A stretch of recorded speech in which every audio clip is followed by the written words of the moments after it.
This story is about a guy named Chung Yan, an underpaid engineer who died from the stress of his workload and finds himself reincarnated into the body of a prince. In this new world, witches exist with supernatural powers, and Chung Yan plans to use his engineering skills and the witches' powers to advance in this primitive society. His new life begins abruptly when he hears someone calling him to wake up. As he opens his eyes, he discovers himself seated on a chair, bewildered by his unfamiliar surroundings. He looks around and sees these oddly dressed ladies. When he looks in front, he sees an entire town gathered around what looks like an execution platform. Naturally, the poor guy's mind is blown by this bizarre scene. I mean, just a while ago, he was probably crunching numbers or drafting some blueprints, not dodging beheadings. Suddenly, a bald guy addresses him as Prince and reminds him that the time for the execution has arrived and he has to announce his ruling soon. The boy remains clueless for a moment about what's happening, but when he focuses, memories of the body's previous owner flood his mind instantly. Apparently, he's the fourth Prince of Grey Castle, known as Roland Wimbledon. He recalls his father assigning all his siblings to various territories under his control, with the promise that in 5 years, the one who governs best will inherit the kingship. But the boy faces a big problem. He's just an ordinary guy, while his siblings are a formidable bunch, giving them an edge in this competition. The first prince has exceptional martial skills. The second excels in finance. The third princess commands a strong following, and the fifth princess is highly intelligent. Meanwhile, Roland, as the fourth prince, seems to be only a waste of oxygen thus far, with no notable talents. To make matters worse, he's been assigned to a desolate border town, God-forsaken city, where streets are filled with filth and neglect. Here, he must interact with the locals and somehow turn this dismal place into a thriving territory. While feeling sorry for his situation, the old man reminds him once again to make his announcement quickly. That's when the boy realizes he has a witch to execute today. The crowd is restless, eager to witness the demise of this alleged witch, whom they believe to be a spawn of the devil and wholly deserving of death. The boy is shocked by the bullcrap spewed by these ragtag individuals and deeply disappointed by their uncivilized behavior, which infuriates him. In frustration, he flings the paper from the old man's hands away and with an annoyed expression, orders everyone to release the witch immediately. The crowd goes quiet, clearly unhappy with the prince's sudden decision. After seeing the public reaction, he lets out a tired sigh, saying he's beat and suggests they move the trial to another day. The old man tries to talk him around. Chief Knight Carter Lannis steps forward, urging him to think it over. He insists they must execute the witch right away to prevent other witches from trying to save her. The prince can't help but chuckle at the sight of this tough knight, built like a bull, looking so scared of witches. Our hero then starts to head down, casually pointing out that if more witches showed up, they could squash them all in one go. The knight has no clue how to handle this, and the scene shifts to the fourth prince's residence in Bordertown South Castle. Outside, the grumpy knight stands while our hero slams the door in his face. The prince lets out a sigh at first, but then suddenly freaks out because he hasn't dealt with this many people in his entire life. Even after his meaningless death, he's not complaining, because he is grateful for this second shot in life, and he's dead set on fully stepping into Prince Roland's shoes and getting to the bottom of things with the witch. The scene then shifts to the dungeon in the border town, where he's about to meet this witch despite all the warnings from his knights about the potential dangers ahead. The boy just laughs it off, poking fun at his chief knight for being scared like a coward of a little girl. But the knight nervously insists that witches are minions of the devil. Unfazed, our hero keeps on walking until he finally comes face to face with the supposed witch. The witch stands up and steps forward, and our hero starts to blush a bit at the sight of her beauty. But his noisy knight immediately butts in, telling the prince to back off from the witch. Our hero just casually puts a reassuring hand on the knight's shoulder and steps forward again, asking the girl her name. Once again, the annoying loudmouth interrupts before they can even exchange pleasantries. Finally fed up with the knight's constant yammering, our hero gives the shiny armored guy a gentle bonk on the head out of frustration and tells him to stay the heck away while he's talking. Turning back to the girl, our hero asks if she's cool with sharing her name. She decides to spill the beans.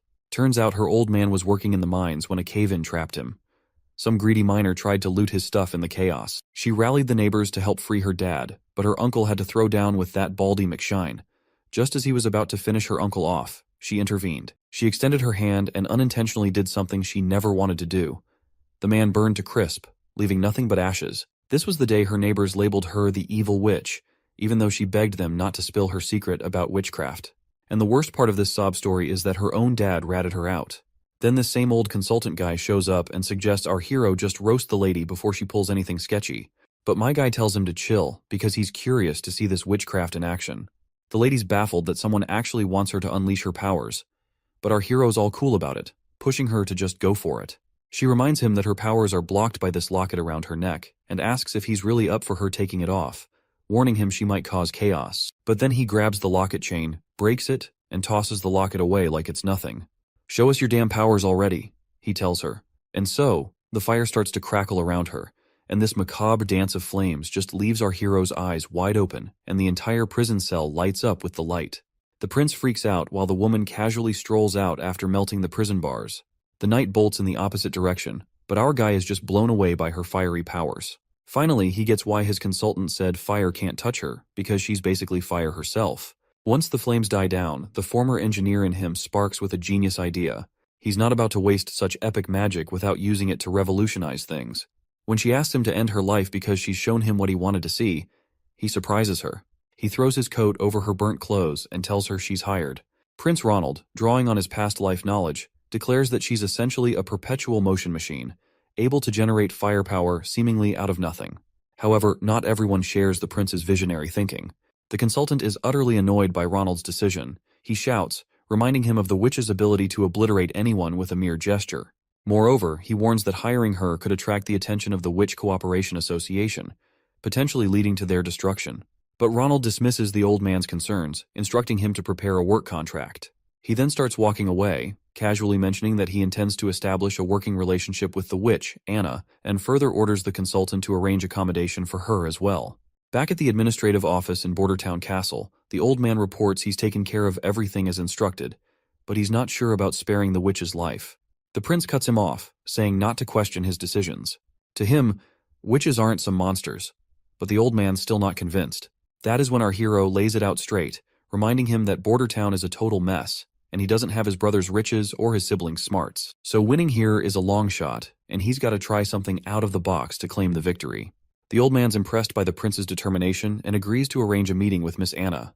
Meanwhile, Miss Anna is getting a thorough wash and cleanup, and once she's looking all cute and tidy in some nice clothes, she's escorted to meet our hero. The knight shows our hero the cottage where Anna will be staying.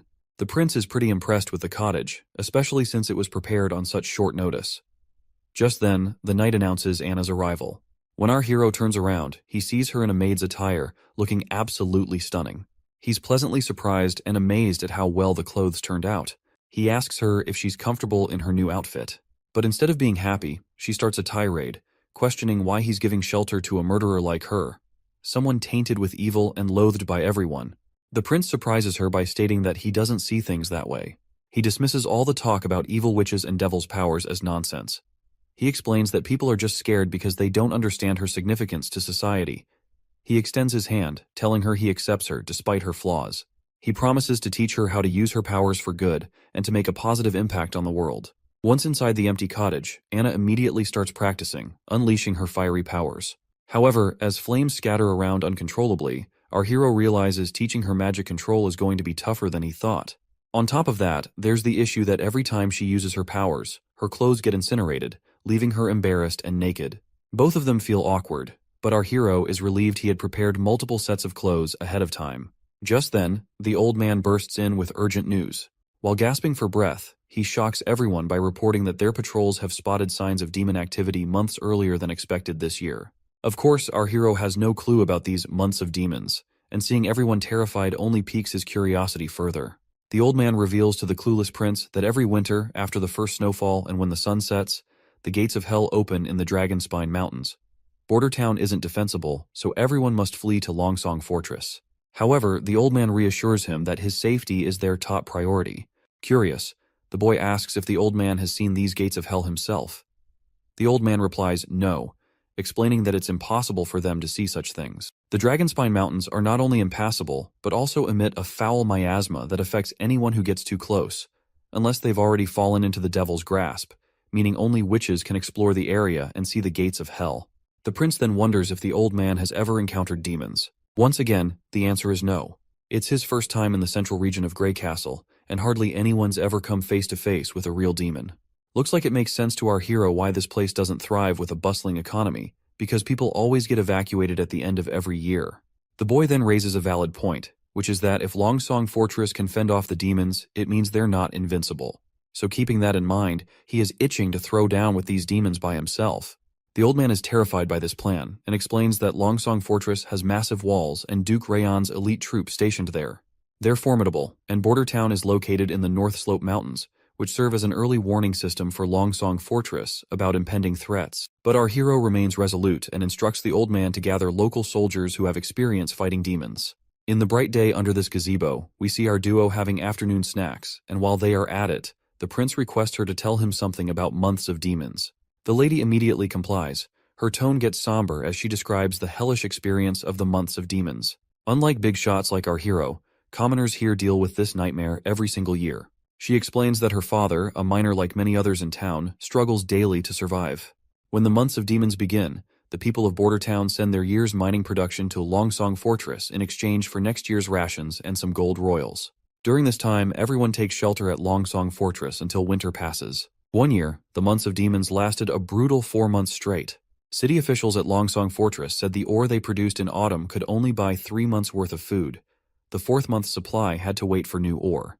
But the months of demons lasted another extra month, which trapped the people inside the fortress. And to top it off, the grub from Longsong was divided between people equally, leading to the strong bullying the weak. The prince gets ticked off hearing her sad story, and he straight up tells the lady that no one's gonna suffer through those months of demons again. Leaving the gazebo, our hero asks to meet with the consultant to check on progress. The scene shifts to the Border Town Administrative Office, where Consultant Baroff has brought 3 folks. 2 are soldiers, big shots in charge of the Border Town patrol and lighting the beacon every year. The 3rd is a hunter who claims he's faced demons before, even bagging one himself. At first, one of the scared soldiers stumbles through his words in front of the prince, muttering gibberish that makes no sense. The prince then nudges the other soldier to speak up. The other one then explains that the demons used to be regular critters in the forest, but the evil miasma turned them into savage beasts. They're tough, but still killable. Once the months of demons wrap up, Longsong Fortress sends out cavalry to mop up any stragglers in the area. That's when the hunter slams his fist on the ground like he's showing off, boasting that those monsters are as easy as slicing cucumbers with his sword, and he's taken down 2 already. The big guy then drops to his knees before our prince. The consultant introduces the hunter as Iron Axe, saying there's gossip he's so tall because of his giant monster blood in his veins from the Mojin clan. Our hero asks him straight up if his stories are true. Iron Axe nods confidently, saying he's already killed a demonic boar and a wolf type. Iron Axe explains how hunters categorize demons. As the guard mentioned, these critters started out as regular animals but went berserk after they got a taste of hell miasma, and which is why they're such a pain. The wolf type is sneaky and lightning fast, and the wild boar has a tough back which is so thick that even crossbows struggle to pierce it. The prince quickly realizes that these demons are essentially animals, but with enhanced traits. The hunter agrees, saying they don't pose much of a threat. However, he gets serious when discussing hybrid types, calling them the true spawn of the devil. He explains that these monsters are horrifying creations that only hell could concoct. Describing one hybrid, the hunter mentions it had the body and legs of a rugged beast, but also sported huge wings for short-distance flight. What's more, its senses were keen, always pinpointing its prey no matter how well hidden. The hunter barely survived by diving into the Redwater River before losing consciousness.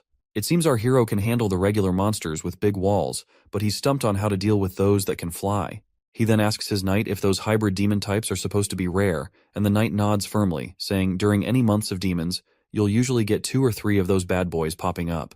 It's enough to give Longsong Fortress a serious headache. The boy finally connects the dots. With a bang on the table, he announces he's staying put in Border Town for the winter. Everyone's jaws drop at his decision, and the knight scrambles to convince him they're outnumbered by monsters. Our hero fires back, suggesting they build a wall from the foot of North Slope Mountain to the Redwater River. But the knight ain't buying it, and waves it off as a pipe dream, saying it'd take them a lifetime to build such a wall. My guy leans back, telling the knight to chill. He promises if he can't get the wall up fast, he'll retreat like everyone else, because he is not about to throw his life away in this place either. The riled-up knight finally calms down, pleading his loyalty to save our hero at any costs. At the bustling Grey Castle port of Clearwater, we catch a glimpse of the 3rd princess. She remarks on the chilly ocean breeze signaling winter's approach, then turns to her knight, Rayon, asking about the return of their black sail fleet. He assures her they should be back at port in 3 days if all goes well. The princess notes this is their last expedition of the year and hopes it brings some nice surprises. Back in the palace, the knight wonders how she was already geared up for the throne competition her father sprung on them. She admits she didn't see it coming, but she figures it's all about paving the way for the king's favorite son to take the throne. Still, She laughs it off, saying being good at running things doesn't automatically mean the second son will win. She tells her knight to dig deeper and understand why she's sending out the Black Sail Fleet on this big expedition. After mulling it over, the knight realizes her fleet isn't just about making money, it's about gaining serious influence and power. Since launching the Black Sail Plan, she's rounded up skilled sailors, tough fighters, and key allies to back her play. This is Garcia Wimbledon, the third princess of Grey Castle. She is using smarts and strategy to secure her shot at the throne. The princess then asks about how their plot to off the fourth prince went down. The knight sighs and says there's been no word from the border, meaning their poison plan probably flopped and the spies they sent to do the job are missing in action. She figures her little bro must have wasted no time offing those spies once they got caught. Looks like the poison actually did its job and killed the fourth prince, but our hero just happened to swap into his body, which is why they think their poison plan tanked. She's now planning to kill the hero once he seeks refuge in Longsong Fortress, and tells her knight to sit tight until then. She also snarks that since the poison didn't do squat, it means that Snake Enbies, who sold them that stuff, was lying about it being colorless and tasteless. And as punishment for deceiving the third princess, she suggests her knight to hang that liar immediately. It's quite funny how she's about to drop the hammer on their reliable poison guy, even though the fourth prince really did kick the bucket from that poison. The next scene shows us Anna setting in the landscape of greenery, and there we meet her teacher Carl, who asks her what she is reading today. Is it poetry, or perhaps history of their church? The girl greets her teacher, and before she can say anything, her innocent image shatters before his eyes. He is left staring with wide eyes, and the next scene takes him to a rowdy crowd accusing his disciple of being a witch and the reincarnation of the devil. Seeing her hanging there, he slaps his hands over his face, jolting awake in his office. Once he's finally awake, he breathes heavily, haunted by the vision of Anna's hanging. He believes that if even a pure-hearted girl like Anna could be called evil, then those greedy administrative officials of Grey Castle must be true demons, born from the depths of hell. He angrily expresses that if they hadn't switched to lower-quality stones just to save a few hundred gold, the theater would never have collapsed, and those innocent victims would still be alive. In his eyes, those corrupt individuals are the ones who truly deserve to be hanged for their heinous acts and corruption. Sadly, this country didn't administer proper punishment to them. Instead, the blame fell unfairly on innocent stonemasons, resulting in harsh taxes, rampant inequality, little rule of law, and even labeling a curious and innocent girl as a demon and sending her cruelly to the gallows. He appeals to God for help in punishing these deserving evil people. Suddenly, there's a knock on the door, and when he opens it, he finds one of his young students, Nana, looking really worried and anxious. The little girl timidly asks if she's going to end up like Anna, hanged. The man quickly reassures her with a pat on the head, promising to protect her no matter what. He strolls through town, thoughts swirling about how the powerful have mistreated the innocent while he stood by. Determined to act this time, he vows not to let another girl suffer like Anna did. His attention is then drawn to a commotion at the town square. People are gathered around the quest board, where they're reading a notice posted by the fourth prince. It calls for workers for construction jobs in the border areas, gravel workers, stonemasons, and more. The notice details everything the applicants need to know. The teacher's eyes widen in shock as he sees the notice signed and stamped with our hero's name. That's when he remembers our hero, the fourth prince. He's heard rumors about the prince having all sorts of unique ideas and a personality that's totally different from everyone else. The prince also doesn't seem to be a big fan of the church, which gives the teacher a bit of hope. But right now, he's worried that supporting Anna, who is a witch, might get him labeled as a witch sympathizer and land him on the gallows as well. He's banking on the idea that if the prince hates the church enough, maybe he also hates their strict laws. That's the only way he sees to protect other girls from facing the church's severe punishments for being witches. We're back with our hero again, and his knight is questioning him about the dimensions of the wall he plans to build. Our hero says it'll be 15 feet tall and 6 feet wide, enough for 4 people to stand side by side on top. The knight then mentions they'll need to dig a trench as deep as a person is tall to stabilize such a massive structure. With the wall being 15 feet tall and 6 feet wide at the top, the base width will need to be doubled for stability. Even with 350 craftsmen working simultaneously on digging and building, they can only promise to finish before next year's months of demons. The prince curiously asks what the main challenge will be, which is taking such a long time. The knight explains that the real issue lies in laying the wall itself. They'll have to carefully select and polish each rock to ensure they fit together properly. Otherwise, the wall won't hold up well. The prince decides to move ahead with his knight's plan to dig the trench and build the wall at the same time. When it comes to laying the wall, he reassures his knight and reveals about Grey Castle's alchemy workshop producing a new thing called cement, which is bound to impress everyone. Naturally, the knight is all ears, because he has never heard of something known as cement in his entire life. In the next scene, we're outside the cement kiln room at Border Town, where we see both of them standing outside of the cottage. The prince explains to us that making cement is pretty straightforward because the raw materials are plentiful here. But the real trick lies in getting the calcination temperature just right. Sadly, he can't recall the exact temperature needed, and there's no way to measure it precisely in this world. Suddenly, the cottage door swings open, revealing Anna. Before the prince steps inside, our hero tells his knight to hang back. It's clear that the prince is using Anna's witch powers to create his cement, and she seems perfectly suited for the task.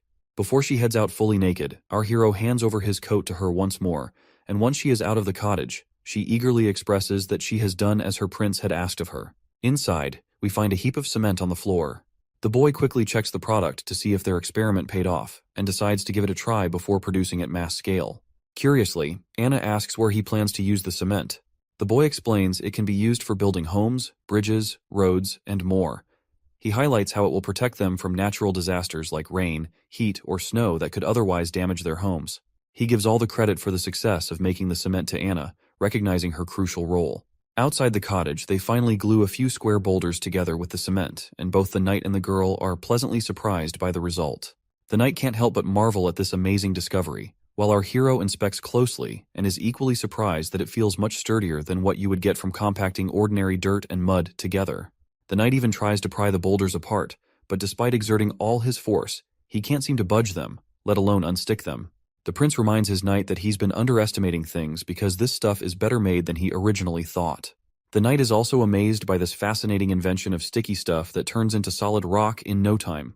He's pretty confident that with this, they could easily cover the entire border in 5 years. But our guy dismisses the need for such a grand project, saying even the tallest walls can't keep out enemies from within. Their first enemy is the fight against natural disasters to ensure their people don't end up homeless. He's determined to prove to the world that witches are humanity's most productive asset. From the next day in the cottage, the prince got down to mass-producing cement with the help of the workers who responded to the recruitment notice. They hustled to gather essential ingredients and supplies, giving Anna some well-deserved rest.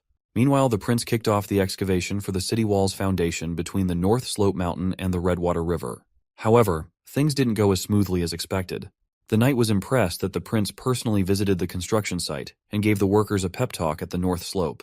He noted their dedication, but the prince grinned sheepishly, admitting that despite their efforts, all they managed to dig was a rough trench at the North Slope, a makeshift drainage ditch rather than the sturdy foundation needed for a city wall. Even though our hero used to geek out over mechanical blueprints, paired with his civil engineer buddy, they made quite the geeky duo.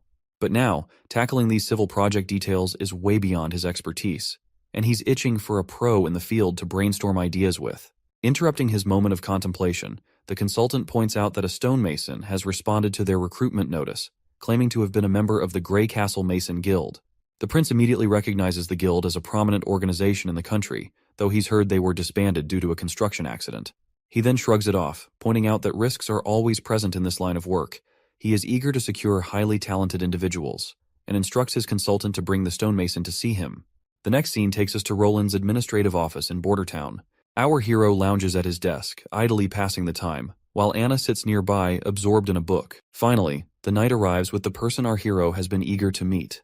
To our surprise, it's none other than the teacher who had been fretting about his little witches. Before the teacher can start extolling the prince, our hero cuts in, waving off the formalities and telling him to relax. When the teacher's gaze falls upon Anna, he looks completely bewildered, his mind clearly spinning. Meanwhile, both our hero and the knight are totally dumbfounded to see this unexpected meet and greet. Sensing potential trouble, the prince quickly directs the knight to block the door. The knight immediately follows the command, positioning himself at the entrance, ready to not let this threatening man go away. Our hero finds it hard to believe that a random craftsman could end up being a neighbor of Anna. But then, the teacher suddenly falls to his knees, pleading for forgiveness from Anna for not helping her in the times she needed him the most. That is when it becomes clear to the prince that this man poses no threat to her after all. Anna also recognizes her teacher immediately. The prince then instructs the man to stand and demands an explanation about his relationship with Anna. The man immediately pulls himself together and quickly apologizes for causing a scene. He then introduces himself as Carl Van Bate, a former member of the Mason Guild turned teacher in the border town. He reveals that Anna was once his student. Carl further points out that he doesn't really understand why our hero would spare Anna's life. Perhaps he wants her as his lover, but he isn't complaining since being beheaded is still better than being a prince's side chick. Carl is further relieved to see that our hero doesn't believe in witches being incarnations of the devil. After explaining everything thoroughly to the prince, The man further mentions that there's another talented girl like Anna, whom he would like our hero to also keep hidden here in the palace. The prince gladly gives this teacher the green light to bring her here, promising no harm will come to her if she truly is a witch. However, he can't simply take her away from her family, especially since they aren't directly threatening her at the moment. Our guy bursts into happiness inwardly, looking forward to meeting this next witch and discovering her formidable abilities, though outwardly he remains composed and calm. The prince clarifies that he didn't save the girl out of kindness, but because he needs her help. He doesn't believe in those nonsensical tales that portray witch powers as evil. Instead, he sees them as valuable gifts if handled wisely and used responsibly. So whether it's Anna, this other girl Nana, or any other witch, as long as they haven't committed actual crimes, he won't presume them guilty in any way. Once that's out of the way, our hero finally gets down to business and asks the man if he's ever helped build in Greycastle Town. The man nods enthusiastically, saying he's had plenty of experience. The prince then lays out his plan to erect a wall between the foot of the North Slope Mountain and the Redwater River to keep those demonic critters at bay. From now on, this guy's in charge of the whole project. In the next scene, we're in Roland's Palace Gardens in Border Town, where Nana finally pays our hero a visit. She looks a bit nervous at first glance. When the little girl asks if she's really seeing Prince Roland Wimbledon, the prince grins and confirms it's him in the flesh. Nana lights up and introduces herself as Nana Pine. Without missing a beat, Nana dashes over to Anna and starts playing with her like they've been sisters forever. The prince wondering these girls are really young, and yet they are a talented bunch, so he is really looking forward to see what future have store in for them. The boy then turns to the little girl, reminding her that her teacher mentioned she's awakened as a witch. The girl asks if he's going to execute her, but the boy quickly says no, explaining that only criminals with a rap sheet end up facing the gallows or a beheading. The girl insists she's possessed by a devil, which her teacher also confirmed. Anna gives her a reassuring pat on the head, while our hero asks when she first noticed something was up. She explains it all started a week ago, when she saw a bird with a busted leg. Feeling a strong urge to help, something like water blobs popped into her mind and surrounded the bird, and the bird's leg got healed instantly. After hearing her story, the prince tells his knight to go grab a chicken. As the knight heads off to find a healthy one, our hero wonders if her awakened powers might lean towards healing, which is nothing to scoff at. The prince then tells her that if she can save animals like that bird, it means she's actually a good person. The girl agrees, saying their teacher also told them that regular folks fear witches just because they can do things others can't. She insists she's never seen a devil and isn't connected to one either. Our hero believes her right away and gives her a gentle pat on the head, reminding her that the church and even their teacher were tricked by lies. Confused, the girl asks why anyone would lie. The boy explains it's not about good or bad, it's about people trying to make money by spreading fake stories. Once the chicken arrives, the little girl asks the prince to go easy on it. The boy agrees, but tells his knight to hold the chicken tight before giving it a quick whack on the head. The poor bird squawks in pain and flops to the ground.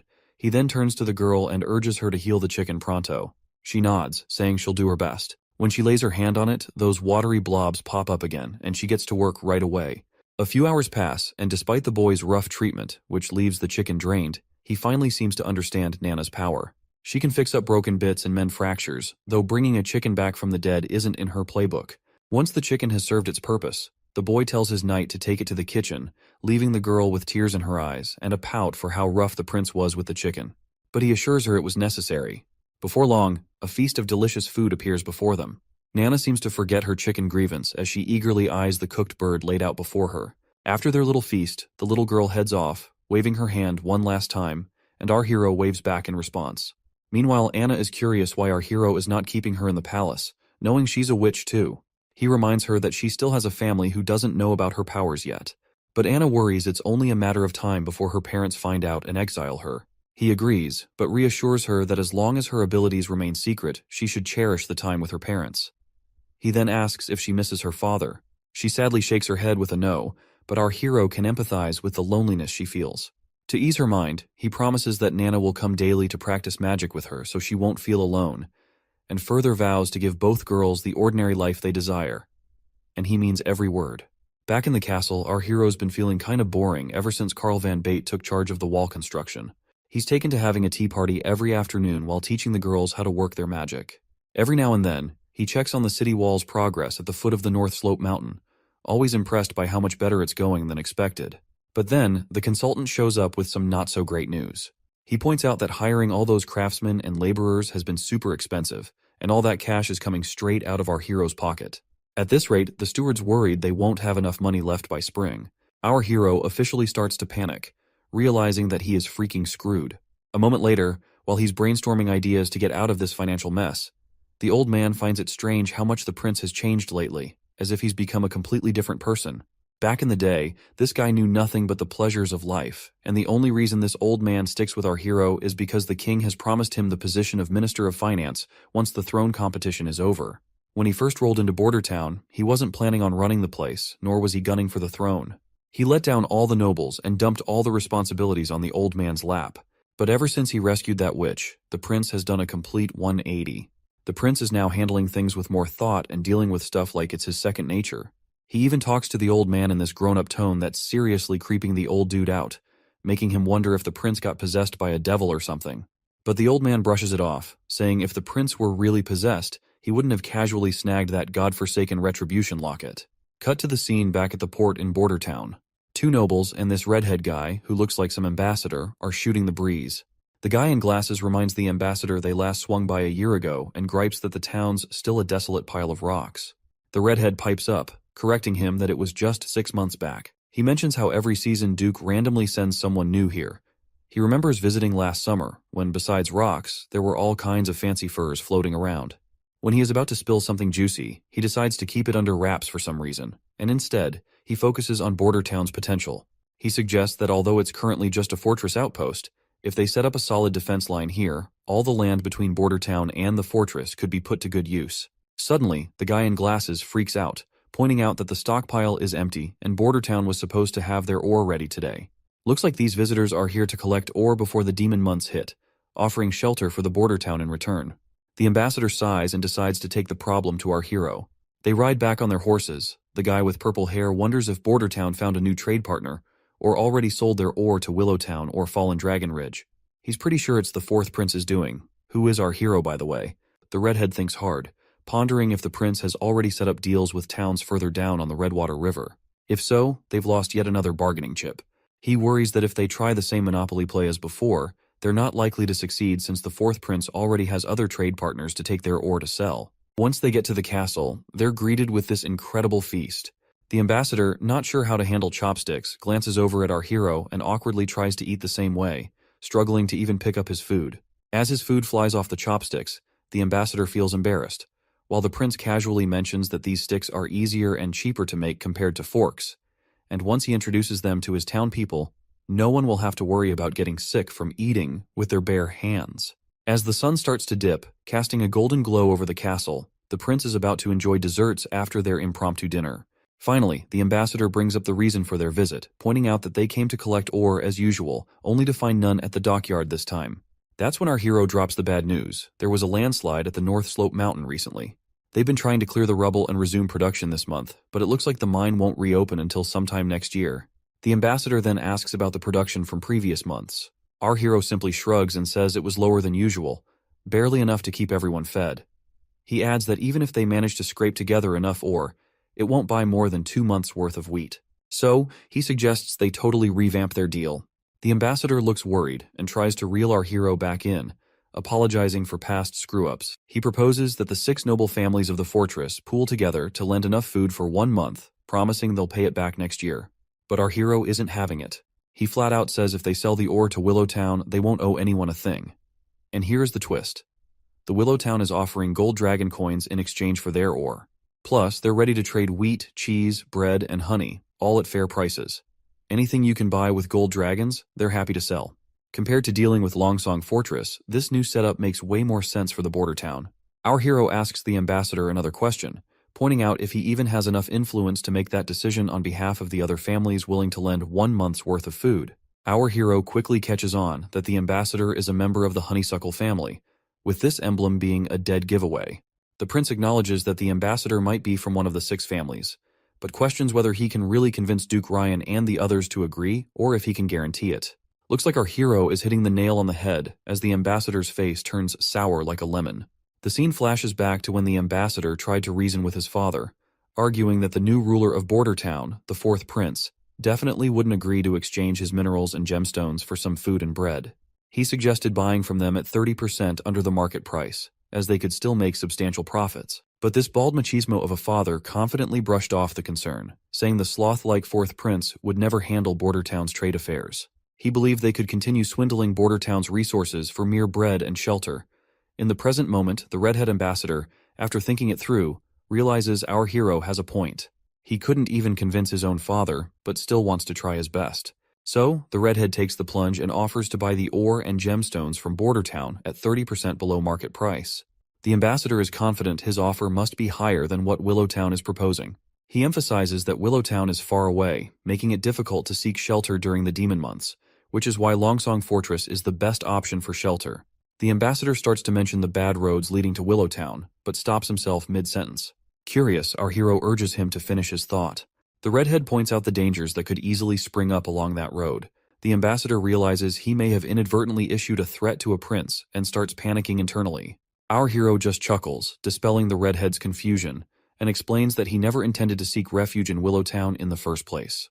That bombshell catches the redhead off guard, and he really throws the ambassador for a loop by making it crystal clear he's not going anywhere, not to Longsong Fortress or anywhere else. The prince goes on to explain that Border Town isn't just going to be some outpost anymore. It's going to be a full-fledged part of Grey Castle Kingdom. He's pumped to show off the brand new city walls stretching all the way from the North Slope Mountains to the Redwater River.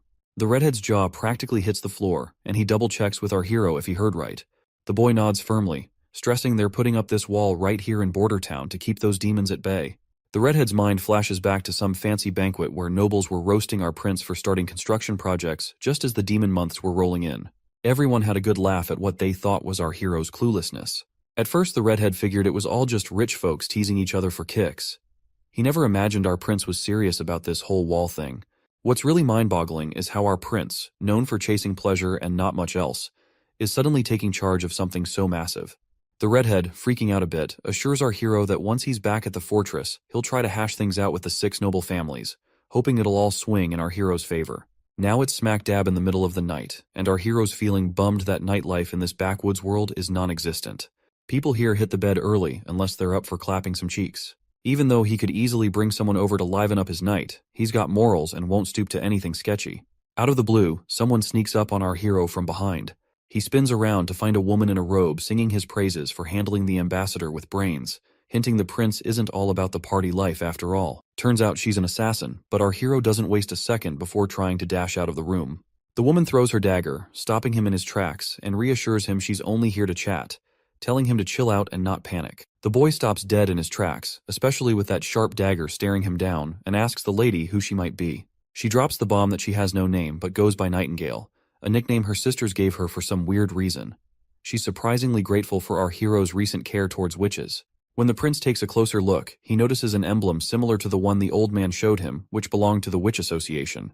The lady gives him props again for his sharp mind, while our hero presses on, asking if she's here for Anna. He admits he has no clue how she knows about Anna, but still reassures the women that she is still alive. The lady nods, saying she already knows that much, and points out that even if she was killed, the Witch Association wouldn't appreciate meddling in politics by killing a prince just because a witch was killed. But she's quick to warn him not to underestimate them. The boy reassures her once again that Anna's doing well. The woman casually replies she already knows, and she's also aware of the other girl named Nana. Then she gives him the creeps by casually dropping that she's been spying on him for the past 2 weeks, keeping tabs on his every move, which really gets under our hero's skin. Because let's face it, this idiot did not have a single clue if he is being spied on. She gestures for our hero to come closer, assuring him she has no intention of harming him. Reluctantly, the boy sits before her, sensing no ill intentions. But then the woman gets uncomfortably close.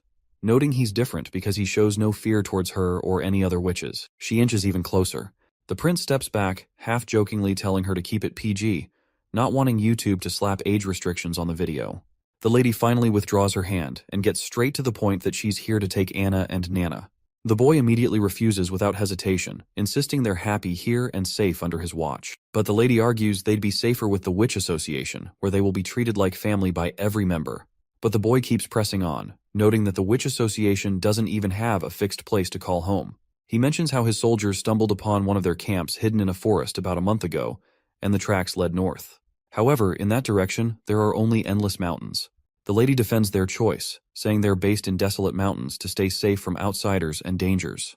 But the boy isn't convinced, bringing up the lack of basic necessities there that would make life difficult for the girls. He also remembers what the old man told him about the association's goal, which is to gather all witches and find the holy mountains, where witches can truly be safe. He asks if the lady has the same goal in mind. Cryptically, the lady responds that she can't give him an answer. This annoys the boy further, as he insists he won't let the girls live in such barren lands where only demons could thrive. That's when a light bulb goes off in his head, catching the lady totally off guard with what he says next. He invites the entire witch association to come to Border Town for the winter, looking all pleased with himself as he tries to convince her it won't be much trouble to wait until winter passes. The lady reminds him that while the prince may not fear witches, the townsfolk will likely freak out. Plus, the church will pounce the moment they catch wind that witches are staying in Border Town. But our hero is adamant, and wants to show everyone that witches aren't evil, especially if they help the town get through the tough months of demons. The lady then mentions another reason why she wants to take both ladies, especially Anna, who's almost the coming of age. Of course, this point sails right over our hero's head until the lady confirms he heard right.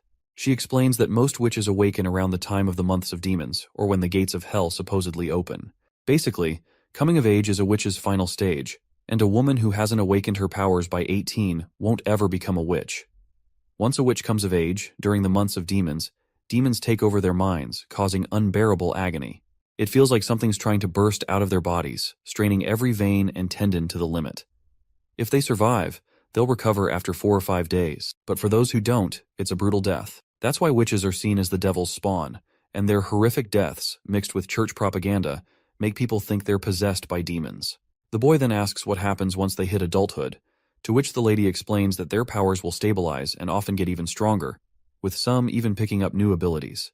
Our hero questions how valid this all is. Old records claim that witches find eternal peace on the holy mountain and are spared from demons consuming their minds. The lady admits there's nothing concrete about the holy mountain, it's only mentioned in texts. Taking her to headquarters might slightly increase her chances of survival. If witches could live freely without being hunted, the demonic attacks would be way less severe. The boy realizes that Anna and Nana are key players in his big plan, but he's worried about putting them in danger if he goes ahead with it. He quickly agrees to let the lady take Anna if she's up for it. As for Nana, he decides to wait until tomorrow to talk to her about it. The witch is delighted to hear our hero's wise decision, but when he summons Anna and asks her about it, she immediately declines, saying she's not going anywhere. This shocks both adults, and the woman tries to reason with her, explaining that she can sense the demonic energy building within her as she nears maturity. She reminds Anna about the whole puberty talk she had with our hero earlier. Anna then reminds our hero how he promised her an ordinary life, but she couldn't care less about anything because all she wants is to stay by the prince's side. She's confident that the demonic energy won't stand a chance against her, and she's determined to survive the months of demons and conquer her puberty. The woman sighs and decides to give up on convincing Anna, but she makes it clear she'll stick around to watch over her until she experiences her maturity. She thinks Anna is just a naive kid who doesn't understand the dangers. Of course, our hero doesn't like the idea of her keeping a watchful eye on him for the rest of the winter.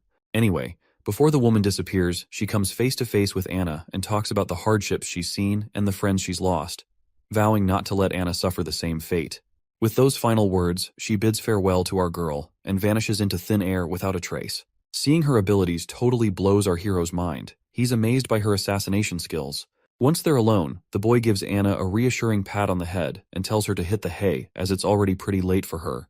The next day rolls around and our hero greets the citizens of the town with a cheery, "Good morning." He gathers everyone for an important announcement. He explains that almost 4 days ago, the ambassador from Longsong Fortress visited him to collect the already mined ore. However, everyone should remember that a month ago, the northern mining quarry collapsed, and production hasn't resumed since then. The community immediately panics because the last output was only half of the average, and they had to endure starvation and a lot of crap from Longsong.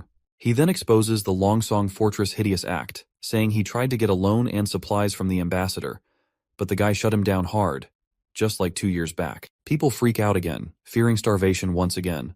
He reminds them of the time when food was so scarce that many lost family, siblings, kids, and more. He asks them how long they want this cycle of loss to continue. The crowd starts begging him to save them, and he nods positively, swearing he won't let his people fall into that pit again. After a dramatic cough, he drops the bomb, which is that 2 months' worth of mining would have bought them enough food for almost a year, but those Longsong jerks never played fair. The whole crowd starts to seethe at Longsong Fortress for taking advantage like that. So, our hero explains that he traded his stones for a bunch of food from Willowtown, enough to keep everyone fed through the winter. Just as folks start celebrating and feeling relieved, he puts a pause on the party vibes. He reminds them that cutting ties with Longsong means they're committing to sticking it out in Border Town for the winter. That news sets off another round of worry, But the boy quickly shifts gears, reminding everyone about the wall they're building. He boosts their spirits by saying demons aren't any tougher than the beasts in the forest and won't be able to scale their wall no matter how hard they try. Then he gives them a choice: either seek refuge to starve in Longsong Fortress or stand with him to protect their families. He asks if anyone's up for joining him on the wall to fend off monsters, promising good silver coin rewards for those who help out. And if the worst happens and someone doesn't make it, he pledges 5 golden coins to their family. The whole crowd gets fired up by his speech, and suddenly everyone's geared up to face whatever comes their way with determination and grit. The atmosphere in Longsong Fortress is lively with laughter echoing through the entire castle. People seem to be having a good time poking fun at our hero's decision to stay put in Border Town and build a wall. One guy, sporting a solid mustache, jokes that our hero would probably stack some rough rocks together, throw in some dirt and mud, and call it a day. He is sure that eventually our hero will come running back to Longsong, and they can further exploit him when he's desperate. However, the leader of this committee doesn't seem to dismiss our hero as lightly as the others. He asks for the ambassador's take on the matter. The redhead, bewildered at first, mentions that their original plan was to maintain their monopoly as usual, and as long as they purchase ores from our hero at 3 times lower than the market price, it's a good deal for them. But our hero has other plans. He's not just looking to sell the ores to only Longsong fortresses. He's willing to cut the price of ores by half, aims to stimulate higher demand and thereby increase overall production capacity and revenue for Border Town. This approach is a strategic move to foster economic growth and sustainability in the region, and because of that price cut in ores, the Longsong Fortress will be able to earn much more than they earned in the past. Additionally, he intends to manufacture iron tools, which he believes will fly off the shelves no matter where they were sold, making an additional stream of income. However, those aren't the only things to think about. If our hero can hold off the demons at Border Town, it's good news for Longsong too. They won't have to keep dealing with those pesky beasts every year. Plus, the throne squabble is only 5 years long. So if Border Town flourishes afterward, Longsong could end up with the kingdom's 3rd biggest slice of land. The red-headed guy suggests that Longsong should pitch in to help our prince build the wall and defend Border Town. He figures it'll pay off in the end. The old man agrees with the redhead's practical sense but calls it typical merchant thinking. To this white-haired fellow, it's not about whether Border Town succeeds or fails. He just doesn't want to share his turf with anyone, prince or not. The next day, Chief Knight's face was priceless when he laid eyes on the contraption our prince had been tinkering with. True to form, he showered all the credit on Anna, who'd helped with welding the metal parts. The prince couldn't contain his excitement over his latest creation, which is a steam engine. He hugged his beautiful invention tightly, seeing it as the first step towards ushering humanity into an industrial revolution fueled by a new energy source. 5 minutes later, the knight still looked baffled, trying to wrap his head around how the machine worked. When Anna fired up the furnace below, the cogs and gears started turning, and soon enough, the wheel began spinning faster and faster.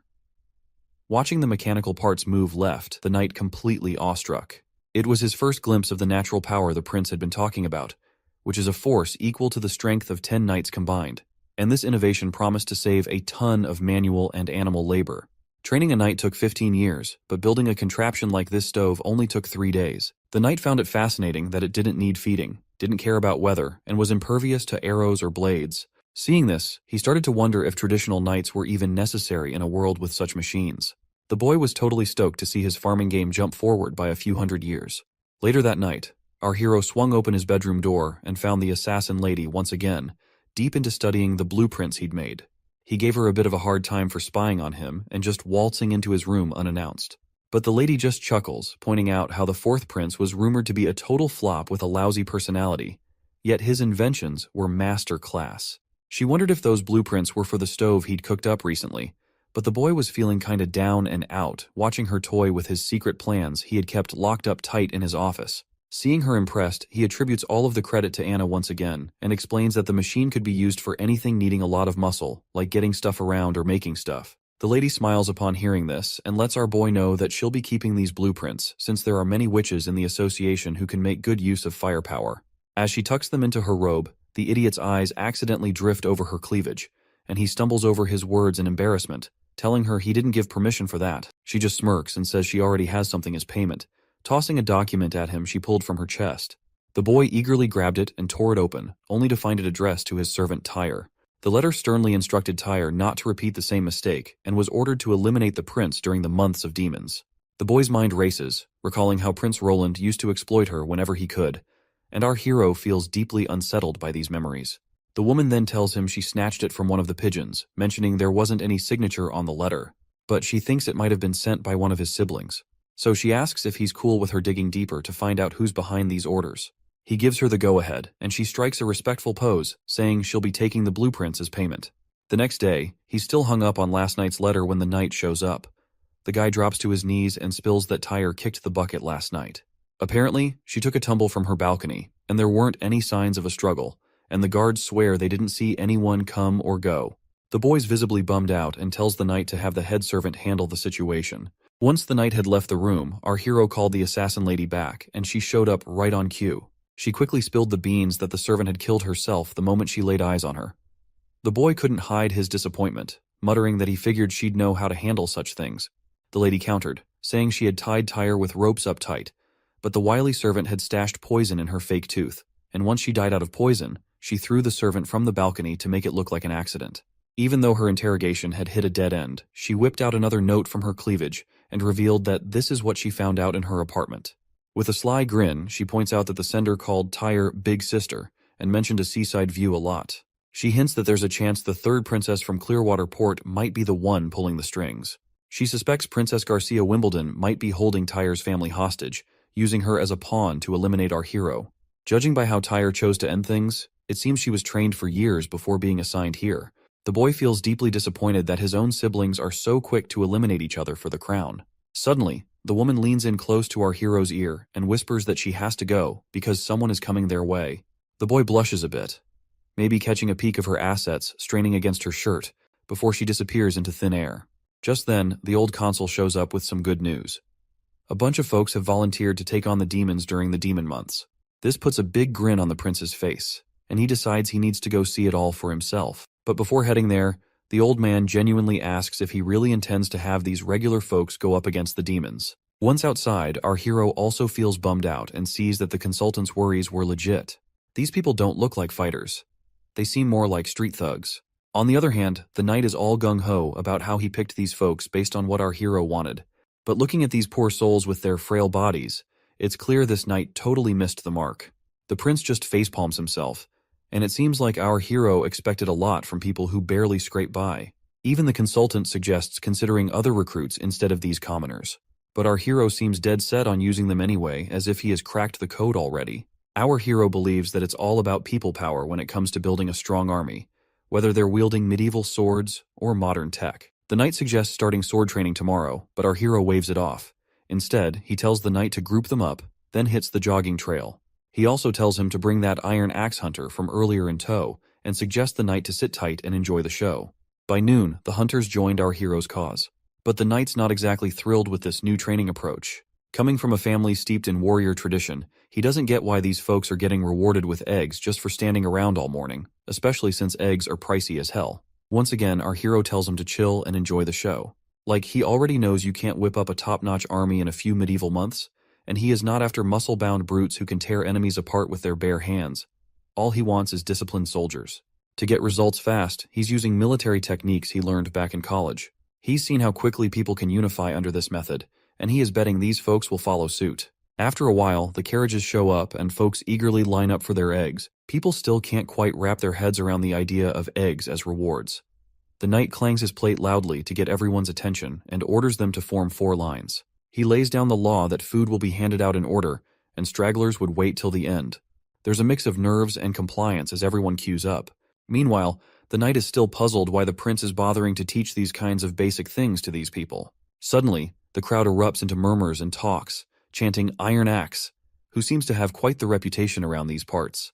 The prince declares a break after lunch, followed by a visit to the guard barracks in town. Iron Axe is appointed as their captain, tasked with teaching everyone how to set up tents. As soon as our hero finishes speaking, there's a buzz of gossip about the prince putting someone like Iron Axe in charge of their platoon.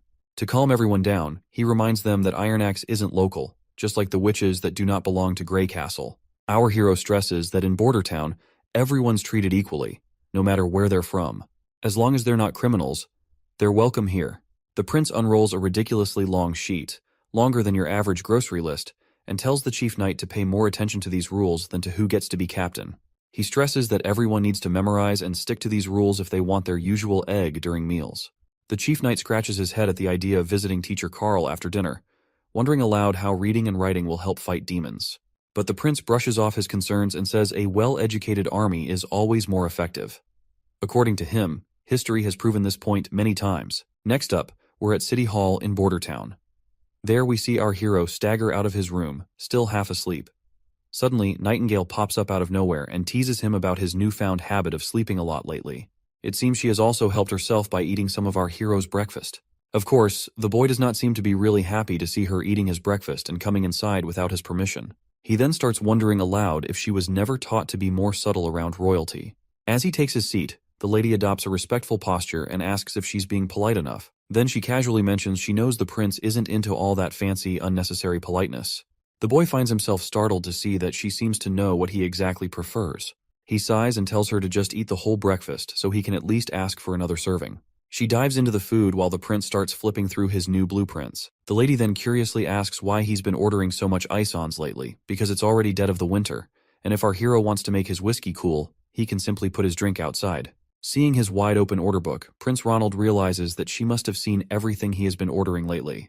So, he spills the beans that he's trying to make cheese. And to do that, he needs things to stay below freezing. While the girl praises our hero for his clever ideas, inside our hero's mind, we discover he just fed her a lie about making cheese, because he is making something even more confidential, which he does not want to disclose to her, because he doesn't fully trust her like he does with Anna and Nana. He wants to gather more intel about her before revealing his true secrets. He is apparently focused on developing guns, which are easier to make than steam engines. He fears that if anyone discovers his methods, it could seriously derail his ambitious plans. Also, the ice-ons he ordered is basically known as saltpeter, a substance wealthy folks use to cool drinks in summer. And this name, ice-ons, is just a fancy name given by the nobles. But what's crucial is that saltpeter is a key ingredient in making gunpowder, adding another layer of secrecy to his activities. The boy then changes the conversation by asking if witches train assassins as well, aside from searching for the Holy Mountain. The lady mentions that they're a group of oddballs who came together because of their dream of finding the Holy Mountain, and she only joined the Witch Cooperation Association about 2 years ago. Hearing this, the boy asks if she worked for someone else before joining the association, and wonders if there are people who accept witches. Putting down her plate, the lady laughs at the idea, calling it ridiculous. Sadly, she reveals that if her previous owner had known she had become a witch, he wouldn't have let her through the front door. Furthermore, she admits that if she hadn't been useful to him later on, he would have disposed of her quietly and quickly.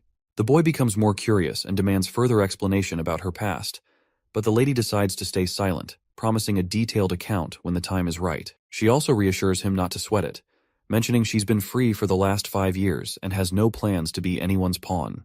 The boy stays quiet, looking kinda down, and 5 days breeze by since that chat. Out in the courtyard, we see our hero has finally finished his first gun after tackling loads of production hiccups, and he is thrilled to keep this beauty all to himself. One big reason he's been working on steam engines was to churn out guns in bulk. So, he had to nail a prototype first before ramping up production. But at this rate, he worries he'll only crank out 4 of these bad boys by the month of demons. Meanwhile, the knight's scratching his head over how these supposed muskets will help in fighting demons. The boy just tells him to round up the village's top hunters and form a killer squad to wield these weapons. But the prince finds himself completely creeped out when the knight suggests using patrol guards instead of hunters. Well, looking back at those soldiers, it seems our hero's reluctance to entrust these guns to these puny frail patrol guards is indeed justifiable. In the dark tunnels beneath Roland Castle, a few soldiers are marching through the tunnels. Suddenly, one of them leaps into the air and attacks another soldier. The Scarface soldier tells this thin mustache to surrender or face the same fate as his friend Greymut. As the thin mustache soldier recalls his fallen friend, he becomes even more riled up, vowing never to let these hooligans set foot in the castle. With a surge of strength, he flings the scar-faced man back, causing his sword to fly off. Thin Mustache then readies his own sword and thrusts it into the left shoulder of Scarface, declaring that, "This is for Greymut." As he bleeds, Scarface scoffs, amazed that an ordinary guard patrol like the Thin Mustache soldier could hurt him. The Thin Mustache gets annoyed upon hearing this, and makes it abundantly clear that while Scarface was wasting time gambling and sleeping in pubs, he and his friends were training every day to protect their hometown. He swears he won't let Longsong and his partners disrupt their village's peace. As the Thin Mustache leaps to finish off his opponent, another cocky guy joins the fray and stabs him right in the chest. The poor guy writhes in pain from the dagger wound and collapses to the ground. Meanwhile, the other intruders stand over him confidently. Surprisingly, the Thin Mustache manages to pull the dagger out of his chest, despite the agony, and in a swift move, he throws it toward a nearby torch. The dagger shatters the torch, extinguishing the flame and plunging the area into darkness. Up in the castle's food storage, the thin mustache hides himself in one of the bins. He's certain these infiltrators are here to attack the food supplies. If they succeed in spoiling all the food, the border town will have no choice but to evacuate to Longsong Fortress. The soldier starts feeling disappointed in himself for not being able to protect a vital food bank while their prince is busting his butt for this town's progress. All of a sudden, his face goes terrified as the door behind him swings open, revealing those rowdy soldiers once again. One of the intruders grabs the soldier by the collar and throws him to the ground, telling him to quit running and surrender to Duke Ryan's demands. In case you forgot who Duke Ryan is, he's that white-haired guy who doesn't want our hero anywhere near his territory. The soldier stands his ground despite the threat, boldly stating that his prince will definitely foil Duke Ryan's plans. The intruders just scoff at the idea, laughing off the prince's abilities. Then, the leader tells his lackeys to take out the soldier and mess up the food while they're at it. Without hesitation, a lackey smacks the thin mustache guy hard on the head. Before losing his consciousness, the poor soldier wonders if this is how he will meet his end. But it seems fate has other plans, as Nightingale suddenly arrives on the scene. She questions the intruders if they're enjoying themselves in someone else's territory, but warns them their party is about to get shut down real quick. The intruders demand to know who she thinks she is. Nightingale coolly replies she's just a local from the border town. She questions why these clowns are here and suggests they look like sewer rats creeping out of the drains. Looks like those intruders do not realize how deep in shit they are, and their leader tells his crew to just take down this mysterious lady. But she just smiles, and in a flash, she swings her hand, and suddenly bodies are hitting the floor. Our soldier watches with bleary eyes as this mystery person swiftly takes out the intruders.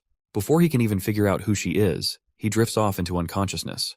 The next day rolls around, and we find the intruders' bodies scattered in the food storage.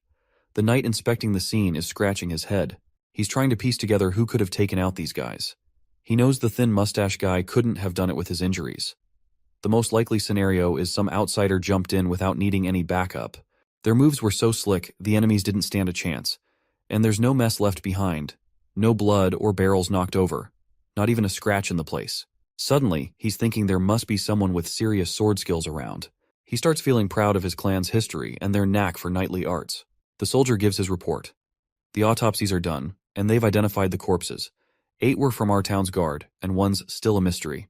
The chief knight asks about the survivors. The soldier says Captain Brian's getting special healing, but Scarface got tossed in the dungeon and locked up. The knight tells the soldier to wake Scarface pronto for interrogation. Meanwhile, the prince feels annoyed that he hasn't made any real progress yet, and these guys are already trying to bring him down. But he's thankful Nightingale swooped in and saved the day. Nightingale reassures him that those intruders couldn't have gotten to him anyway, with Anna sleeping right under his floor. That's when the prince gets an idea. He proposes that Nightingale become his secret bodyguard, offering her a gig that pays better than Anna's. A sweet place to live with a garden, 2 days off each week, and paid vacations. But even with all those tempting perks, she politely turns down his offer, explaining she can't leave the association and her friends there. The prince suggests bringing everyone to town since there's plenty of space after the construction. He assures her there won't be any discrimination, and they can live freely. Once again, she declines, saying she'll think about it in the future, leaving the prince feeling a bit awkward after being turned down. Moving on, the boy asks if she safely sent Nana back home after healing the soldiers. She confirms she did, mentioning Nana was scared when she saw the injured soldiers. But that's not surprising. Given her experience is mostly patching up chickens, healing a person covered in wounds was understandably terrifying for her. Returning to the conversation, the boy asks her if she has figured out which of his siblings might be behind this infiltration. The lady points out that this time it wasn't one of his siblings behind the infiltration. The culprits bribed the patrol guards of the border town. Their plan was so sloppy they left 2 witnesses alive who didn't even have the guts to kill themselves before getting caught. She assures him they'll figure it out soon, since the chief knight is already grilling one of the infiltrators. She also mentions these guys were surprisingly wimpy and tearful compared to the 3rd princess's infiltrator. While everything is peaceful outside the castle, we see our hero strolls alongside the chief knight, heading to visit the thin mustache soldier. When the soldier spots the prince in the room, he's totally thrown and jumps in his bed. The prince starts off by praising Brian for his guts and the fight he put up. But Brian gets emotional, saying it was his buddy who really stepped up, the true hero who sacrificed his life. But the prince reassures the soldier, saying his friend's funeral will give him the recognition he deserves for his bravery. As for Scarface, he's getting the full punishment. He's set to hang in 3 days, and the prince hopes Brian will be well enough to see it happen. Thin Mustache then mentions Scarface supposedly has noble blood. hinting it might stir up trouble with Longsong Fortress. The prince brushes it off, explaining Scarface might have noble lineage from the Elk family, but he's got no titles or land. Besides, he tried to burn down all of Bordertown's food, causing a huge mess that can't just be ignored.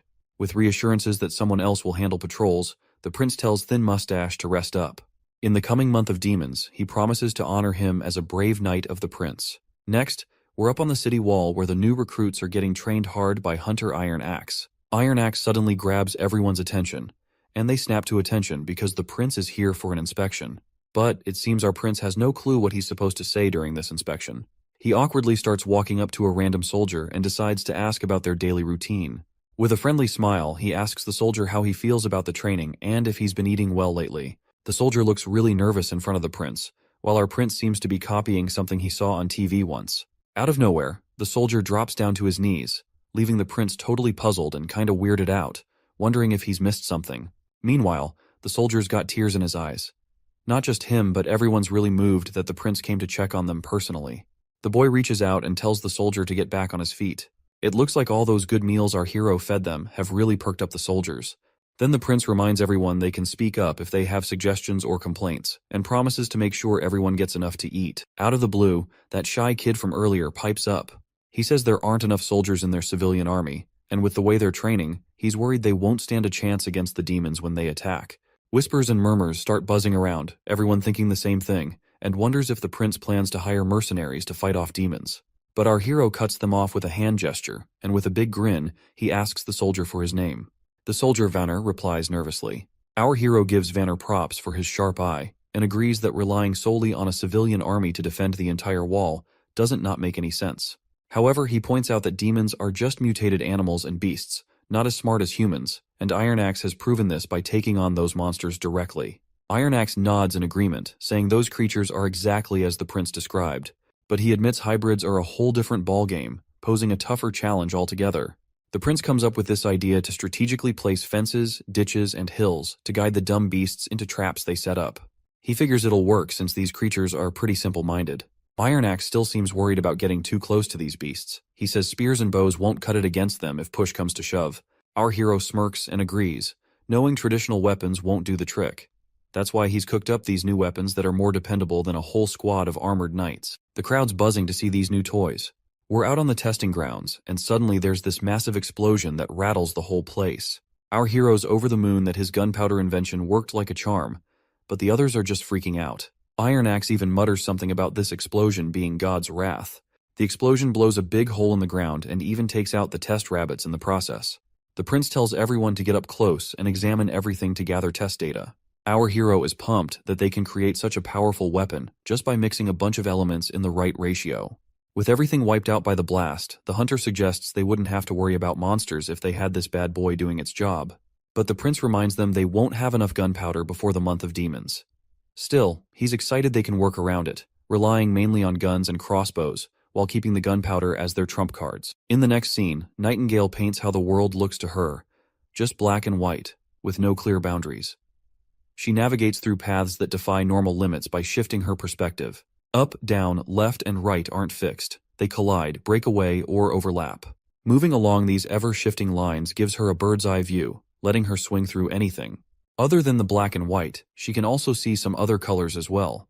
For example, witches are the essence of magic, and she can sense the magic flowing and fading within their bodies. In this world, only witches hold something truly amazing, and Anna's magic stands out with its vibrant, rich colors. Suddenly, Anna calls her out, and Nightingale appears back in the real world. When Anna asks what Nightingale was doing here, Nightingale smoothly changes the subject, mentioning she brought some fish cakes.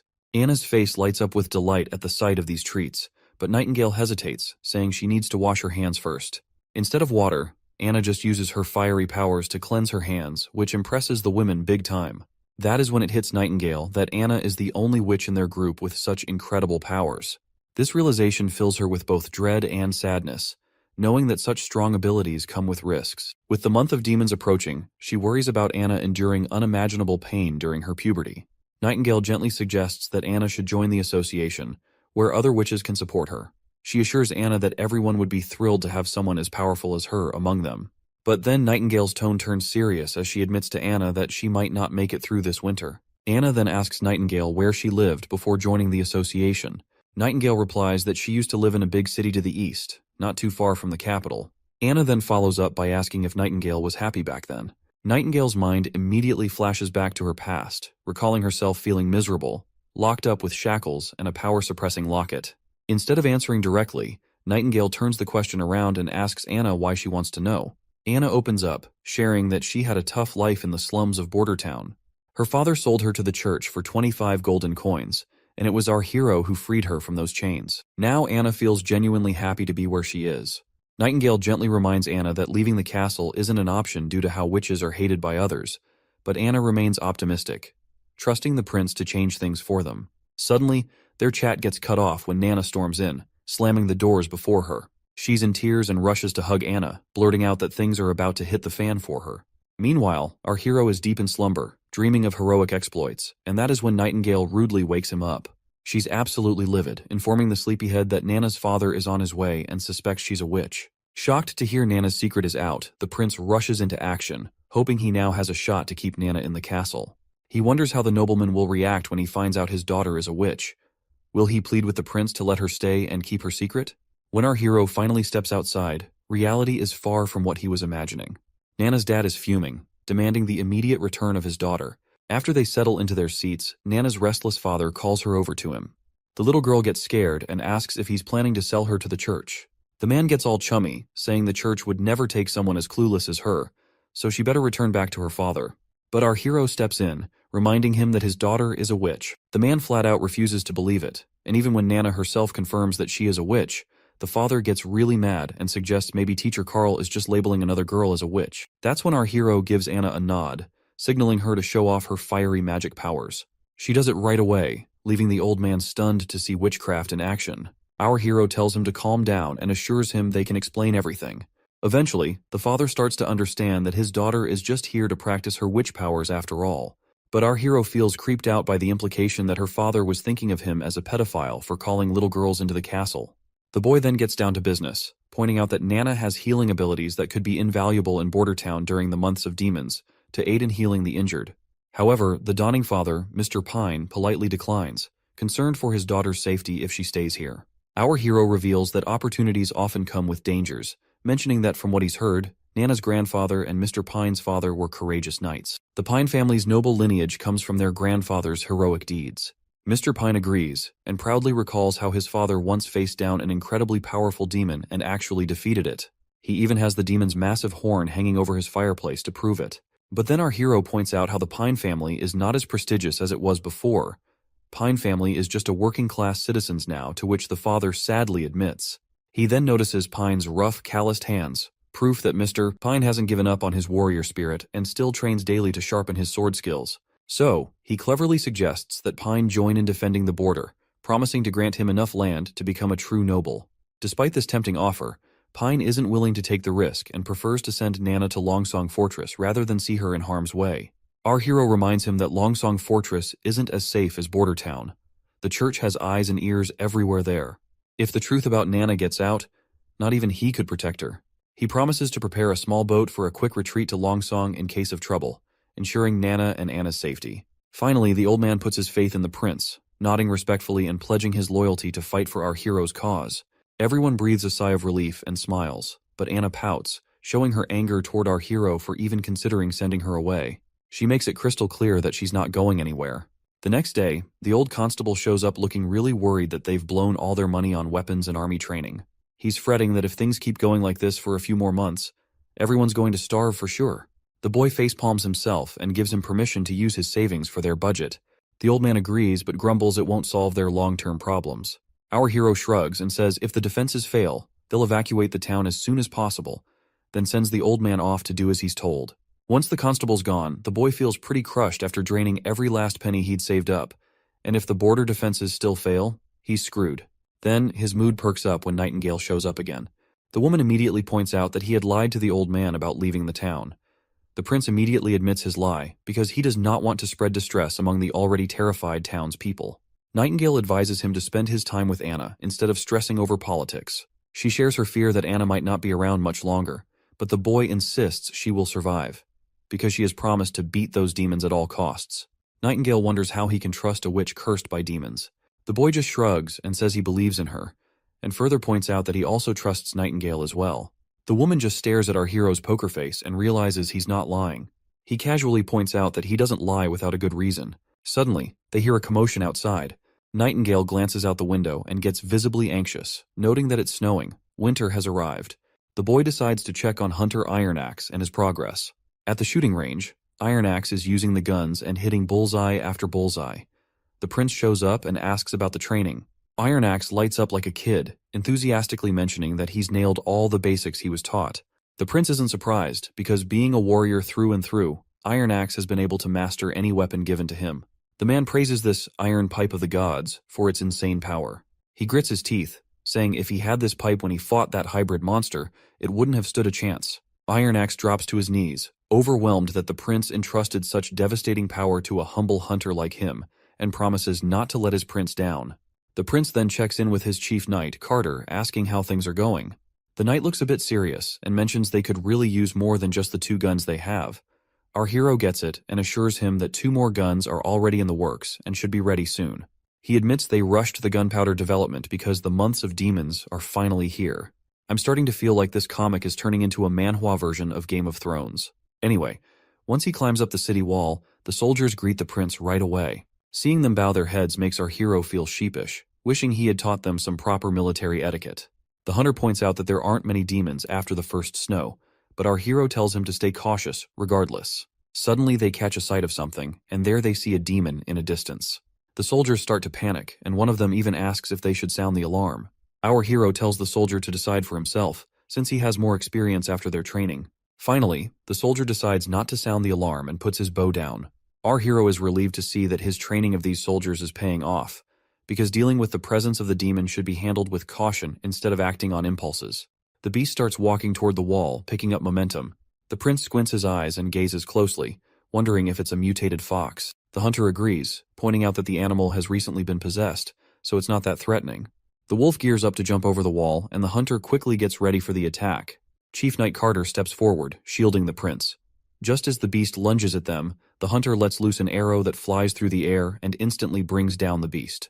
The prince peers down to see the creature lying dead on the ground.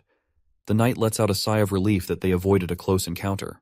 Meanwhile, our hero notices the strange black blood and can't help but wonder why it's like that. He's also puzzled about why witches can snap out of demonic influence, but these animals can't. Curiously, the boy asks if someone bitten by a demon could turn into a mindless ghoul. The hunter immediately dismisses the idea, saying there's no such thing as ghouls. Our hero breathes a sigh of relief, glad he won't have to deal with a zombie apocalypse. He then asks if the meat is edible. The knight started to freak out upon hearing this, and questions why the prince would consider eating cursed meat. The hunter agreed, recalling how he once fed a chunk of demon flesh to hunting dogs, which led to their deaths immediately. The boy sighs in disappointment, thinking it's a total waste of good meat. Both the knight and hunter are shocked that the prince was actually considering eating it, but our hero immediately reminds them how scarce food has gotten, and it would have been great if they were able to chow down on the meat they were about to hunt down. Suddenly, a soldier barges in, blurting out that someone's hurt. Apparently, it's not one of the regular guards, but a worker from the northern mines. Next thing you know, Nana's sitting alone when Nightingale suddenly pops up, asking if she's bored. The little girl jumps a mile after getting scared out of her wits, and the woman quickly apologizes for scaring her like that. Nightingale then mentions that Anna's still busy working, and might be back soon. Nana asks if Anna's still tackling those dirty mounds, and Nightingale nods in agreement. Nightingale then sits down on the chair and grabs Anna's tea out of habit without her permission. It seems Nana is feeling a bit down because of her new job. The prince has assigned her to heal the wounded guards. It's not that she's unwilling to do the job, but seeing the injured soldiers traumatizes her. She wants to overcome her fear to keep using her abilities effectively, and wishes she were as courageous as Anna. Suddenly, Nightingale spots someone coming, and a soldier bursts in with urgency, telling Nana to come downstairs pronto, because there's a badly hurt patient who needs her help. Down in the infirmary, the injured man screams in agony, begging his prince to relieve his excruciating pain. Seeing the soldier there, desperate for his life, makes our hero anxious as he wonders if this man's burns are from the steam engine malfunction in the northern mines. Nana arrives at the scene, trembling in fear as she approaches the burned miner. Her father gives her a reassuring pat on the head. Nana gulps down her fears, calming herself immediately, and declares that she's ready to proceed. Once the curtains are drawn around her, she takes a deep breath, summons her magical ability, and begins healing the man. Shortly after, the injured man is completely healed, looking as fresh as a freshly picked cucumber. Meanwhile, the father is really amazed and proud of her little girl after witnessing her healing abilities for the first time, and calls it nothing short of a miracle. Knight Brian happily mentions it's all thanks to Nana that he's also back from the brink of death. The prince freaks out upon hearing this and quickly tells Brian to keep it down. He reminds him that when Nana healed him, she snuck out without her dad knowing, and he doesn't want to deal with her angry father. Now that the injured man is awake and fully healed, he can't believe he's actually alive. Prince Roland assures him it's real, and proudly reveals that Nana, who is one of the witches, saved his life. Later that night, when our hero gets back to his room, Nightingale greets him and asks why he had to spill Nana's secret so early. And that's when we flash back to the moment when the miner is shocked after learning about Nana's true identity. He starts freaking out and reminds everyone about witches being devils. But her dad got annoyed real quick and set him straight that his daughter wasn't involved with any devils, and she was the one who saved his life. Out of nowhere, the miner sits up and drops to his knees in front of the little girl, apologizing big time for his earlier words and thanking her deeply for saving his life. Back in the present moment, our hero reflects that it was the perfect time to reveal her as a witch, considering how well it all played out. Plus, if they're going to use her powers against demons in the coming months, hiding her identity as a witch wouldn't have been an option anyway. He also stresses that since the church folks have already left for Longsong Fortress, there is no one to bully his girls. The lady asks him if he had already planned everything from the start. The boy immediately agrees, saying the snow has blocked the roads to the fortress and the seaports are under his control. The church has no means of learning what is going on in Border Town, let alone taking direct action against witches. This gives him a sweet 3 months to change public opinion about witches being the reincarnation of evil. He points out how Nana is now seen as an angel instead of a villain in the eyes of the soldiers she has recently healed. They can continue using her power to heal everyone, which will help boost everyone's morale. Once they remove prejudice from the civilians' minds, everyone will be happy. Nightingale has no clue what our hero is trying to achieve by all this, so she asks him why he is doing so much for the witches. Our hero reminds her once again that his border town does not discriminate by origin, and someone as loathed as witches should live on this land like every other person. The woman's eyes widen hearing our hero's big plans, and it's clear she's got something important to get off her chest. She admits she wasn't straight with our hero before. The prince is taken aback by this revelation, and the woman starts explaining how her sisters in the association have been moving around for ages, losing hope along the way. All they want now is a safe place to be happy, even if it's just a castle. At first the boy is confused by her confession, but then he's stunned to realize she's actually open to bringing all the witches to the border town. But she quickly brings him back down to earth, warning him that if witches come to the castle, he'll be facing off with the church. The boy reassures her, saying the church's main headquarters is far away. Even if they find out about witches leaving the border town, they won't march all the way to Grey Castle just for him. He's already plotting to gather enough influence to rival the church and create a world where witches can live alongside regular folks. He dreams of expanding that world to Grey Castle, or maybe even the whole kingdom. The next scene takes us to the capital of Grey Castle. There, soldiers on their horses are marching down the road when their captain suddenly yells for everyone to stop. This person looks really pumped as they finally return to the castle. The folks inside the castle light up the sky with fireworks, welcoming the man about to enter the city once again, Gerald Wimbledon, the first prince of Grey Castle. It's hilarious to see that these suckers have explosive material to make fireworks, even though it's been only a few chapters since our hero invented gunpowder in this primitive society. Anyway, the gates come down and Prince Gerald heads into the city with his crew. Once inside, he gets straight to the point and tells everyone he's here to claim what's rightfully his from his father. 3 shady characters show up, bowing before their prince and reporting that they've already done what they were tasked with. Prince Gerald then asks if they've managed to switch out the royal guards of the king as planned. The lackey admits there's been a snag in the plan due to some issues, and they've only been able to replace the guards in the king's chamber. The man waves off the concern, saying as long as he and his crew can get into the castle, they're good. The lackey quickly reassures him that there won't be anyone stopping their entry. The old man then mentions that Prince Gerald's fate star, the Heaven Star, is leaving the equinox and will be gone from this hemisphere in about 4 months. He asks if Gerald remembers what that star activity symbolizes. Gerald's mind drifts back to childhood memories of playing with his younger siblings. Then, he snaps back to reality and admits he already knows what those stars mean. This means he's ready to break the rules of the challenge their father set for them, and Prince Gerald will be taking the throne of Grey Castle. Outside the king's room, the prince catches a weird odor and asks his lackey about the strange smell of blood. The old guy explains that the king had called for a servant girl who noticed the staff change when she left, so they had to get rid of her. Seems like things are getting interesting because the king hasn't been around women since their mother passed away, As he's about to enter, the old man points out there's no guard patrol, making it easier to move around. The prince scoffs that he's not sneaking in like a rat. He's here proudly to discuss inheriting the throne with his father. But if talking fails, he'll try something else. He grips his sword and leans toward the door. The scent of blood just gets stronger. Once he takes a peek inside, he finds blood and smashes through the door. Inside, he discovers his brother standing there, and the third king of Grey Castle, Wimbledon, lies dead with a dagger in his chest.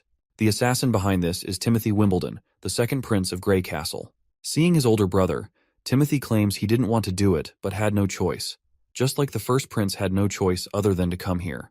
Almost instantly, a bunch of soldiers pop up right behind the first prince and surround him, catching him off guard. The older brother asks his younger sibling how long he'd been planning this. Timothy explains that the decree their father set was like a chess game. He admits he planned to play by the rules, but the third princess started playing dirty. He also points out Gerald as a dirty player, suggesting the first prince wouldn't have rushed all the way across the kingdom to the capital without a heads up from his astrologer lackey. Seems like his lackey has also betrayed the first prince, though the old man clarifies he never lied. When the heavens move from the equinox, it symbolizes a seeker who's lost their way, but also foretells downfall. The first prince gets annoyed and yells at his younger brother, reminding him how he was the favorite son, given all the advantages by the king.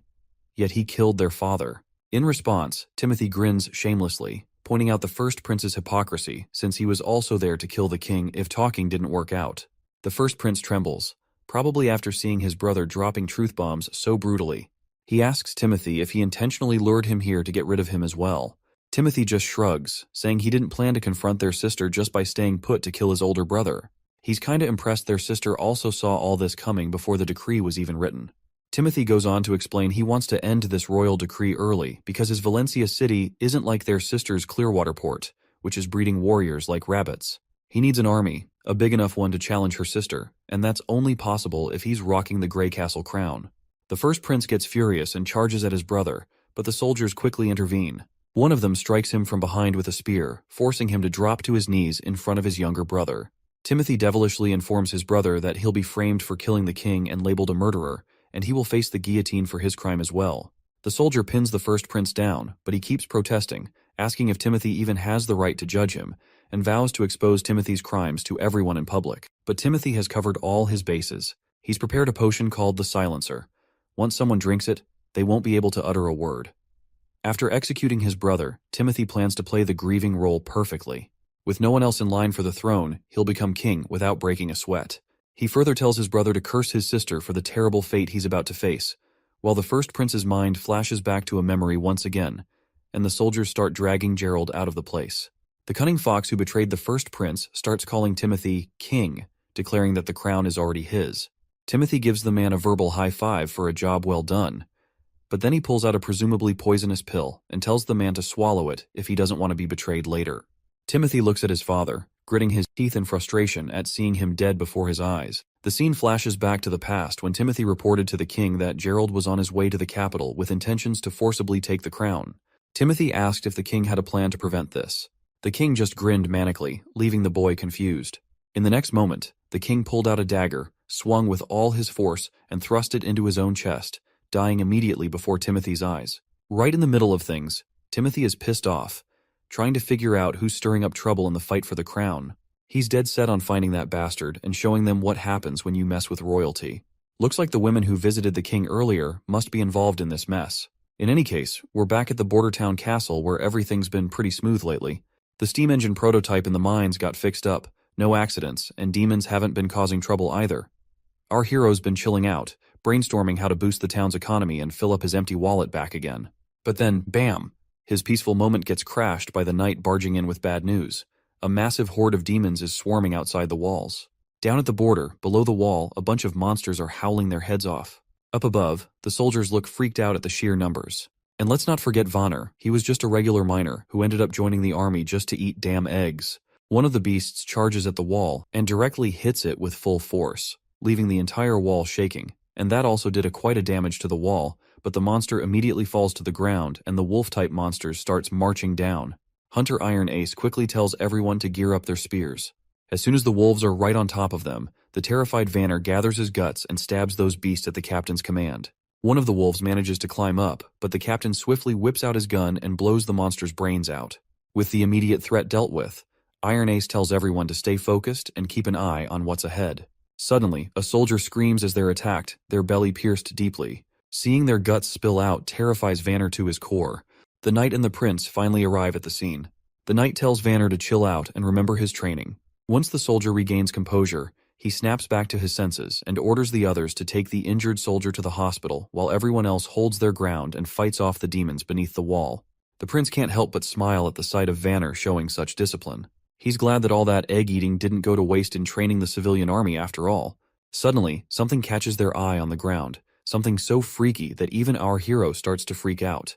The hunter, equally spooked, quickly pulls out his gun, saying they've officially stumbled onto trouble for the day. Our hero's mind is spinning at the sight of this behemoth, a disgusting creature that seems to break all the rules of biology.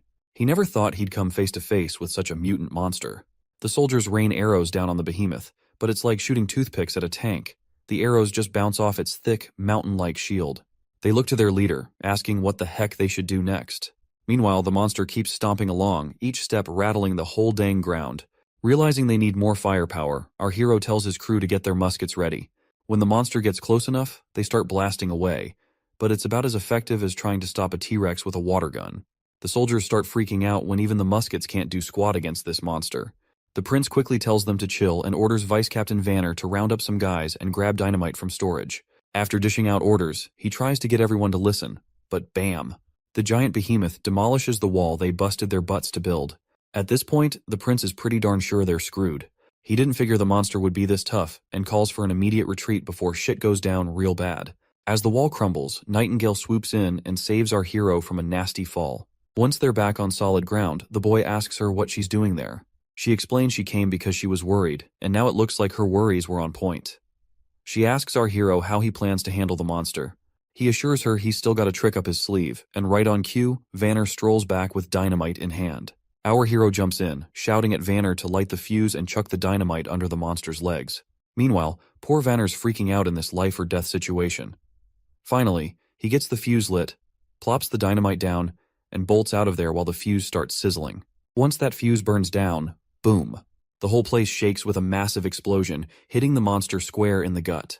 Everyone starts busting out victory moves as they watch the monster crash lifelessly to the ground. The prince is grinning like he just aced a test. But their celebration is cut short when they spot more beasts roaring back at them, even though they're just regular old critters. But they are in numbers. The soldiers scramble to get their shields up, and our hero is standing there clueless and panicking. The boar suddenly lets out a roar and charges right at their group. One soldier, lying on the ground, can't believe his eyes as he sees this girl stepping into the fray. But this ain't just any girl, it's Anna, and she's no ordinary lady, and you better get that to your head. Anna stares down the monster, showing no fear. She taps into her powers and throws fire right at the boar. The flames hit the mark, roasting the boar alive. Our hero's jaw drops, totally caught off guard by what he's seeing. Our hero feels like a complete idiot for never thinking about Anna's role on the battlefield beyond her building and town projects. That's exactly why he kept her safe in the sickbay, to avoid any danger, and he has no clue how she got out of here. As one of Knight Brian drops down to his knees, he informs the prince that Miss Anna was worried about his safety and insisted on coming to the wall, and he was not able to stop her. Originally, our hero had planned to sway public opinion in favor of witches using Nana's abilities, and once more people accepted witches, our hero wanted to reveal Anna's existence publicly. But it seems like the cat is already out of the bag. The boy quickly orders Brian to protect Anna from the danger, and he instructs Nightingale to do the same. Meanwhile, Anna steps forward confidently as soldiers gather around her protectively. With a determined look, Anna raises her hands, flames flickering to life, and she creates a wall of fire in the hole in the wall, blocking the monsters from advancing any further. Our hero is completely shocked by the magnificence of Anna's fiery display, but monsters continue to emerge from the flames. That is when the boy locks eyes with Anna. And in that moment, the prince understands what needs to be done. He immediately grabs the gun from the knight's hand and begins shooting down the monsters, aiming straight for their heads. The sight of their prince taking action startles everyone. Our hero raises his own gun, rallying the soldiers to prepare their spears and charge forward. His crisp voice fills the atmosphere as he commands them to protect their wall and their border town. The crowd really gets fired up to protect their town, and everyone is ready to take those critters down. After a while, the last wolf standing takes a bunch of arrows and drops lifeless to the ground, finally letting the soldiers savor their victory. The knight is totally blown away by their successful defense of the turf. But then, the prince suddenly remembers Anna, and he starts losing his shit because he's been so busy commanding that he almost forgot about her. He's worried about how he'll explain all about her being a witch to the civilian army. As he frantically looks around for her, he notices something surprising. Everyone is showing her respect instead of calling her the reincarnation of some devil or whatever. The prince is almost clueless about this unexpected attitude toward her from the civilians. Even though her fiery power had scared him, it seems to have earned trust and gratitude from others as well. When Anna finally stands before the prince, she looks exhausted from using her powers and promptly faints, dramatically falling right onto our hero's chest. The next scene takes us to Clearwater Port at Garcia's residence, where the third princess gets the news that her father has kicked the bucket. According to the letter, her brother, Gerald the First Prince, has been fingered for the assassination and is now locked up by the guards. They're saying he didn't kill himself, but rather got slapped with an execution sentence by the bigwigs. This news really throws her knight for a loop, and he finds it all pretty fishy.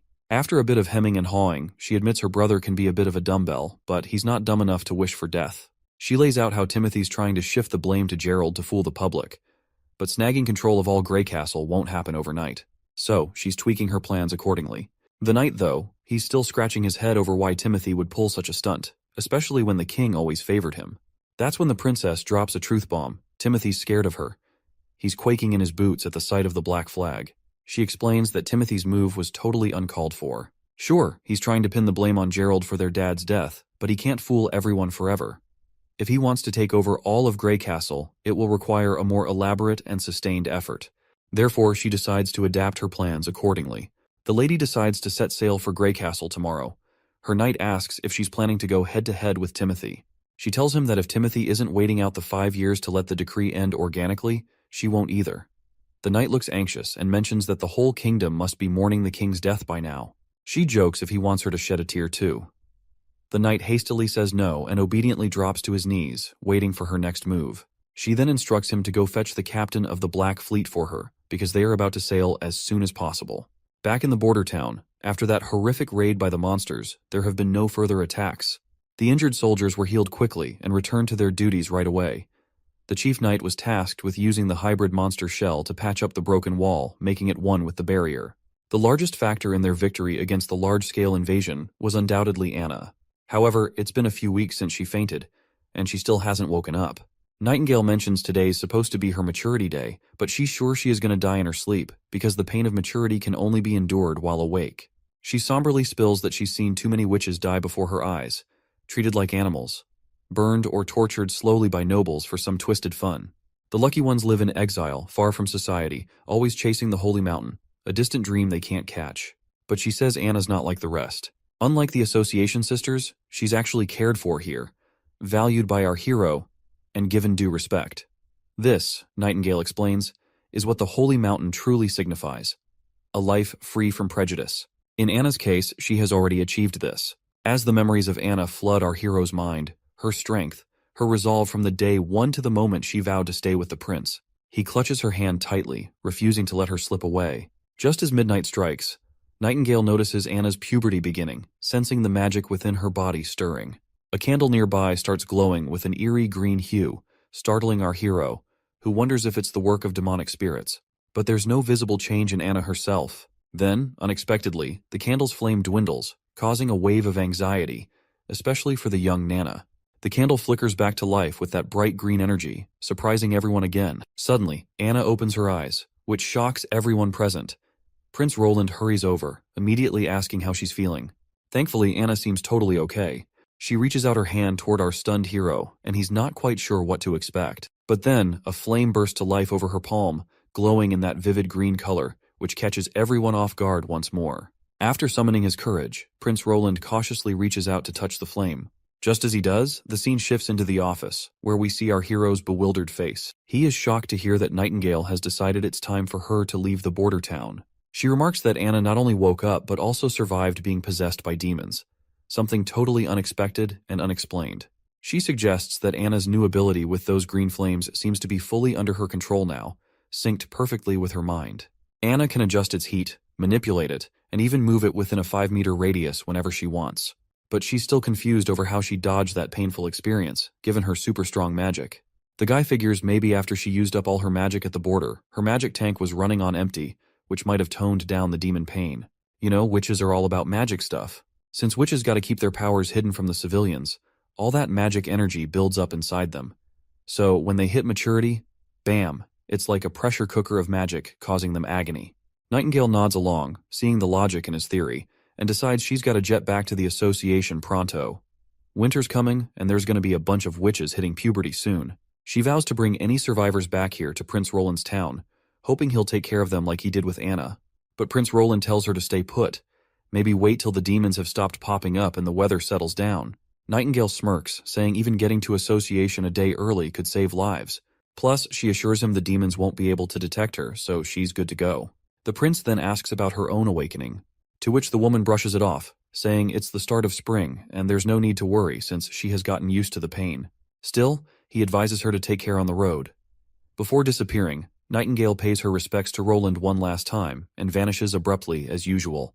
Her sudden disappearance leaves the prince unsettled because he's never been a fan of her habit of appearing and vanishing without warning. Sitting back, he sinks back into his thoughts, mulling over how if his theory about witches turns out to be true, it could be a game changer. He then looks over at his ridiculously long to-do list, realizing there's a mountain of tasks waiting for him.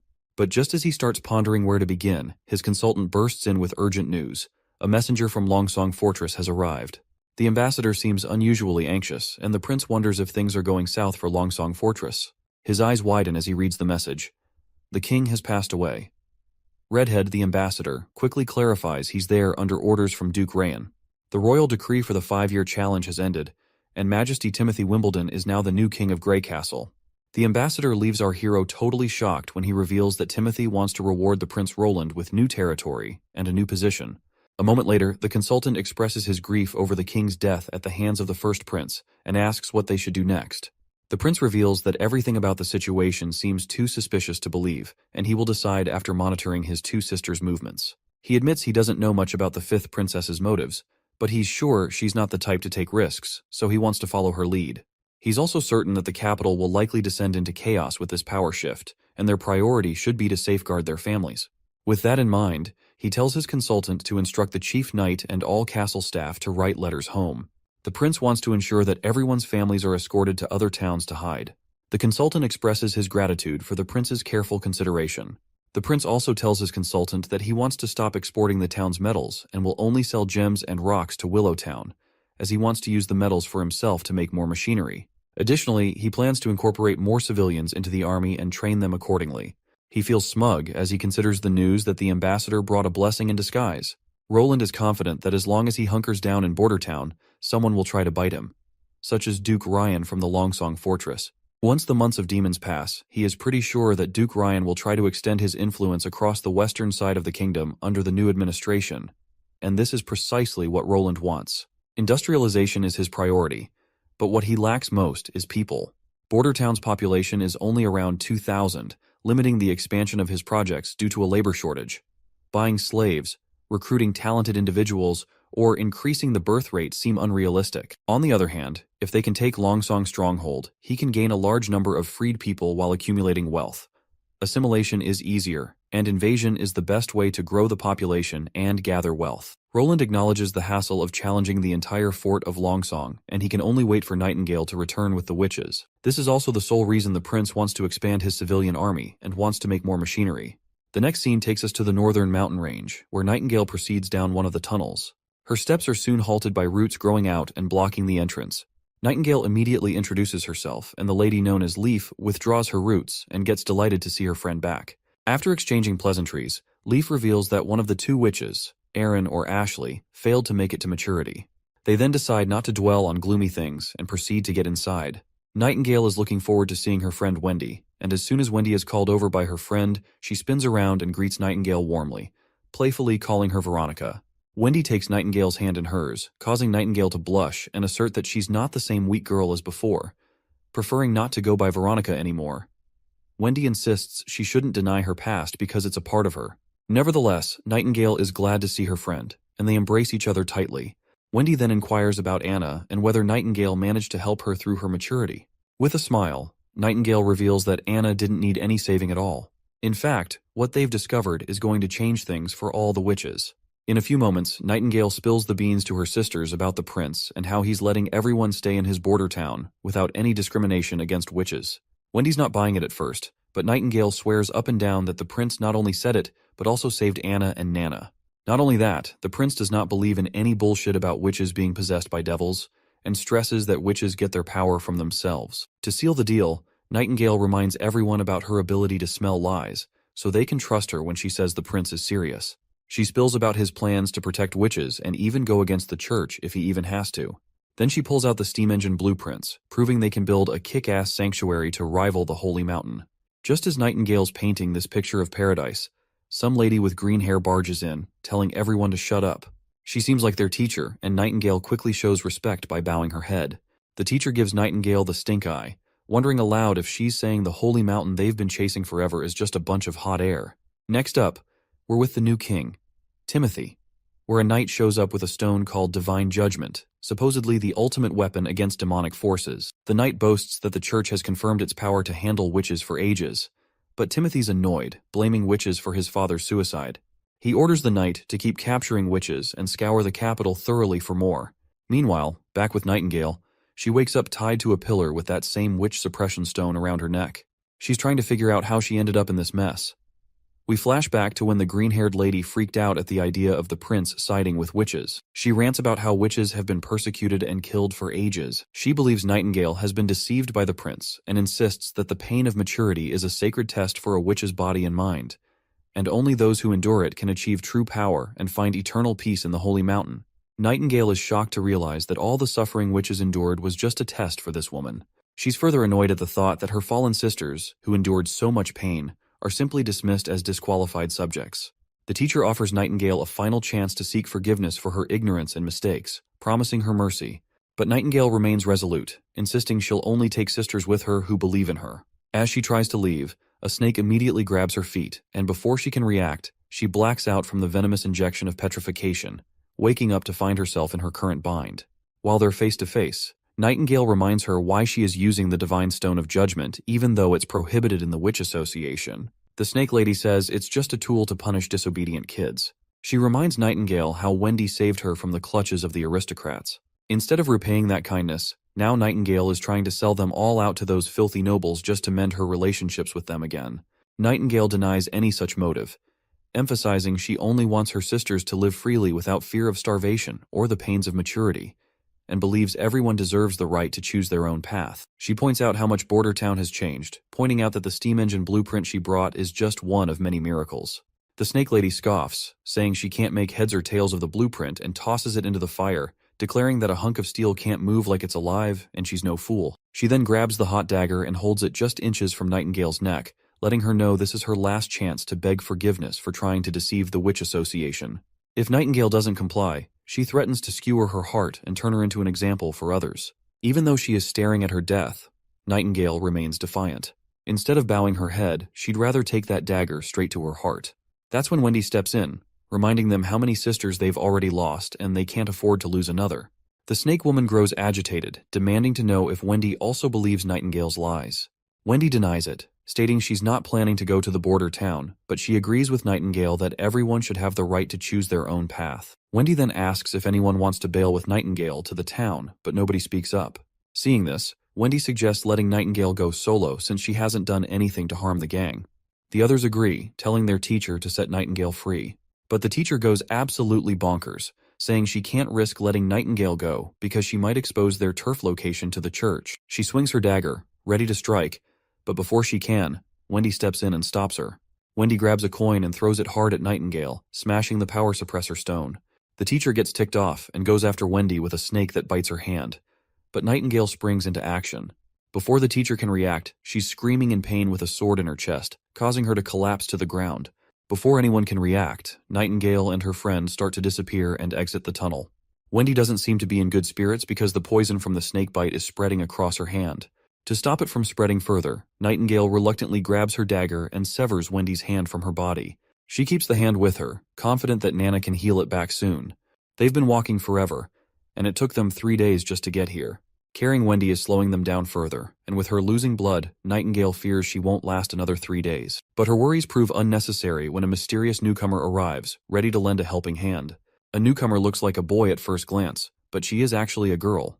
She reassures Nightingale not to freak out. Her name is Lightning, and she recently joined the Witch Association. Nightingale stays cautious around this tomboy and asks if Kara sent her. Lightning shrugs it off, saying it's no wonder Nightingale doesn't recognize her since she's always out and about. She makes it clear she's here because, like Nightingale said earlier, everyone should live life their own way, and she's chosen to stick with Nightingale. Simple as that. She's totally pumped about all the machinery and exploding dynamite, being an explorer at heart. Nightingale wonders why someone so into adventure joined the association. Lightning explains that finding the Holy Mountain is an adventure in itself, but the association is all about books, and Kara's always buried in them. Nightingale asks if Lightning's a fighter, to which she nods, mentioning she can fly too. Or so Lightning thought. She's struggling to move an inch with all that weight over her little shoulders. Finally, she gathers enough energy and starts floating slowly through the air. The tomboy then asks if Nightingale knows Wendy for a long time, noting how Wendy called Nightingale Veronica back at base camp. Nightingale confirms they go way back and tells how, before joining the association, people treated her like a puppet. And it was Wendy who showed her way to live. She reveals she had a family in Silver City when she was 13, but her parents disappeared during a commoner uprising. Nightingale's uncle then took her and her brother, Hyde. That was also the year her witch abilities first appeared inside her, but her uncle figured out her secret right away and split her from Hyde, locking her up to train her powers. He threatened to harm Hyde unless she used her abilities for his dirty work. So she became a full-on assassin. Poisoning, ambushing, you name it. She did every kind of horrendous act. As the Gillen family's wealth increased with time, her hands got dirtier and dirtier as well, soaked in the blood of others. The worst part is that her powers were just too perfect for that kind of work. When she finally reunited with Hyde, he turned her away cold, wishing he didn't have a witch for a sister. After that, she was broken inside. When maturity hit, she managed to survive the pain, and her powers also intensified. The prison bars couldn't contain her anymore, so she broke free, killed her uncle, and left with no direction. It was then she found Wendy, who was like a spark of warmth in her cold world. Wendy took her to the association, where she met other witches, and their teacher Kara provided solace to everyone. In the present, Lightning points out that Kara has gone off the rails, finding it hard to believe there's a prince who genuinely cares about witches. After finally reaching Border Town, we find our duo inside this familiar, quaint cottage. The prince can't seem to stop sneezing, wondering who might be thinking about him so much. Just then, a commotion grabs their attention. As they turn around, they see Nightingale and the other two bursting into the cottage, crashing right before their feet. Anna immediately takes her stance to deal with these uninvited intruders. But Nightingale immediately yells at our hero to fetch Nana as quickly as possible. As Nana tends to Wendy's injuries, our hero has no clue what went down at the association that made Nightingale rush back with only 3 witches. He wonders if demons attacked them and if only 3 survived, feeling lucky they have Nana to reattach Wendy's arm. Suddenly, Lightning appears from the infirmary. The prince quickly asks if she's hurt too.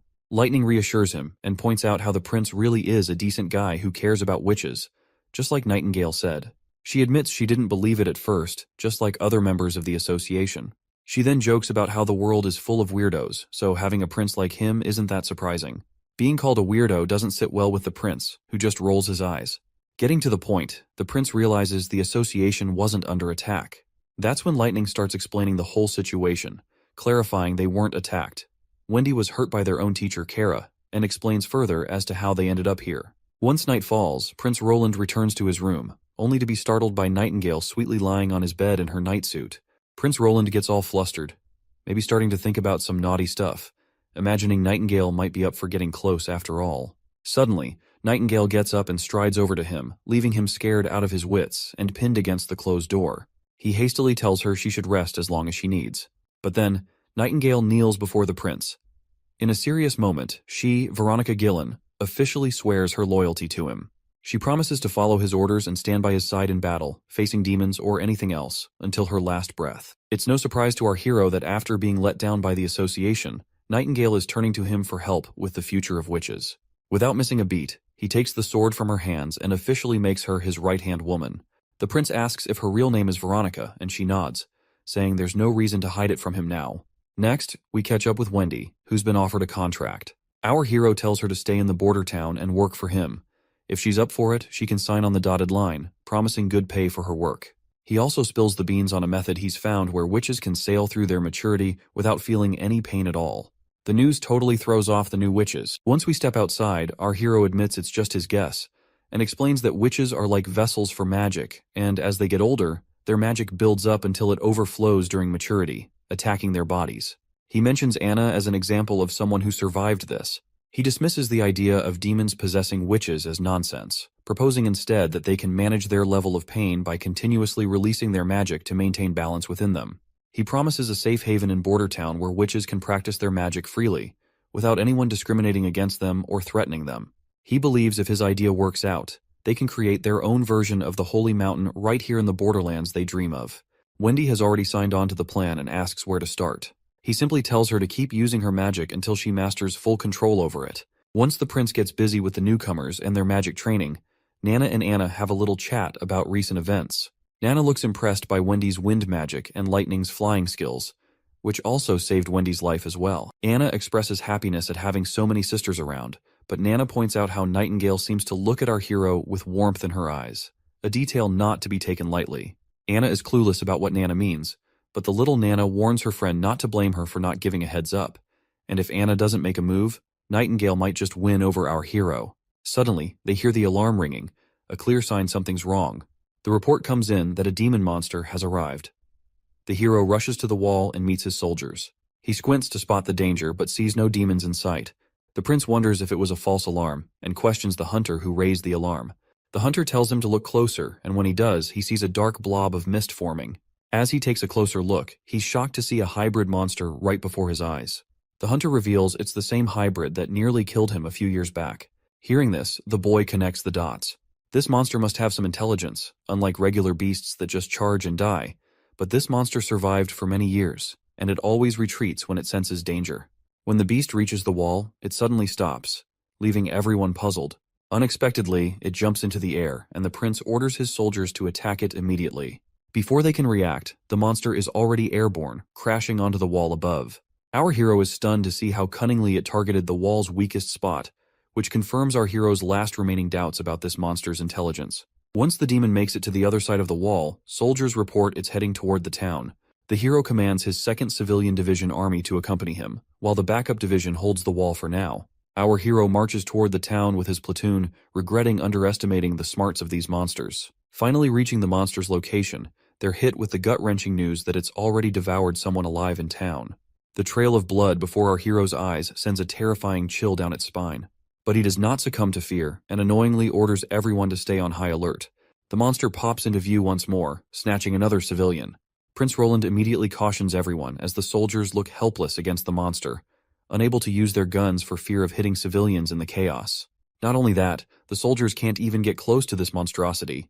Iron Axe commands his soldiers to get on rooftops and higher ground to aim precisely without harming civilians. Soldiers immediately climb up to the rooftop to take their positions. Despite the odds, soldiers manage to shoot over the monster's overgrown head, but they slightly miss their mark. The monster glares back with an annoyed face.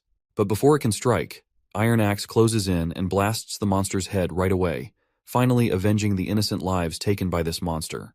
In the Hermes perimeter, north of Grey Castle, a gigantic mutated creature crawls its way toward the towering wall. The knights on the wall tremble as they witness the enormity of the approaching monster. Upon finally stepping on the rooftop, the creature drools and immediately perks up at the sight of the humans nearby.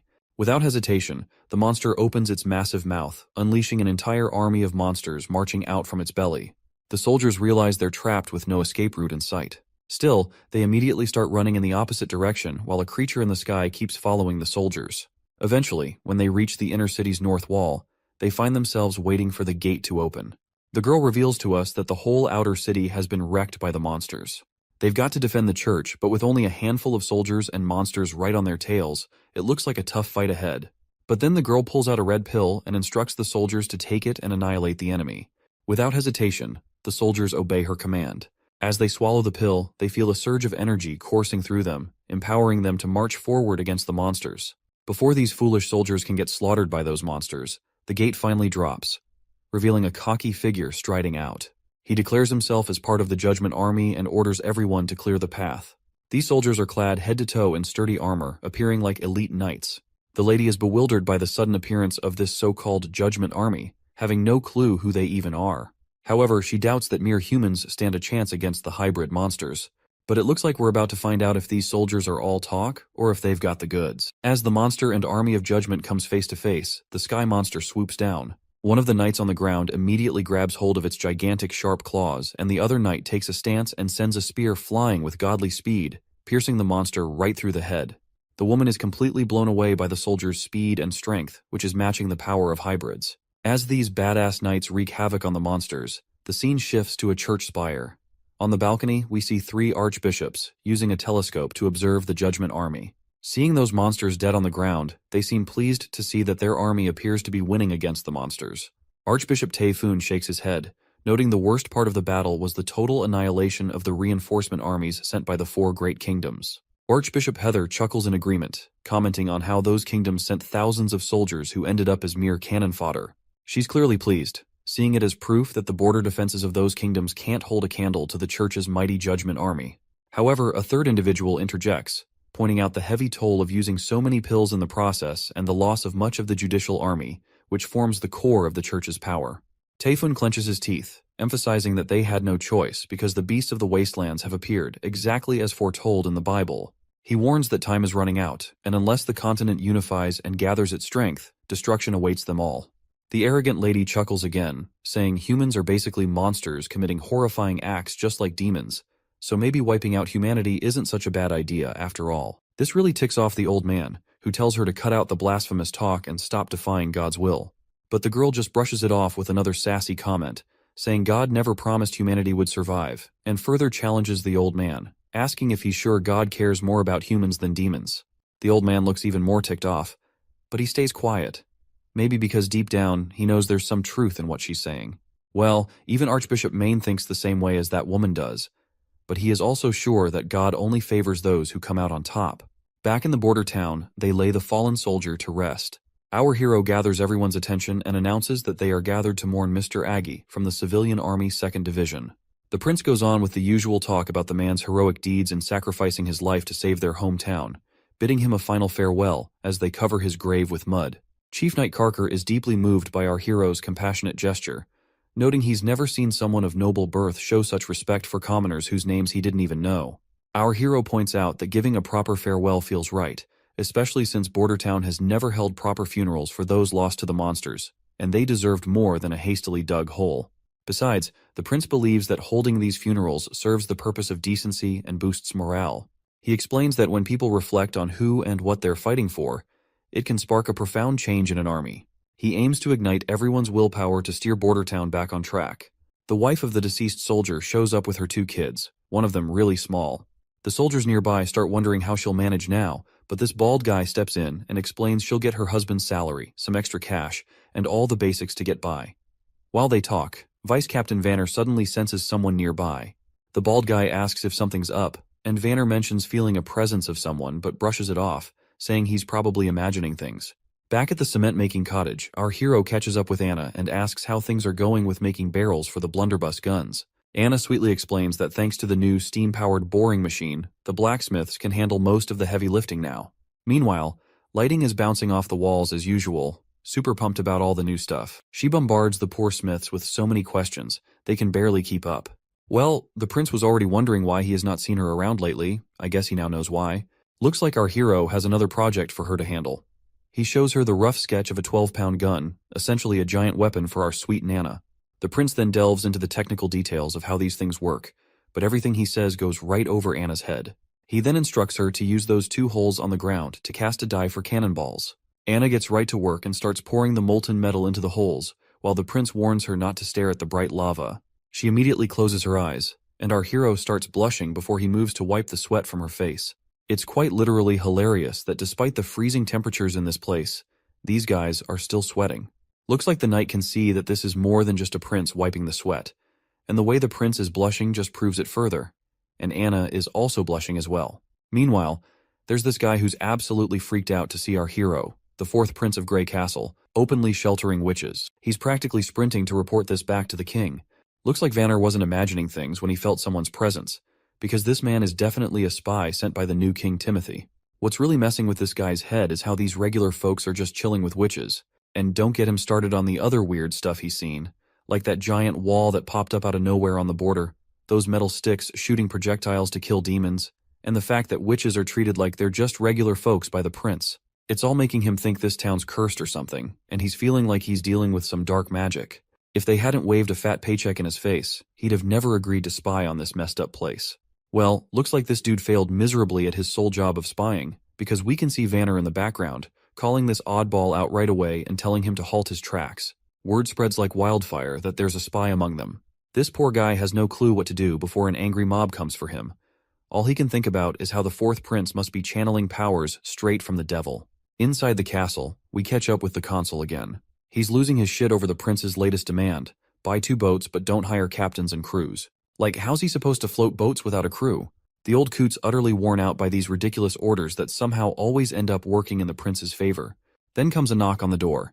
A soldier reports they've caught a rat, a guy named Cole, also known as Groundhog, who's apparently Prince Timothy's spy. Turns out this guy's been living under a fake identity for months, pretending to be a border town resident. They found a letter and some money on him, but he's still being grilled for more info. The old man orders them to squeeze every last drop of intel and execute him right away. Looks like the old man is not freaking out because this is already a 4th spy they have found out. Our clever prince had foreseen more spies would come, so he told the old man to announce that there are people in the border town trying to destroy their food reserves. He instructed everyone to keep an eye out for anyone acting suspiciously, promising a reward for anyone who catches a spy. The old man is always surprised by our hero's cunning decisions. He sees him as a devil who doesn't even fear the stone of divine judgment. Back in the Grey Castle capital, Timothy inquires about the royal decrees he sent to his siblings, but none of them have replied. One of his men reports that the 4th prince, our hero, sent a reply stating he will return once the months of demons are over and his people are safe. The reporter points out that Prince Roland still acknowledges Timothy as a prince, not a king. Timothy considers our hero a fool for opposing him, especially since Timothy had plans to offer him land and a comfortable life. He dismisses Roland as an oddball and asks his lackey if there's been any response from the 3rd and 5th princesses. The lackey reveals that the 3rd princess has disappeared from the city along with her butler and 2 servants, and they haven't been found since. The prince facepalms in disappointment, as he never wanted commoners to lay a hand on his sister despite any personal disagreements. He then inquires about Garcia Wimbledon, the stubborn pirate. Before the council member could speak up, Timothy orders him to seize her water port and forcibly escort her back to the capital. Right on cue, a knight arrives on the scene and hastily reports that Garcia Wimbledon has defeated Duke Joseph's Carl at the southern border and gained full control of Hawk City. The news terrifies Timothy beyond belief, and he sinks even further into despair when he hears she has crowned herself Queen of Clearwater with the blessings of the local dukes, and the whole southern half of Grey Castle has split off. Next scene, we're down by the river south of Border Town, where our top captains are tearing down the cannon they just put together. Both of these tough guys are beat, griping to their boss that this thing is way too damn heavy. The chief knight then asks why he got stuck guarding this behemoth, since no one can move it an inch, let alone stealing it. Our hero just sighs, explaining it's not just something, it's a masterpiece built with blood, sweat, and the grind of steel. He wonders why others can't see its beauty like he does. Moving on, Lightning is itching to clean the barrel, so our hero gives her the green light to go ahead. Watching this eager tomboy happily doing her job, the knight gets confused and asks why Lightning hasn't signed a labor contract. Our hero explains she insisted on working for free as long as the prince kept inventing interesting stuff. All she needs are food and clothes, and this broke idiot couldn't pass up such a steal of a deal. After Lightning finishes cleaning the barrel and reports it's empty, she eagerly waits for the next step. Before we move on, our hero tells his soldiers to remember the first step, making sure there's nothing stuck inside the barrel. Next up, they need to load in the gunpowder and slap that cannonball on top, making sure to push it down real hard to get rid of any air. Then, they stick in a fuse to light up the party. Once everything's set, the prince tells everyone to clear out and lights the fuse. It starts sizzling right away, so everyone covers their ears to save their eardrums. Boom! The cannonball goes flying straight at the dummy and punches a hole right through its chest. While the hunter prays to God to see such devastating power, Vanner is also blown away. Even after smashing the dummy, the cannonball keeps going for another 100 meters, proving our mission's a total win. A 12-pound cannon can theoretically reach thousands, so these results are solid for a first shot. The knight respects the weapon's power, but worries it's too heavy to lug around. Cleaning, loading, and carting cannonballs and gunpowder is a hassle. Our hero nods, saying the effort's worth it if it means slaying hybrid demons effortlessly. He's already thinking of using ships to solve the weight problem, and has enlisted the old consul's help in acquiring sailboats from Willow Town. Wendy's wind control will increase transportation speeds for both civilians and cannons, aiding their strategy against the Duke of the Longsong Fortress. He envisions a pincer attack by approaching the Duke's army from the rear. So much for his boat dreams. The old man burst his bubble by saying they can't afford any sailing boats. A double-masted sailboat costs a whopping 120 golden coins, and that doesn't even cover the crew, which runs about 200 golden royals. Even if they blew all 315 golden coins they have in their treasury, they'd only get the boats, with no pay left for the civilian army next month. Back in the office, our hero keeps arguing with this stubborn geezer that he doesn't need a crew. But the old man keeps insisting that's not how things roll in Willowtown. Boats come with crews. If he wants a boat, he's got to hire them too.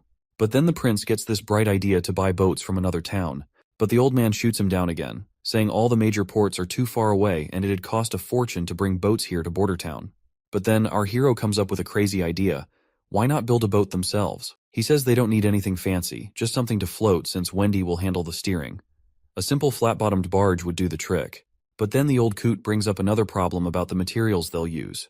Our hero confidently suggests using light wood, but then he realizes a boat of logs might not be as durable and reliable. He even considers having Anna help weld a proper metal boat, but he's already used up all the metal-making guns and stuff. Then, the idiot remembers they have tons of concrete left over from building the wall. He suggests using wood for the base and reinforcing it with steel rebar, then making the rest of the boat out of concrete.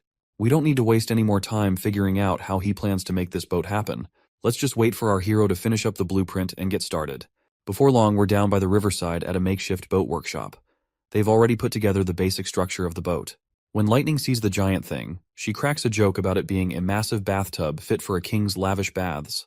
Our hero chuckles and corrects her, saying they're actually building a boat, not a bathtub.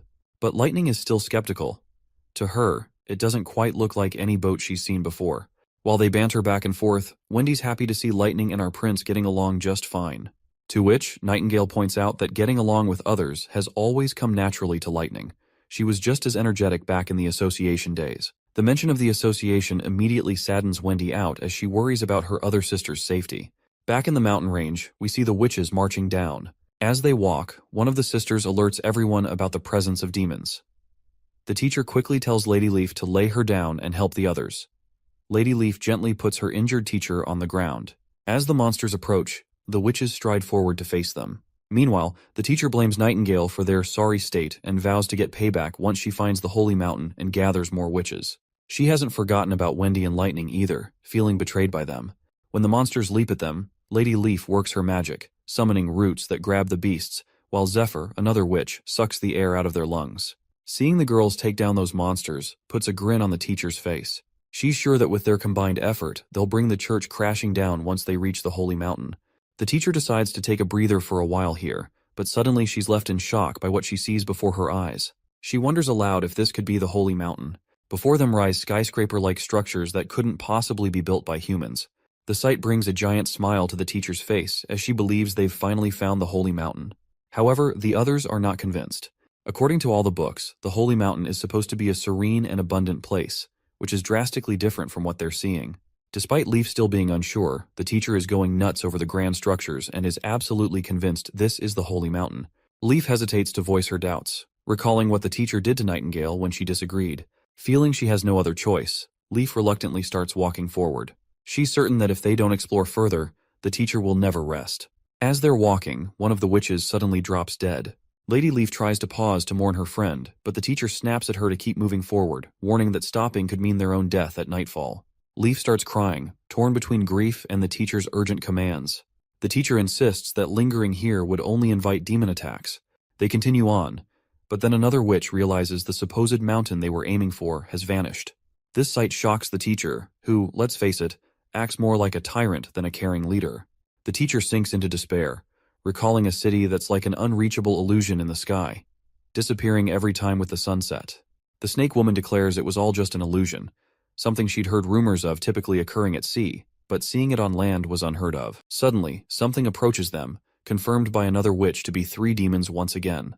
But this time, it becomes clear this new threat is not just a regular demon. This mysterious entity attacks one of the witches with some weapon, leaving Leaf frozen in place as her friend is struck down, a long spear piercing her chest in an instant. Leaf stares at where the spear came from with disbelief. Before them stand hybrid creatures, riding demonic beasts. Looking at their ripped bodies, it's no wonder they took down the girl with just one blow. One of the witches immediately uses her abilities to turn the ground into a swamp, but the creatures effortlessly leap from their mounts and land right in front of the women. One monster swings its hand, smashing a witch with brutal force, splattering blood everywhere, leaving the sisters absolutely terrified out of their minds. The beasts then turn towards the remaining sisters, who stand petrified and trembling in their boots. Suddenly, another monster fixates on a redhead among them. Her face pales as the creature approaches, its grotesque tongue-like appendage dangling from its mouth, which is a far cry from any normal tongue. Before the beast can reach her, it's struck by a fireball. Though it annoys the creature more than hurts it, the redhead grabs the hand of the traumatized orange-haired witch and urges her to run. But the orange-haired witch is so shaken that she's forgotten how to move. Another witch decides to confront and pulls out her puny bow, which, let's be real, looks like a toy, and she's brutally kicked by the monster right in the chest. She goes flying and sprawls on the ground, and it wouldn't be surprising if she died from that single blow. Despite seeing her friends drop like bugs, Wendy uses her root magic once again to try and immobilize one of the monsters, wrapping it from head to toe. The snake lady sends her snake to crawl around the beast, and together they bring the formidable creature to its knees. Wendy urges everyone to run while she keeps the monster restrained. Meanwhile, the other monster immediately retrieves a spear from its back. As it tries to throw the spear, its feet sink into the swampy ground. However, the monster manages to throw the spear with incredible speed, leaving only a trail of pink light as it goes straight for its target, leaving nothing but a haze upon impact.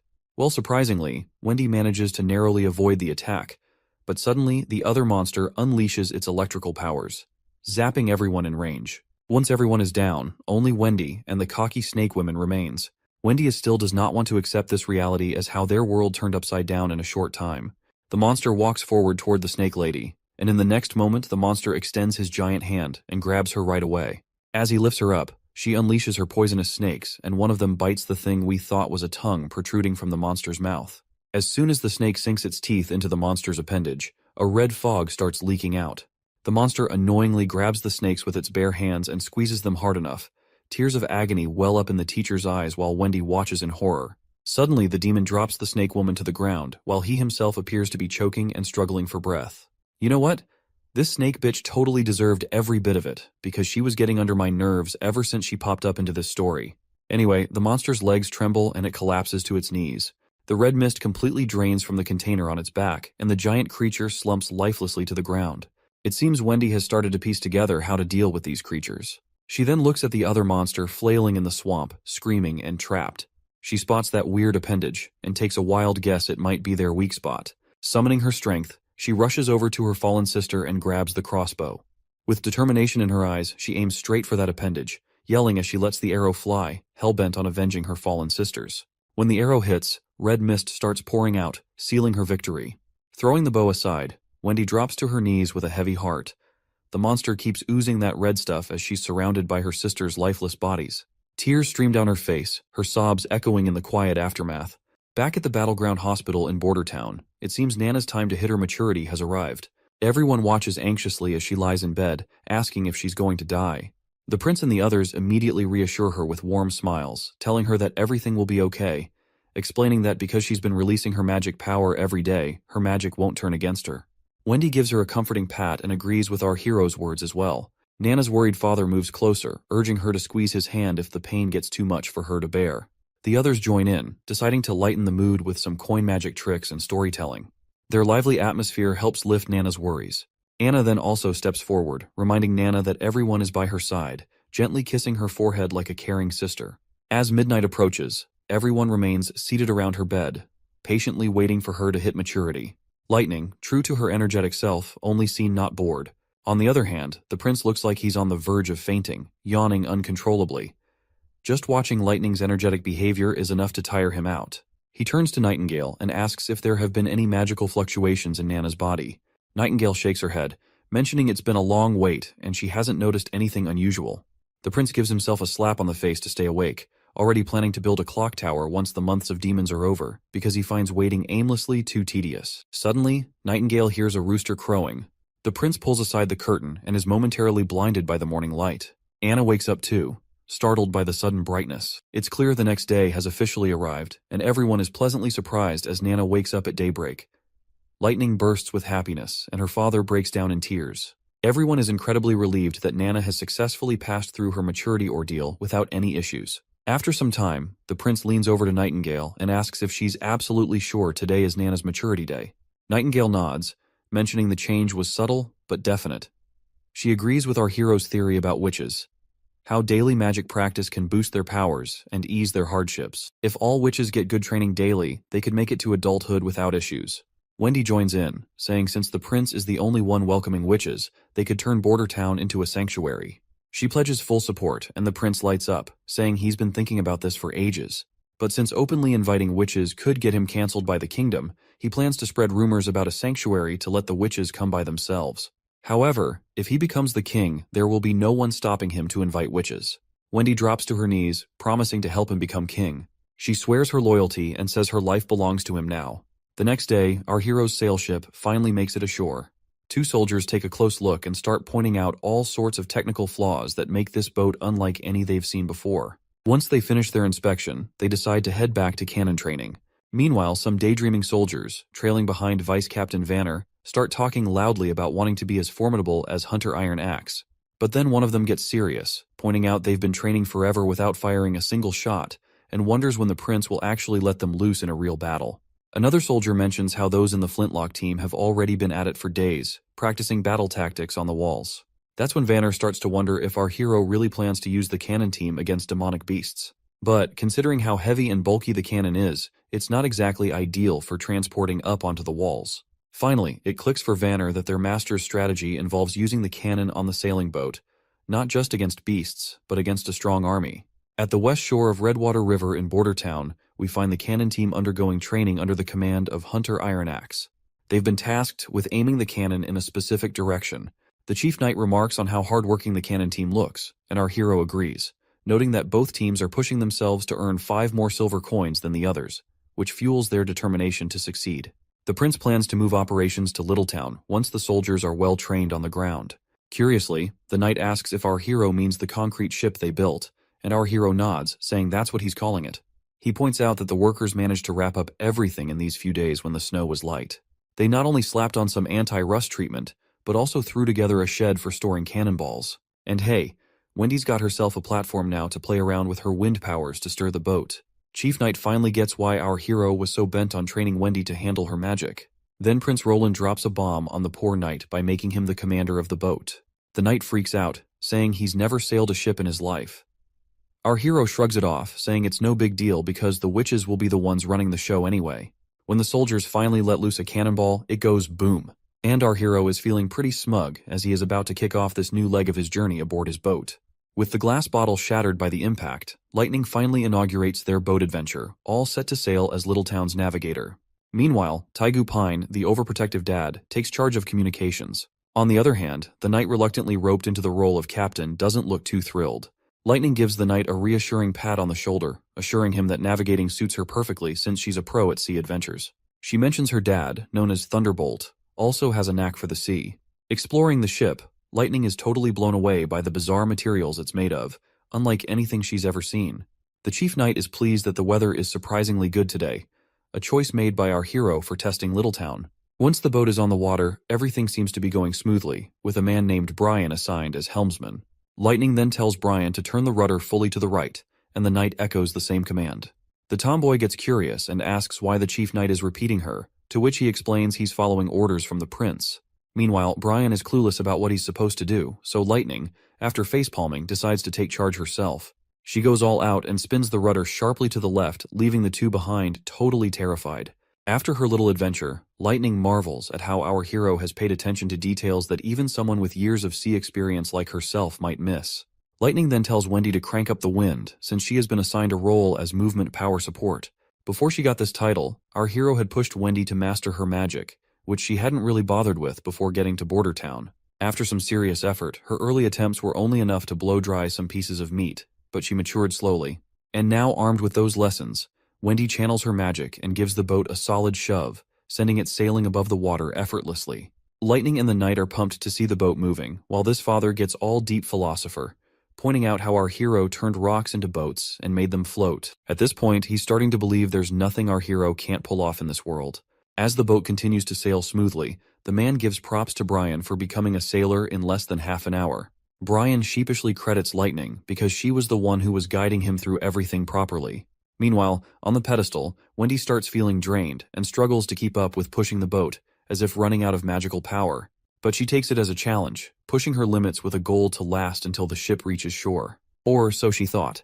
Wendy starts losing consciousness, and Lightning immediately directs everyone to steer the boat towards shore because Wendy has fallen ill. Once the tomboy gets her down, they find Wendy's entire body covered in icy sweat, potentially freezing her to death. They chide her for not informing them about her condition earlier, but it seems their streak of fortune has just taken a turn, as their boat also crashes into some rocks which causes damage. The captain bellows orders, directing Lady Lightning to escort Lady Wendy back to the castle while commanding the others to stay and gather the sails. As Lightning immediately departs with Wendy, the captain of the damaged ship is visibly disheartened. He reflects that while their test of Littletown was not a failure, it hasn't quite been a success either. At least they've identified two critical issues to address: keeping Lady Wendy warm on the pedestal and making the boat shockproof. Meanwhile, back in town, a carriage travels down a desolate road. The driver of this carriage is a one-legged man, and inside the carriage a priest can be seen beating the shit out of this little girl. And this girl is apparently not alone in this carriage. The carriage driver couldn't help but feel sorry for the girls, even though the man inside the carriage seemed to be their only lifeline. Without him, these girls would have likely frozen on the streets.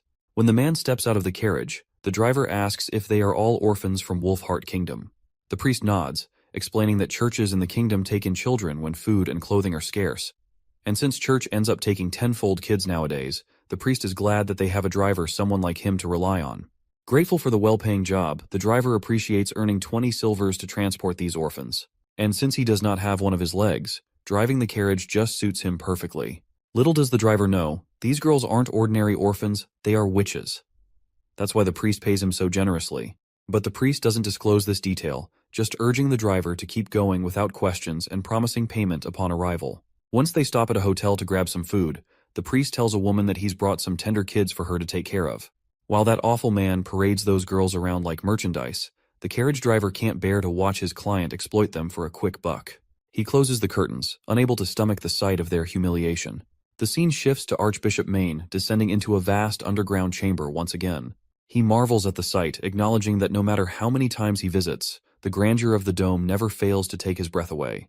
The Archbishop asserts that this dome, which he calls a natural creation, is surely the work of the Lord. The Archbishop explains that while the Hermes Church above ground symbolizes steadfastness, the heavily guarded depths of the Hermes dungeon might be the true heart of the church. Once he steps into that mysterious facility, a knight guides the priest deeper into its depths. As they stroll along, we learn these knights are the church's most steadfast hounds, rewarded with homes in these tunnels for their loyalty. Any disciplinary actions are dealt with severely, often resulting in lifelong confinement within the very dungeons they guard. Other tunnels house libraries filled with church literature, historical documents, and notably, the prison where those unlucky criminals rot away for good. Through another door they go, entering the prison where desperate voices beg for freedom, willing to trade their lives just to escape. The priest stops before a particular cell, secured with a large lock.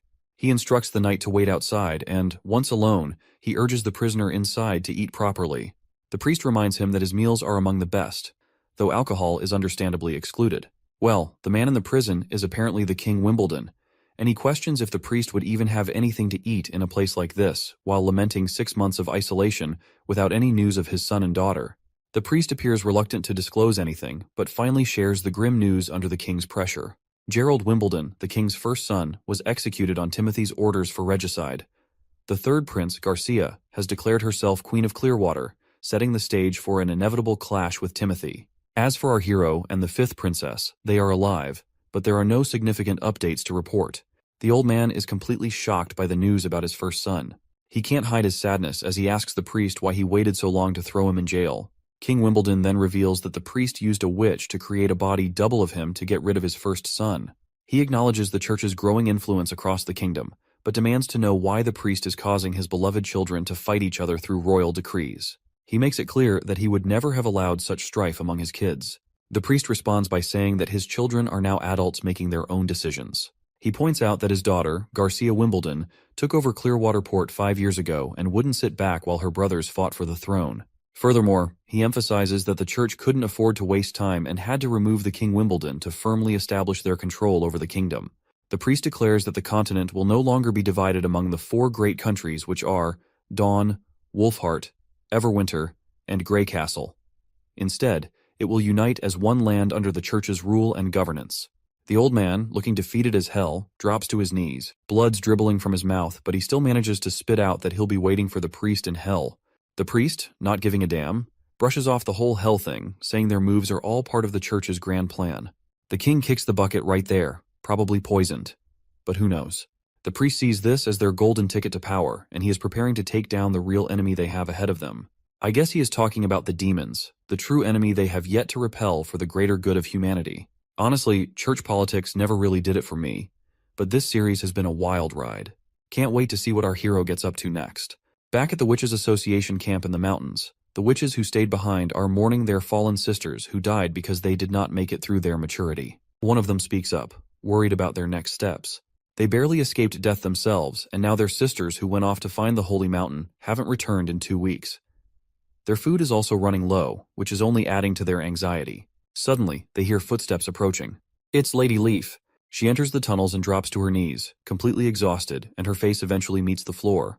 Rewinding a bit in time, we find Lady Leaf walking a desolate path, her face pale from the harsh weather and hunger gnawing at her belly. Suddenly, her maturity hits hard while on this desolate journey.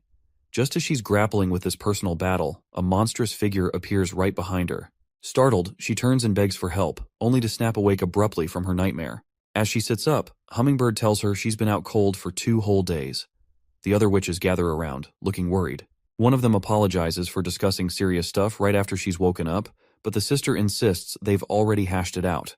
If Kara doesn't come back, Leaf will have to step up as the teacher to keep the association from falling apart after the recent losses. Without a second thought, Lady Leaf decides she's going to find Nightingale. This bombshell leaves everyone stunned. They're hesitant to believe Nightingale's tale about Border Town, unsure if they can really trust her. Lady Leaf then reassures everyone that they can find a safe place to rest, while she assesses the situation first at the border town. She instructs the purple-haired witch to take the role of teacher if she doesn't return, citing her experience as a former member of association. She places her faith in their hands, emphasizing that if Nightingale's information is accurate, Border Town will become their new holy mountain, potentially ending the need for their current association. Meanwhile, back in town, our party confronts some monsters. When one of the creatures vaults over the wall, Vonner thrusts his spear into its belly. However, as he tries to lift the monster, the spear snaps in half, causing the creature to crash back to the ground. The vice captain quickly orders the muskets to be prepared, and they promptly follow his command, shooting down the monsters without delay. One of the soldiers offers a spear to the vice captain, who is surprised to see a young boy named Claw there. Claw explains that he goes wherever he's needed to help. As the monsters lie defeated on the ground, the captain acknowledges that while they don't pose a significant threat, they must remain vigilant. He expresses his thrill that ever since our hero took charge of Border Town, they've been able to repel these terrifying monsters. Previously, it was only possible with the help of Longsong Fortress, but now even the town's commoners can fight thanks to our hero's leadership. He notes our hero's consistent presence on the mountain during times of danger, standing alongside ordinary soldiers. Suddenly, a hybrid monster appears, and a soldier promptly reports it as a winged lion hybrid. Lightning eagerly steps up to take on the monster, but our hero advises him not to rush. They stick to the plan. Lightning will act as bait to draw the demon's attention while ensuring she stays at a certain height. The monster lands on the wall's surface, and Lightning, brimming with confidence, decides to go for it, assuring everyone he won't disappoint. The prince officially initiates the hunt, but Lightning's confidence is momentarily shaken when he remarks that our hero's determined roar sounded more like a whimpering dog. After blurting out this unexpected comment, Lightning vanishes, leaving our hero unsure how to respond. He even asks the other ladies if he sounded that weird, and they reluctantly agree. The prince tells the ladies to stick to the plan and stay safe, and they nod in agreement. With a smile, the prince looks up at the sky, pleased to see everything going according to plan. Meanwhile, the monster is getting increasingly annoyed as our mischievous tomboy keeps pelting it with pebbles. She eggs the monster on, and it roars back at her. She dashes around it, teasing and taunting like she's playing tag with a giant cat. The monster gets frustrated and smashes the ground with a mighty blow, but Lightning is still enjoying the game. As the monster continues to chase her, Nightingale rushes through her dimensional space, because Lighting has successfully lured the monster into the town square. She tells Anna that even in her hidden dimension, the monster can still sense them with its sharp senses. So she advises Anna to approach cautiously with her fire, which has a radius of 5 meters, emphasizing they only have one shot to take down the beast, and they can't afford any slip-ups. Meanwhile, Lightning's still playing tag with the lion, making it increasingly ticked off with her relentless pursuit. When the ladies spot their chance, Anna gets down to business. Once the lion's in her sights, they pop back from that dimension. Anne immediately unleashes her green fiery powers, hitting the monster with screeching hot flames so intense that even Nightingale feels the heat from across the way. Lightning also boasts about her fire, which could even melt the steel, so roasting a monster alive is not a big deal for her. Once the monster is incinerated into ashes, the prince is kinda glad to see that Anna didn't even need help to defeat the monster. Suddenly, the other monsters start retreating, leaving everyone puzzled as to why they are withdrawing. Our hero catches sight of something unexpected, and looks up with astonishment on his face. He sees the gloomy clouds clearing from the sky and sunshine forcefully making its way through it, indicating that the months of demons have ended. News quickly spreads that the months of demons have finally ended, and everyone basks in this moment of triumph. Our hero gathers everyone together, and as he starts his speech, the crowd of townsfolk and soldiers gets all hyped up, cheering about how nobody went hungry this winter under our prince's watch. The prince acknowledges that the months of demons are behind them now, and Bordertown has come out on top with few casualties, all thanks to the gutsy civilian army. He contrasts this with how Longsong Fortress used to threaten them with starvation and cold, but today's victory proves that Bordertown can stand tall on its own. The crowd goes wild again, thrilled that they don't need to depend on others anymore. With a grin, the king decides to throw a big bash to celebrate their hard-won success. He announces a victory parade, promising that everyone who joins the town square dance will get a tasty treat of honey-glazed beef. Once the parade time arrives, the chief knight escorts a big chunk of beef into the party, and Hunter Ironaxe takes charge of lighting up the fire grill. Soon, everyone starts their victory dance as flames crackle around the bonfire, filling the air with the sweet aroma of sizzling meat. Hunter Ironaxe announces that anyone who dances will get meat, and the longer they dance, the more they'll receive. People eagerly volunteer to dance, thinking it looks easy, and they persuade their friends to join in since no dancing means no meat. While everyone enjoys themselves, the chief raises concerns about distributing all the remaining stock of meat, fearing the prince might not have anything to eat until the next shipment arrives. The prince feels a bit disappointed, but reluctantly agrees to let the civilians enjoy themselves. So, their lively night continues with everyone dancing around the bonfire, singing, and having a great time. For the people of Bordertown, surviving the months of demons peacefully is an achievement worth celebrating, and festivities like this one will be remembered fondly for years to come. Meanwhile, our prince rushes back to the castle for his own private banquet, where all the witches are eagerly waiting. As soon as the prince arrives, Lightning decides to start the feast officially. Anna roasts sweet chickens with her fiery magic, cooking them to perfection and leaving Nana drooling over the delicious aroma. Nightingale shows off her skills by expertly slicing the meat into many pieces. Meanwhile, the tomboy and Nana are having the time of their lives, because having an outdoor barbecue party is the best thing they can wish for in their lives. Our hero is also having a great time, especially seeing everyone so happy. He believes they deserve this kind of luxurious treatment, thinking that people with such incredible abilities shouldn't be treated any less. Suddenly, the boy finds himself getting a sweet smooch from Lightning, right on his face. Nightingale and Anna are absolutely blown away by this unexpected move, and our hero's reaction is just as stunned. When the tomboy is asked about this abrupt kiss, she points out that women may kiss the territory ruler during celebrations, and it's a tradition. Meanwhile, Nightingale feels annoyed and a bit jealous, while Wendy clearly sees the tension. As the prince and Lightning go back and forth, we see Anna feeling a little down, probably because she wanted to kiss the prince too. Once midnight strikes, our hero feels dizzy from too much drinking. Suddenly, his dizzy mind perks up when he spots Anna in the distance. She gets really close, and our hero blushes. Right away, he starts explaining himself, saying the smooch with the tomboy was just an accident, to which Anna agrees. The prince further clarifies that Lightning is young, and he didn't look at her that way. Anna agrees once more. Anna then gathers her courage, and admits she was waiting for them to be alone, because she's not as bold as Lightning. As they get closer, just inches apart, Anna gives him a gentle kiss on the cheek. Meanwhile, Wendy's holed up in her room, buried in a book. She's totally baffled by how these books about the church's origins skip any mention of gods and just slap the title, Pope, on everyone. It's all a bit too much for her to wrap her head around. Just as she's mulling it over, Nightingale breezes in, catching Wendy mid-brainstorm. Wendy snaps the book shut, instantly lighting up to see her friend there. Wendy mentions how Lightning had gone to sleep while calling for Daddy, like a child. Nightingale chuckles and takes the book from Wendy's hand, reminding her that reading late at night could strain her eyes, especially in poor light. Suddenly, Wendy catches Nightingale off guard, asking if she's troubled by thoughts of the kiss Lightning gave our hero. Nightingale blushes and denies it, but Wendy presses her, telling her not to lie. Reluctantly, Nightingale clenches her teeth and admits the kiss is bothering her. Meanwhile, Wendy reassures Nightingale that Roland Wimbledon is the fourth prince of the kingdom, and their mission is to help him seize the throne and become the king of Grey Castle. She's confident he'll protect the witches under his rule, and when the time comes, Marry a princess or a duke's daughter to secure the next generation. Wendy explains that as witches, they can't have children. It's a limitation granted by the heavens in exchange for their powers, and she hopes Nightingale understands this. Outside, as the party winds down, the townsfolk are busy with cleaning duties. They're already nostalgic for the months of demons, thanks to our hero who made their days unforgettable with his inventions and victories. They're also curious about what the artillery division will do now that the demons are gone. Vanner assures them they'll find out tomorrow. The next morning begins with the sound of horns, gathering all the soldiers for an announcement from our hero. Iron Axe informs them that since they've successfully protected Bordertown from the demons, every member of the civilian army is now a private soldier under Prince Roland. However, he gives them the option to leave if they wish not to continue. A knight asks if being in the private army means they'll become knights. Hunter Iron Axe clarifies that a private army is a professional military force dedicated to protecting Prince Roland and his territory. They'll undergo year-round training focused on battle readiness, stricter discipline, and will receive higher salaries. The soldiers aren't totally sold on the better pay part, so Iron Axe lays it out. There's going to be a military ladder in this private army. With those who achieve outstanding results in battle will be promoted. Military officers will receive higher salaries and even land of their own.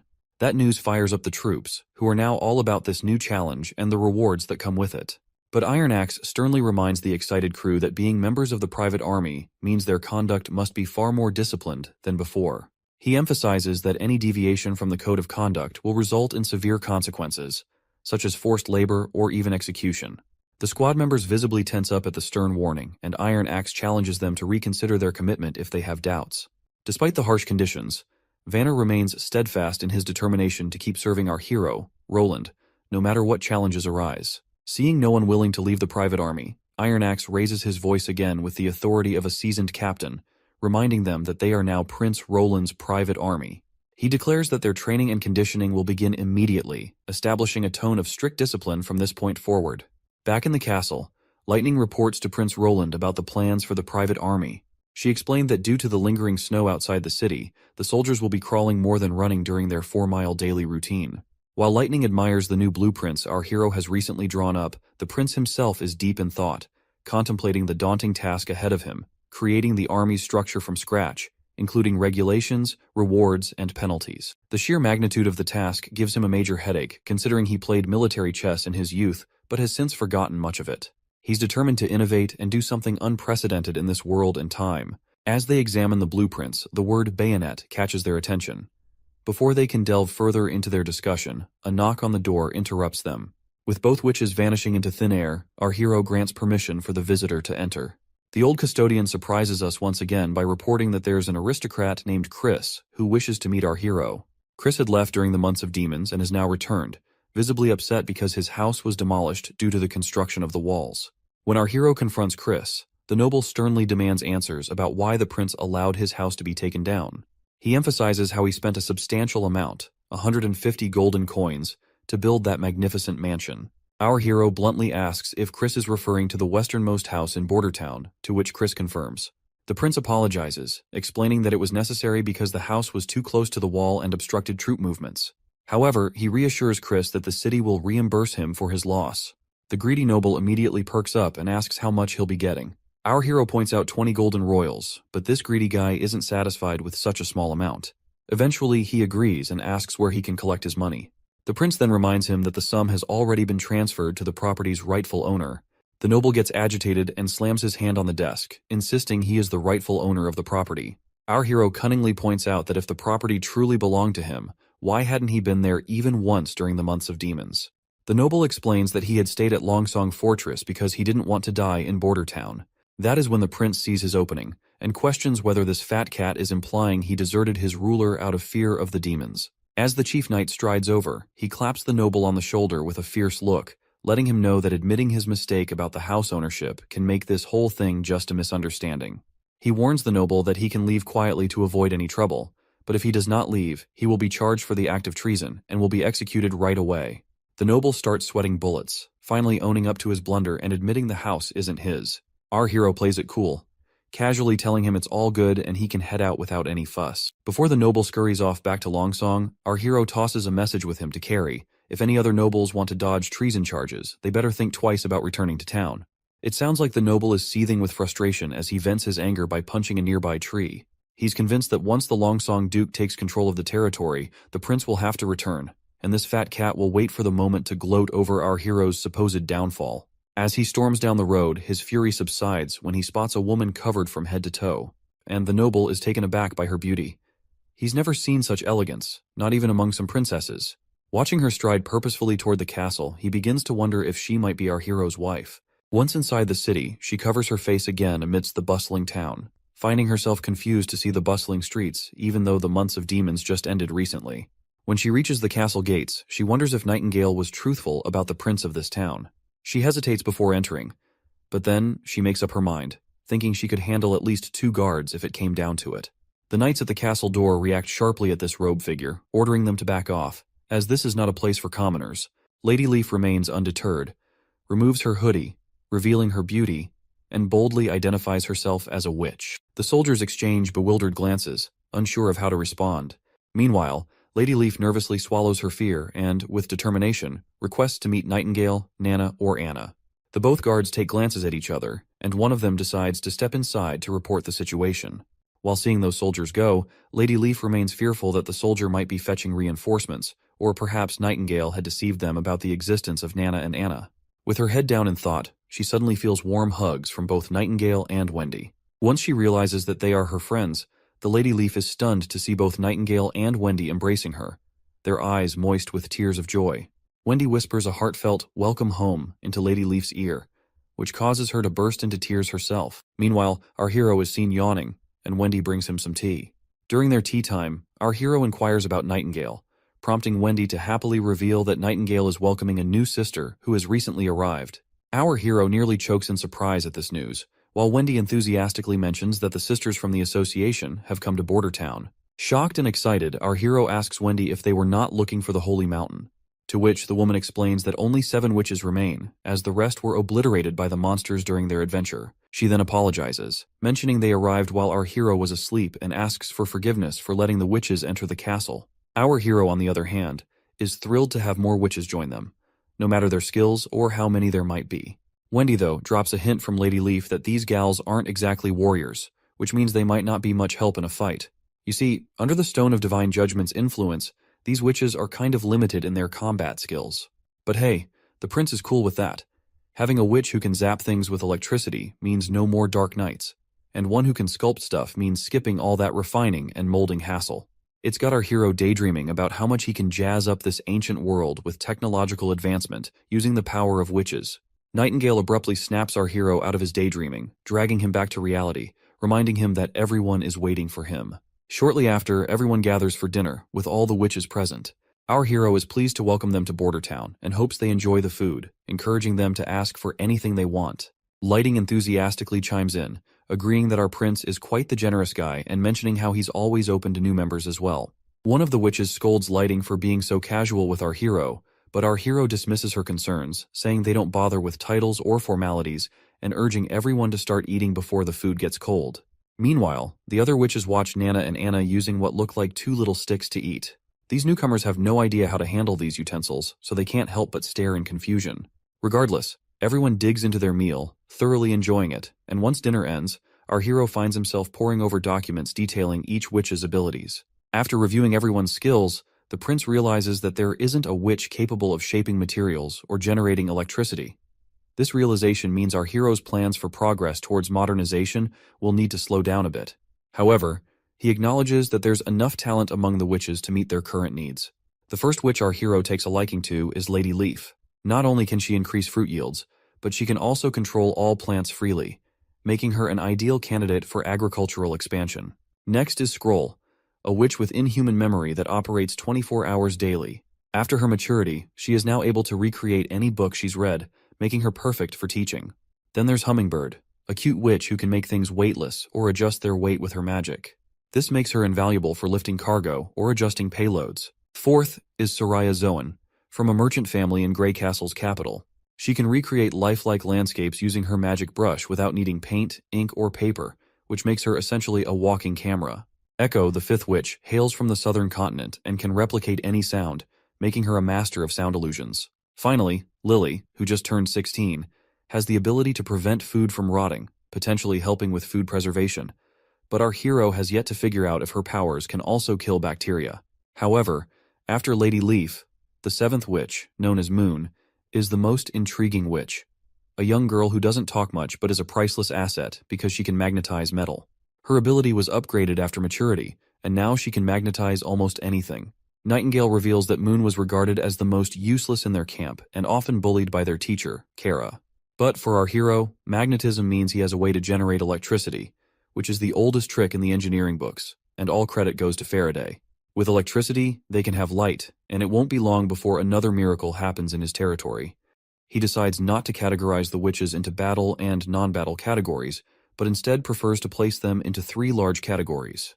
The first category is self-reinforcing, consisting of passive abilities that are not affected by the Stone of Divine Judgment.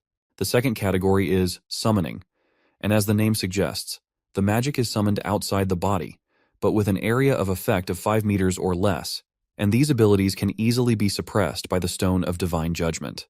The third category, power attaching, is all about directly attaching magic to their target. The process is slow, consuming a hefty amount of magic, and can be interrupted by the Divine Stone of Judgment. However, once the conversion is done, the added properties become intrinsic to the object. They remain effective even in the presence of a Divine Judgment stone. Once he sorts everything out, he calls it a day, knowing that things are about to get a lot more hectic from here on out. While Roland is about to hit the sack, we catch all the witches gathered in one room. They're grilling Nightingale, asking if they can dodge the agony of maturity by using their magic powers every single day. Nightingale shoots back that Anna and Nana are living proof of this theory. She claims she's spotted changes in both girls' bodies using her fog. Their consistent magic use has beefed up their magic vitality, and at the same time, softened the pain of anti-phase. Or you can call it maturity as well. She doubles down, saying if they burn through all their magic right before their awakening, they'll breeze through the anti-phase with almost no pain at all. Wendy chimes in too, confirming they never got to exhaust their powers in the past because they were always on the run from the church and never dared to unleash their full abilities. Lady Leaf finally understands why she felt no pain during her own antiphase. She suffered while making her way back to the association. It was probably because her magic was exhausted after battling those demons. Once Lady Leaf finally understands the cause of their suffering due to the antiphase, she is terrified to realize that there was no holy mountain they were chasing after. However, Wendy immediately reassures her that the holy mountain may not be a physical heaven-like place. Instead, this town is more than the holy mountain to every witch because there is no discrimination here. A witch then suggests that if all this turns out to be true, then perhaps other witches might have also found their way around antiphase. However, she reveals that she had sent letters to the other witch associations in the kingdoms of Wolfheart and Daw, but received no replies. Nightingale reveals that Roland is trying to gather all the other witches by spreading rumors in the cities about this town being the holy mountain, hoping they'll gain confidence and come to this place too. Another witch admits she still doesn't understand Prince Roland's motives, questioning why he's taking an interest in them. One lady speculates he might want them as dancers like other nobles. Nightingale gets mad at this portrayal of our heroic prince and tells everyone they'll understand him better once they've lived here longer. Wendy agrees, speaking from her experience living there, vouching for Prince Roland. She advises them to be prepared to sign a working contract with the prince tomorrow. So, the next day rolls around, and everyone gathers in the dining room. Prince Roland lays down the law, telling everyone to carefully read through the contract details before scribbling their names. He urges them to start practicing their abilities according to the plans in the contract. Lady Moon pipes up nervously, worried she'll mess things up during her practice once again, like that time she almost bonked Lady Lily with an iron pan. Roland quickly reassures her, saying he will assist her in her training. He then tells Lady Scroll, Leaf, and Lady Soraya they are going to meet him privately. Later on, we find ourselves in our hero's office, where he starts his questioning. He kicks things off asking about the incident where they encountered creepy creatures, and only 7 witches made it out alive, including the teacher from the association who bit the dust in the Badlands. He wants to know if those things they saw were hybrids. Everyone clams up, especially Lady Leaf, who faced those beasts alone. She trembles a bit and finally speaks up, and states that they weren't demons but more like devils from the underworld. She mentions that they had tall frames and they could control demons, and they had magic as well, just like witches. The boy turns to Lady Soraya, asking if she was there when those monsters showed up. Anxiously, she confirms, and our hero slides a paper towards her, urging her to sketch out what the monster looked like. If you're confused about if Sister Leaf was the only survivor, then how did Soraya see those monsters? To clarify, Lady Leaf allowed some of the witches to retreat while she fought the monsters. Anyway, Lady Soraya conjures her special pen, leaving Roland in awe of her skill. She starts sketching, and with some deft strokes, what appears on the paper terrifies both our hero and Nightingale. Soraya feels drained after completing the drawing, and Lady Leaf wastes no time pointing out that the monsters in the picture are exactly the devils they encountered. She explains how one devil could throw javelins at lightning speed, while another could summon lightning itself, all alongside their immense physical strength. Lady Leaf also notes their weakness. They couldn't sustain their special attacks continuously, which she exploited to defeat them solo. Roland is shocked to hear that Lady Leaf took on those monsters alone. She then clarifies that she discovered a weakness under the devil's masks, a tube that was vulnerable. Kara's snakes bit the tube, severing it and causing the monster to perish, though it also cost Kara her life. So, the Lady Leaf used the same strategy to defeat another monster, discovering that there was red gas inside the tubes, which dissipated and caused their deaths. Prince Roland quickly realizes this sounds exactly like a respiratory system. But looking at the pictures, he's unsure if these creatures are aliens. Their skills and weapons don't seem to match up with typical alien descriptions. She then reveals they also encountered a floating city in the sky. No matter how much they tried to approach it, it always remained distant. Lady Leaf points out that the floating city might be a mirage. Our hero asks if they can draw it, because if it's actually a mirage, then the real devils could be somewhere in the Badlands, and the red blood mist above the city is what the devils breathe. Soraya starts drawing again, while Prince Roland considers that the flatlands to the west of the mountain range are unknown territories, so it's not surprising that other beings might live there. He then turns to Lady Scroll, asking about the ancient text Kara read about searching for the Holy Mountain. The girl explains that Kara never let anyone read it, but she once peeked at it.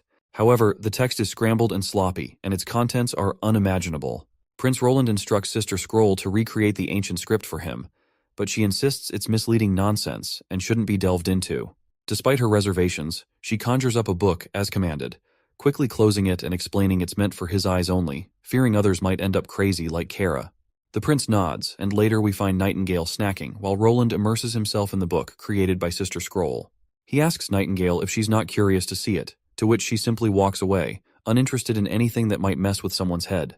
Roland argues that reading text won't drive anyone insane, and besides, he can't fully understand most of it because its language and grammar are archaic. He points out there's no mention of a holy mountain so far, only references to a bloody crimson moon and a massive stone door. He can decipher each word individually, but piecing them together is proving challenging. Suddenly, his eyes go wide as he gets something crucial from the text. The line he reads states that, "We regular humans don't stand a chance against these devils." Roland keeps reading from the book, telling how the divine stone of judgment couldn't hold up against the devil's relentless attacks. These monstrous enemies, scary as heck just with their brute strength, brought down the holy city of Tequila. They scattered all over, climbing mountains and crossing rivers to escape the underworld's door. The writer then spills that she's on her deathbed, being eaten alive by the devil's power. No medicine can help, so she's writing to her buddy Nataya for a favor. She explains how Alice's Judgment Army experiment is wrapping up, successful in making warriors who can stand toe-to-toe with the devils. But she's afraid even if they beat the devils, it won't be a real win.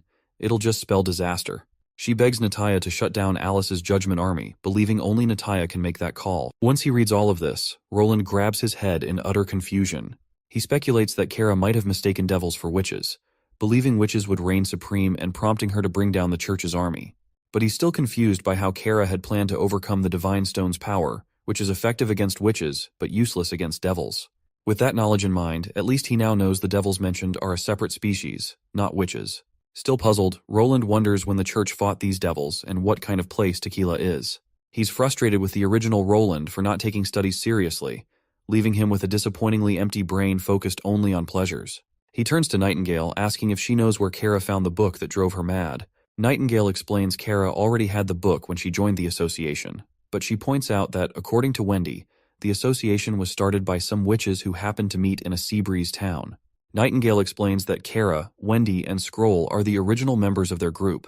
They discovered ancient underground ruins in the eastern forest near a town, but only Kara investigated further and claimed to have found the book there. After this discovery, the association expanded, and the church caught wind of their association and began a manhunt.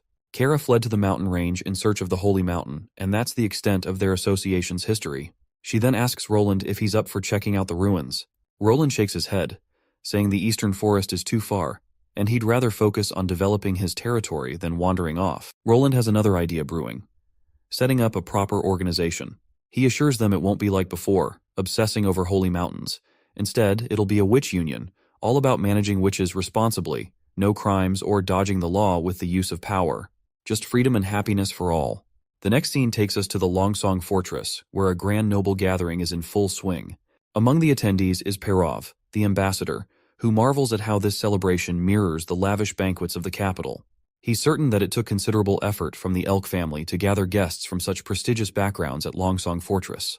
In the background, we see a blonde guy telling her sister to approach the ambassador, but she is too embarrassed to do such a thing. So, the blonde then unexpectedly addresses the ambassador as Buddy. The ambassador bristles at the informal greeting, while this newcomer insists they're old friends and tells him not to be so uptight. He teasingly asks Perov ambassador if he wasn't appointed by the leader of Longsong Fortress, then jokes about the profitability of the mines at the border town, implying they must be raking in money from the locals. Perov quickly dodges the question, but the loudmouth keeps blabbing, sharing how he was headed to the holy city but got stuck in a blizzard, which probably saved his life. Curious, the redhead asks for clarification. The blonde reveals that the new holy city nearly fell, with demons breaching the inner city. If the church hadn't sent their strongest warriors, the holy city's church would have been in big trouble. He adds that all the armies in the 4 great kingdoms suffered heavy losses, with few returning from Frost Valley. In just a month, many women were left widowed, and now those widows are easy prey, with anyone able to take advantage of them for just 2 silver coins. If you can't recall, we've seen these tough church soldiers clash before in previous chapters. I hope that rings a bell. The blonde guy is pretty convinced this is all part of the church's plan, where the 4 biggest kingdoms lost their generals and warriors in this war with demons and Hermes. Suddenly, newcomer asks the ambassador if he noticed a handkerchief in his invitation. The ambassador gets a bit peeved and asks if there's some mischief going on. The blonde guy reassures him, joking that if he wanted to tease him, he'd have included socks instead. He then mentions the handkerchiefs were sewn by his sister, who turned 16 right after today's shindig. Seems like the brother's eager to pair his sister up with this redhead, despite their big age gap.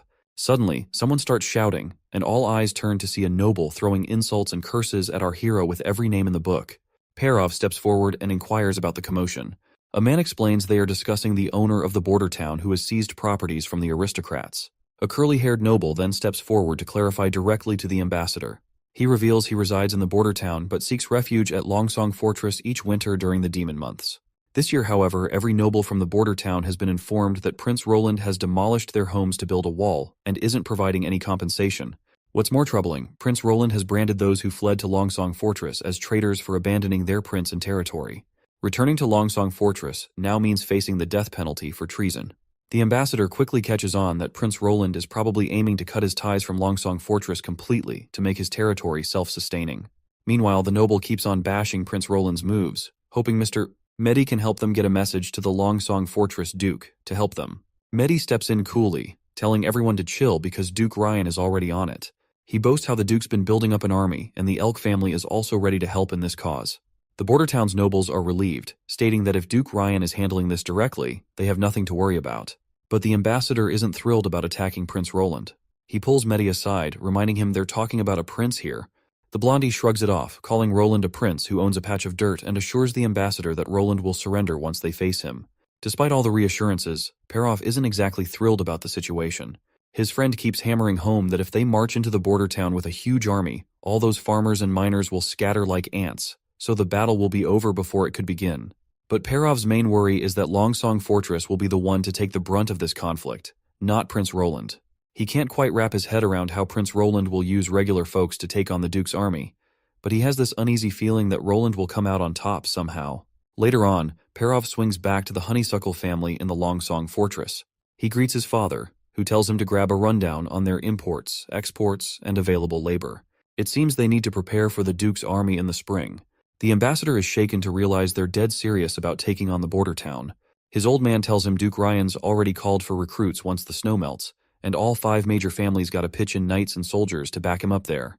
Perov asks his father how many soldiers they're sending.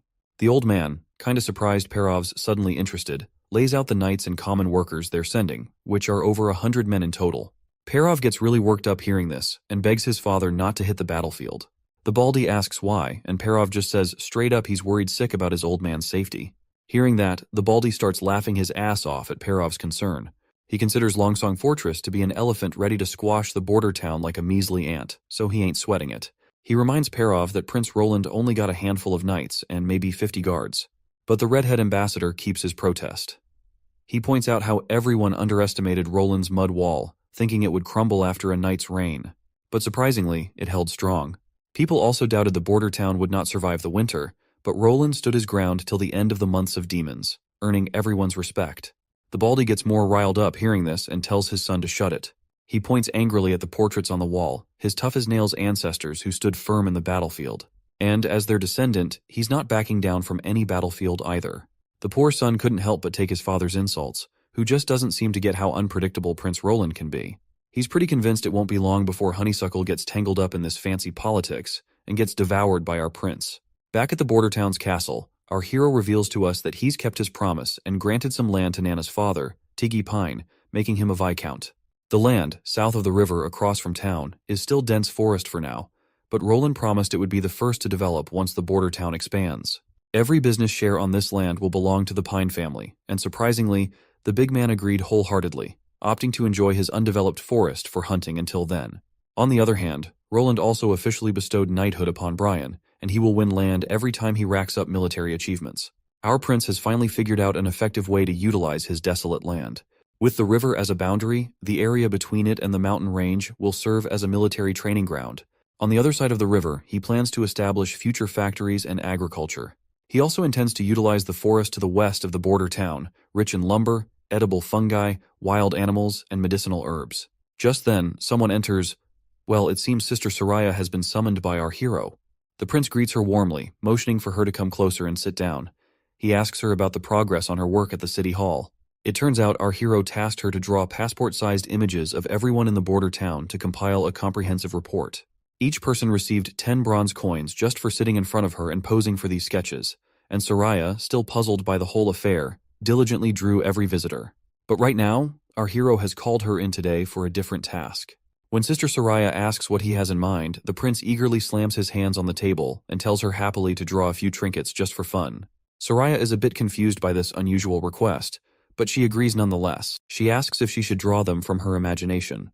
Roland instructs her to draw a soldier holding a heavy crossbow on the paper. Soraya picks up her magical pen, and Roland specifies to draw the soldier in armor, detailing his environment. Looks like my guy has found the perfect way to use a ChatGPT-like bot to generate images for him.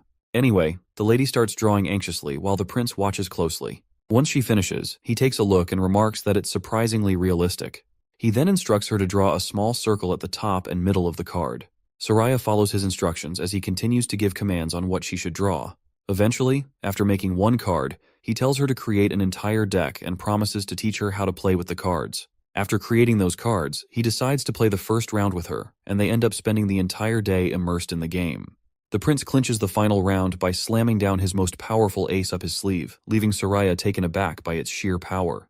She challenges him to another round, but he decides to postpone it for another day as it's already getting late.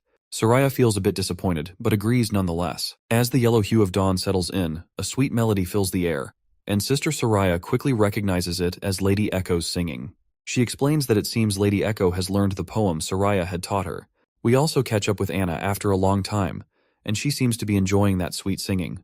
Lady Scroll walks into the scene and informs Anna that Sister Soraya is calling everyone. Anna replies that she wants to read more and is also enjoying Sister Echo's singing. Purplehead then reveals that even Echo admires Anna for her abilities among all the witches here. In response, our Anna asks why. Lady Scroll explains that Echo isn't from Grey Castle but hails from the southernmost continent.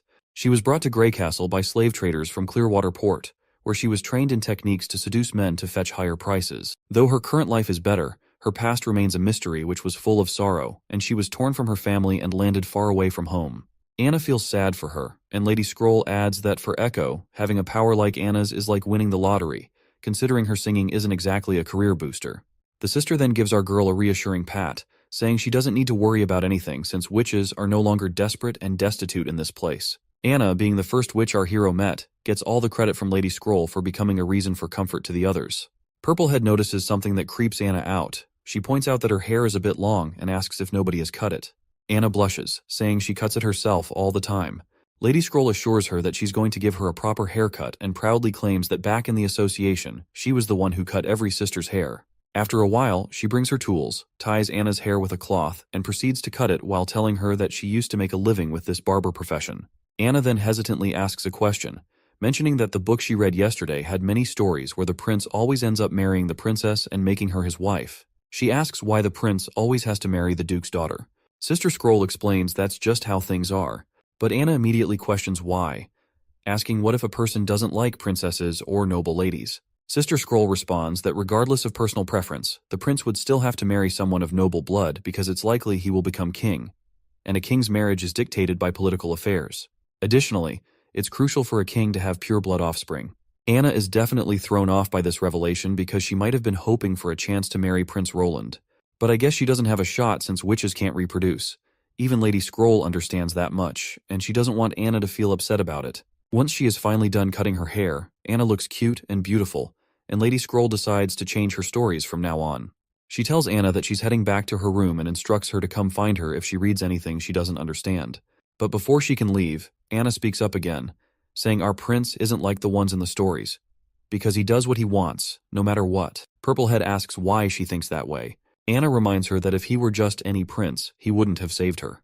A while later, we see our prince holding a piece of paper with the Pythagorean theorem written on it. He teaches Sister Scroll a bit about algebra and tells her he'll be writing a few more equations for her to memorize.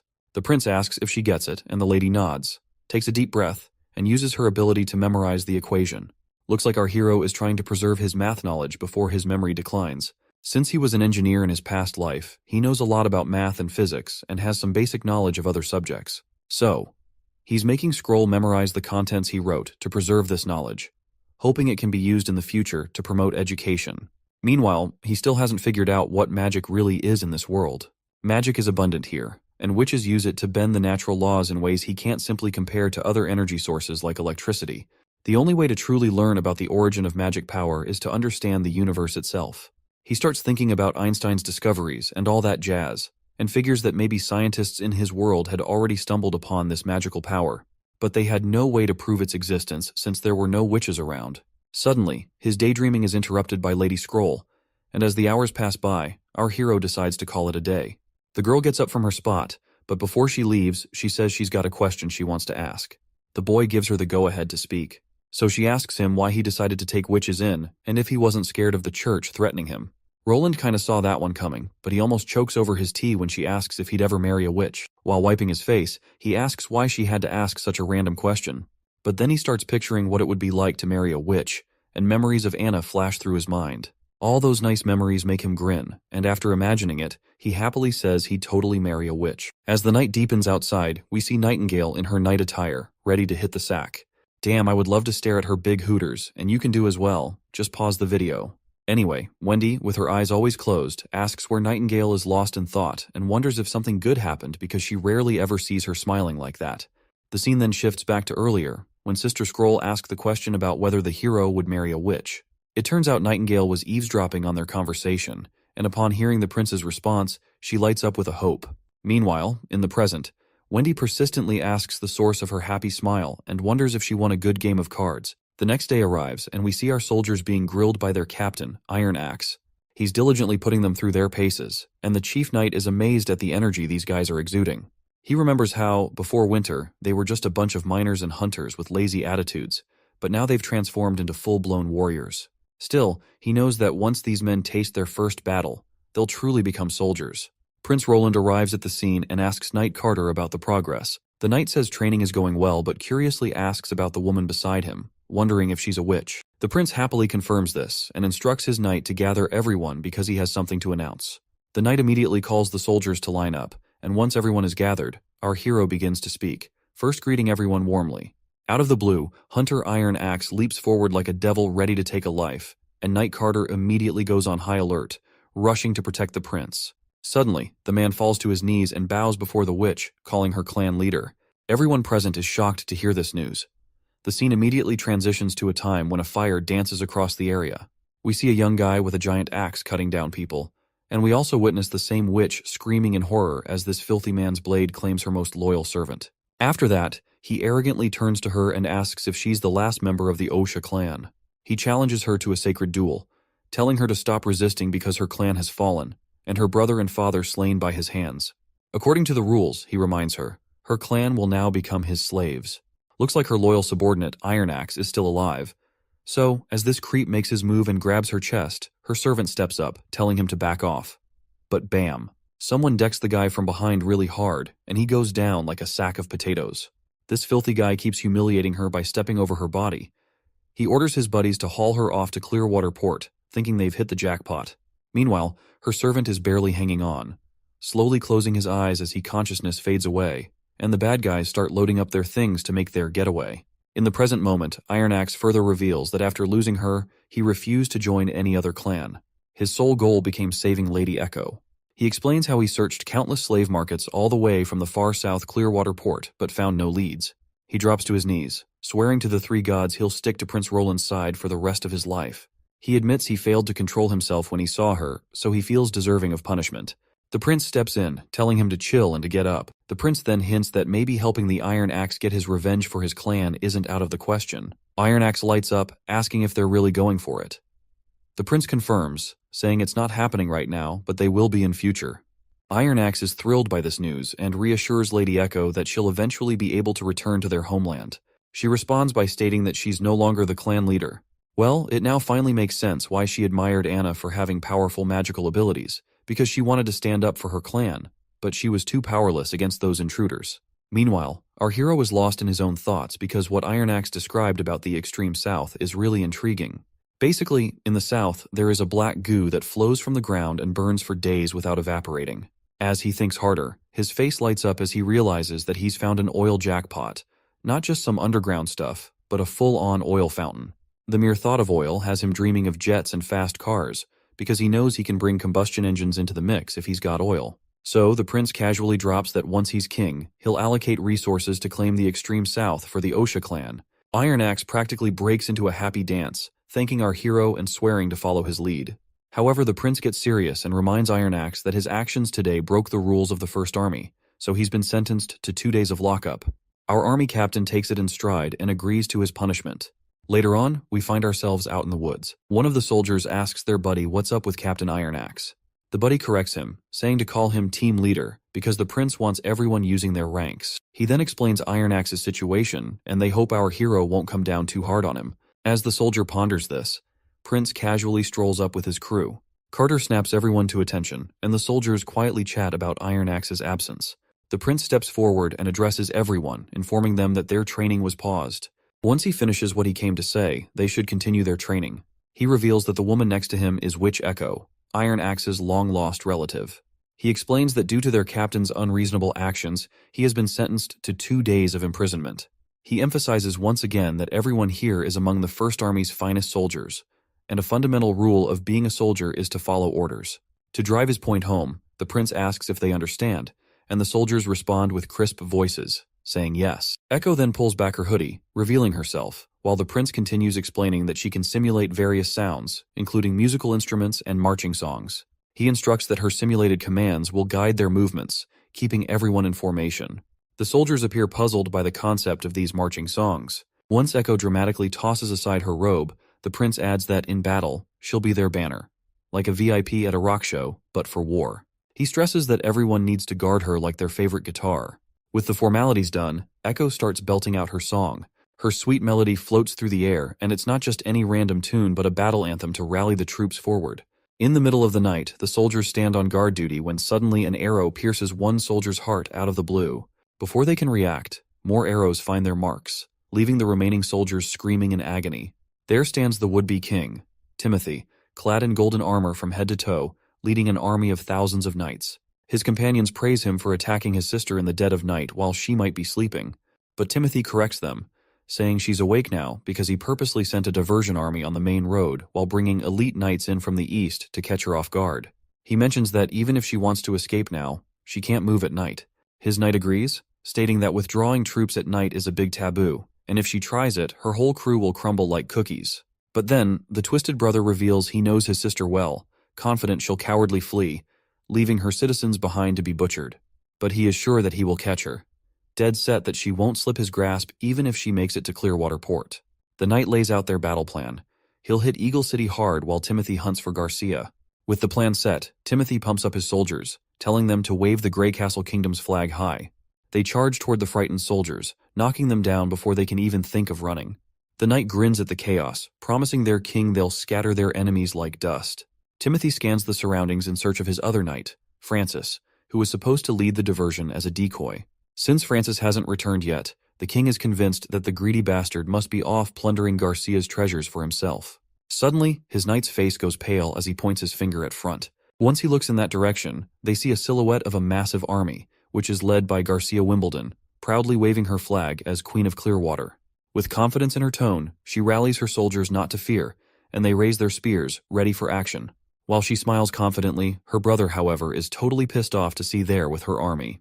But even as confident as she might be, he's sure that this will be the last time she acts brave, because he's looking forward to destroying her and her army. Meanwhile, we're at the entrance of Garcia's Eagle City, and there we spot Francis. As he enters the city, he sees terrified locals who immediately shut their doors and windows upon seeing the platoon. Francis is starting to get suspicious by now. He knows the third princess isn't dumb enough to leave the walls undefended. Suddenly, his nose picks up a weird smell, and he tells everyone, "It stinks here. Head to the town hall." Well, it seems like something is indeed rotting inside the sewerage. Once they reach the town hall, the knight enters the hall along with his soldiers. A while later, the soldier tells the Duke they've searched the basement but found nothing valuable. Well, the Duke flips out, kicking stuff violently around. He finally realizes it was her plan all along. If she had been in a hurry to retreat, she wouldn't have ransacked the entire castle for valuables. It looks like she was prepared to abandon the city long before. Right on cue, he gets more bad news, which is that the north gate is on fire. He rushes outside to see flames blazing and smoke billowing. The knight tells the soldiers to stay calm and get people to extinguish the fire. But the soldier shouts that it's spreading and water won't do a thing. Hearing this, Duke Francis is shocked once again. The soldier explains that not only will water not put it out, but it will actually spread the flames further.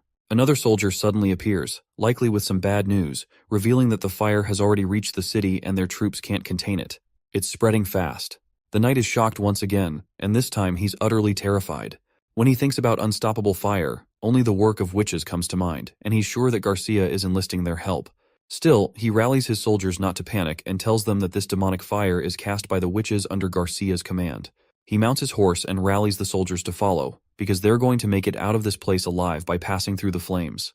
They zoom through those screaming flames, the knight yelling for everyone to keep moving, convinced they've got the divine stone of judgment backing them up. They push on through the firestorm. Buildings are crumbling left and right, but the Duke leaps over every obstacle like a hero. After finally getting out of the first wave of flames, he turns to reassure his soldiers they've made it, only to see them already swallowed by fire. He trembles, staring at the stone, wondering why the heck the divine stone of judgment didn't do a darn thing. He watches the city crumble around him, despair sinking in as he fears being crushed by the falling debris. Once taking a bird's eye view, we see the entire Eagle City appears burned to a crisp. Finally, the Duke emerges alive from the gate, though his feet tremble and he's covered in bruises. Realizing the divine stone of judgment didn't protect them, he knows it wasn't the work of witches. While he collapses to his knees, a giant axe-wielding figure appears, and the Duke confirms to us that they are the Sand People. As he trembles for his fate, the man before him raises his axe and brutally chops his head off. Meanwhile, back with Timothy and his soldiers, both armies prepare for battle. As Grey Castle forces advance, Garcia's soldiers take their positions. The clash erupts into a brutal bloodbath for these unfortunate people. People from both sides are slashing and stabbing, total mayhem as a soldier tries to charge towards the queen, sitting all regal on her throne surrounded by those sandfolks. She just raises her hand, doesn't even bother to say a word, and with a flick of her finger, those sand dudes rush forward and chop the horse's legs clean off in one go. Poor soldier hits the dirt, and before he can even blink, the sand guy swings his axe again, ending him with one brutal whack. Timothy's crew starts freaking out.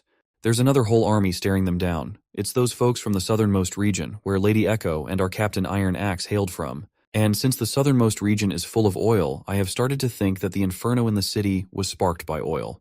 Which is why it's no wonder Duke Francis couldn't snuff it out. These sand dwellers raise their axes high and charge straight at Timothy's army, swinging and stabbing with deadly precision, cutting through soldiers like they're slicing cucumbers. It's not a battle anymore. It's a one-sided massacre. The sand dudes dominate the whole scene with their sheer power. Lady just smiles, watching the chaos unfold, while Timothy's face shows pure terror and horror. He bites his nails, unable to think clearly. Ordering his knight to sound the horn and regroup, the knight grimly states it's already too late. Timothy keeps nervously biting his nails, urging his soldiers to retreat. He bolts in the opposite direction on his horse, still cocky even after biting the dust, convinced he'll get this sister next time.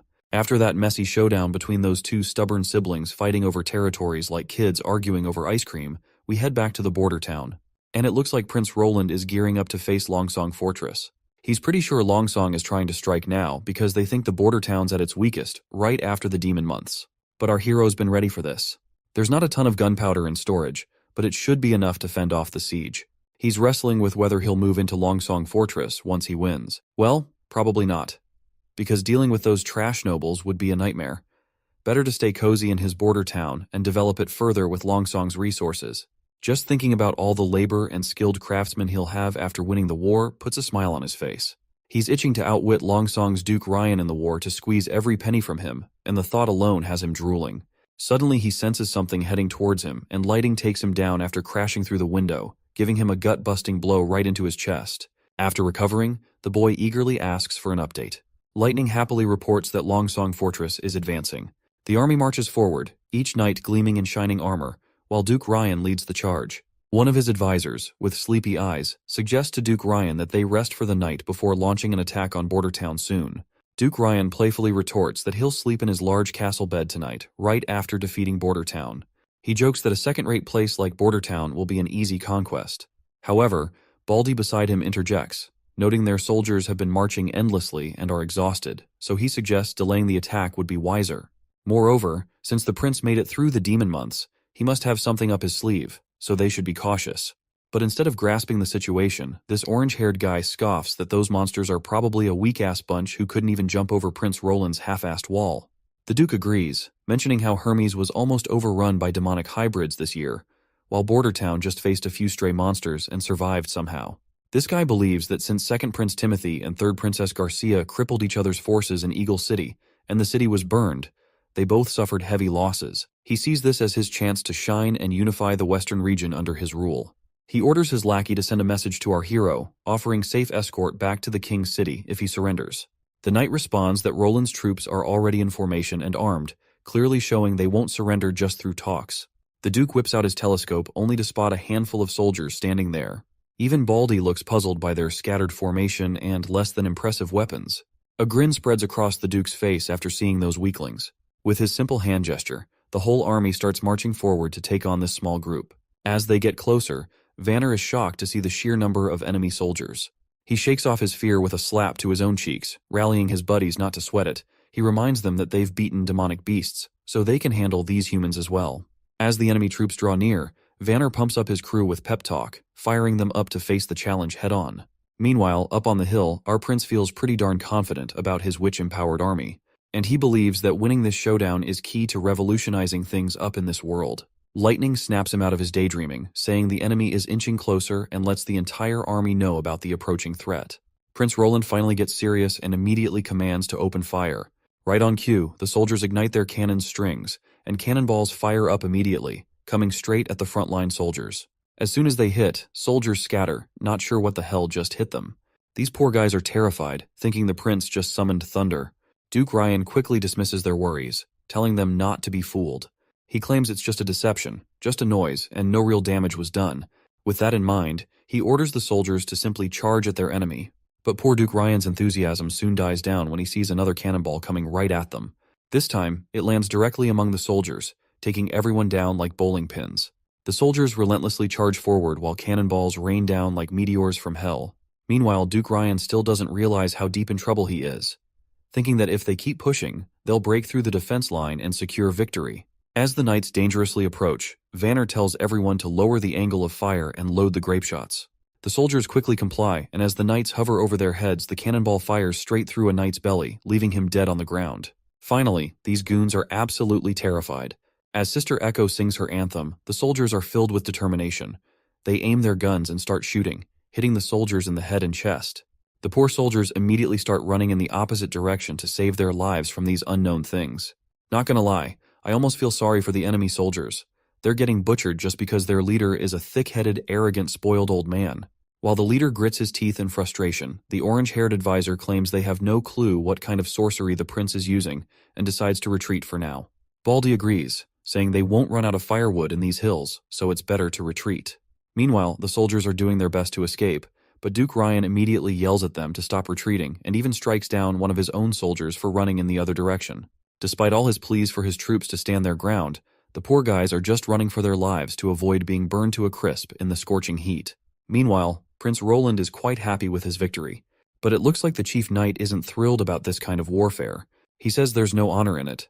But Prince Roland immediately tells him not to feel down, because they still need to keep chasing after Duke Ryan. It seems like Carter will have to get used to this new era of warfare, as the Age of Knights gives way to a new kind of battle.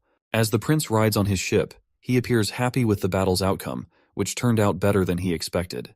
If all goes well with troop movements at night, the Iron Axe and Rifle Company can launch a surprise attack on Duke Ryan tomorrow morning. He's excited about leading the first army in the world backed by technologically powerful witches, each playing their respective roles. Suddenly, Anna appears on the scene and asks why he's sporting such a creepy smile. He quickly brushes it off, saying it's nothing, but she moves closer to wipe the drool off his face. However, the prince immediately snatches the handkerchief and decides to clean up himself.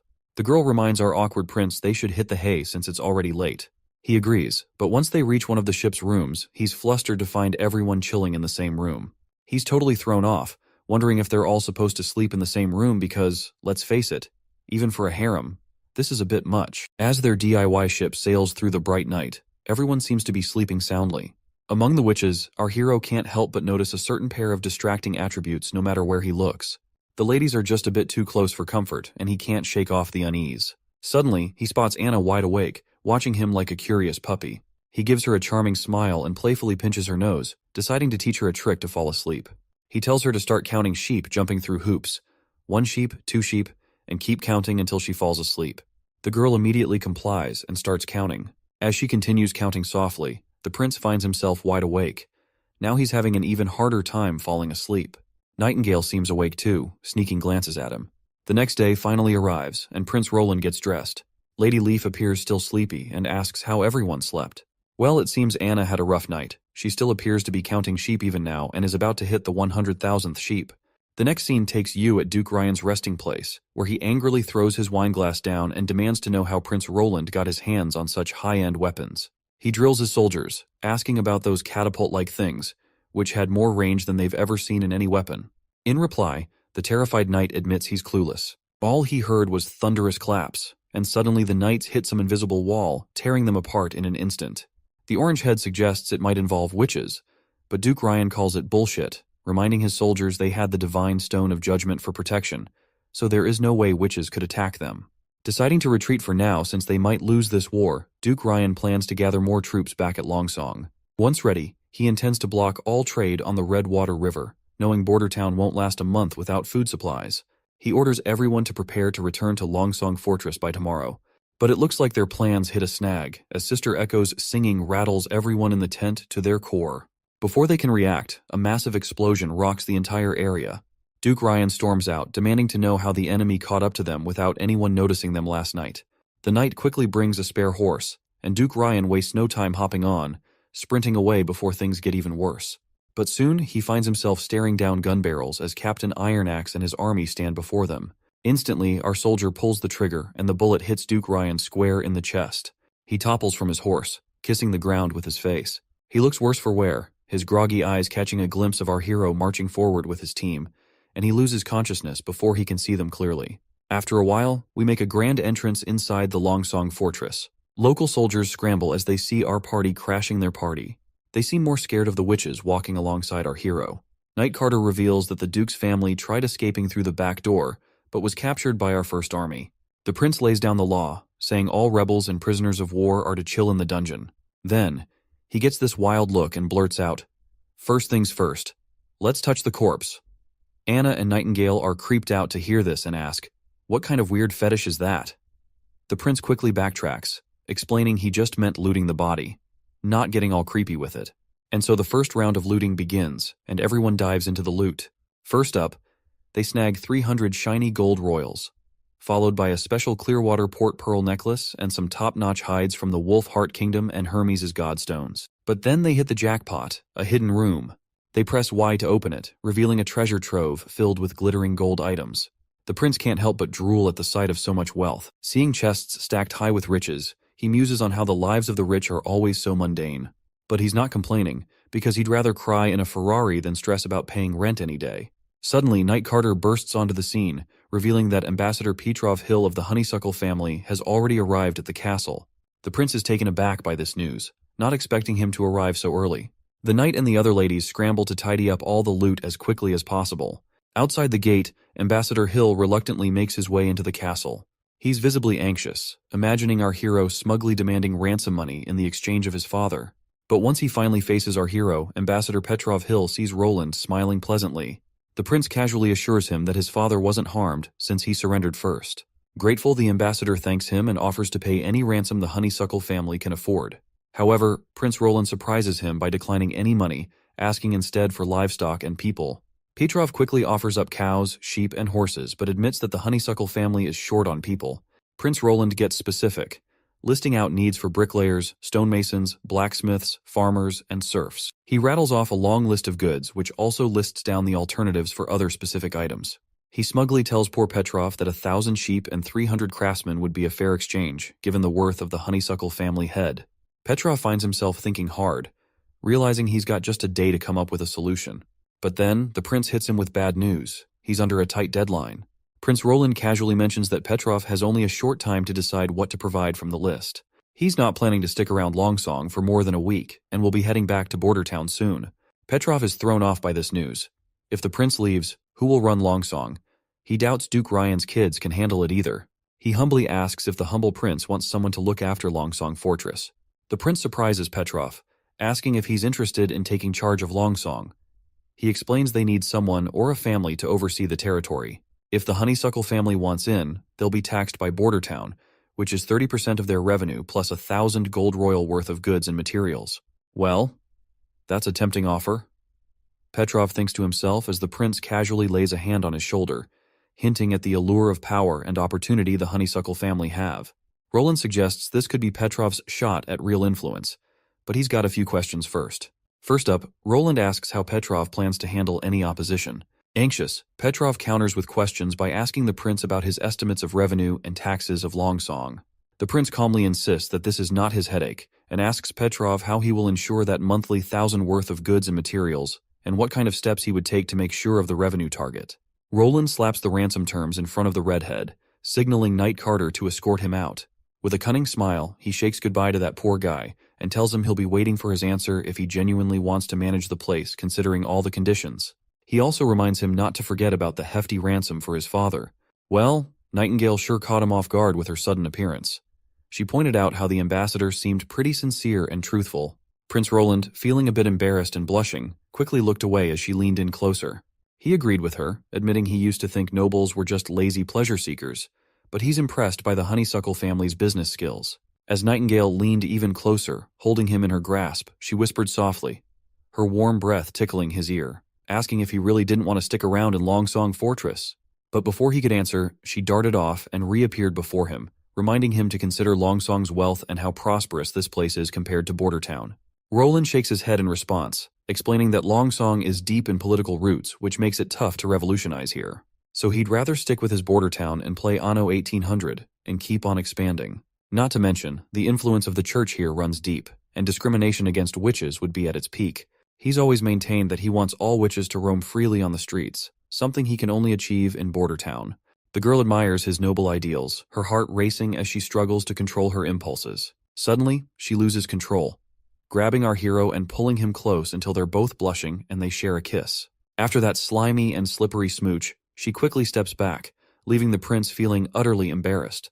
She suddenly disappears as Knight Carter appears, announcing that High Priest Tylo of the Longsong Fortress Church wishes to meet him. Prince Roland, still blushing from the earlier encounter, gives Knight Carter the go-ahead to allow the priest in. Shortly after, Inquisitor Tylo arrives in the office and promptly greets their new ruler. He explains that he's here to pay his respects on behalf of the Holy City. As they settle in, Prince Roland is surprised that the church does not seem bothered by the death of Duke Ryan and by the new ruler of the Longsong. The priest shrugs it off, saying the church usually stays out of political squabbles as long as the king governs justly and improves the lives of his people. He adds, with a knowing look, that they don't care where the king came from either. With his usual sass, Roland asks if Tylo's only here to give blessings. The priest smirks and says that's just part of it, and he's got a proposition that might pique Roland's interest. The priest tells Roland he's willing to assist in expanding his territory. Roland, though, reminds him of the church's stance on staying out of political clashes and secular disputes. The priest clarifies that while they usually keep their distance, they can't ignore everything.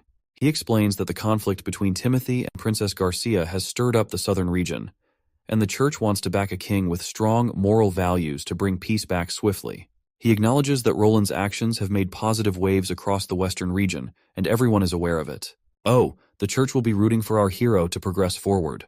But since they don't want to get deep into political stuff, the priest offers to help the prince by providing material aid.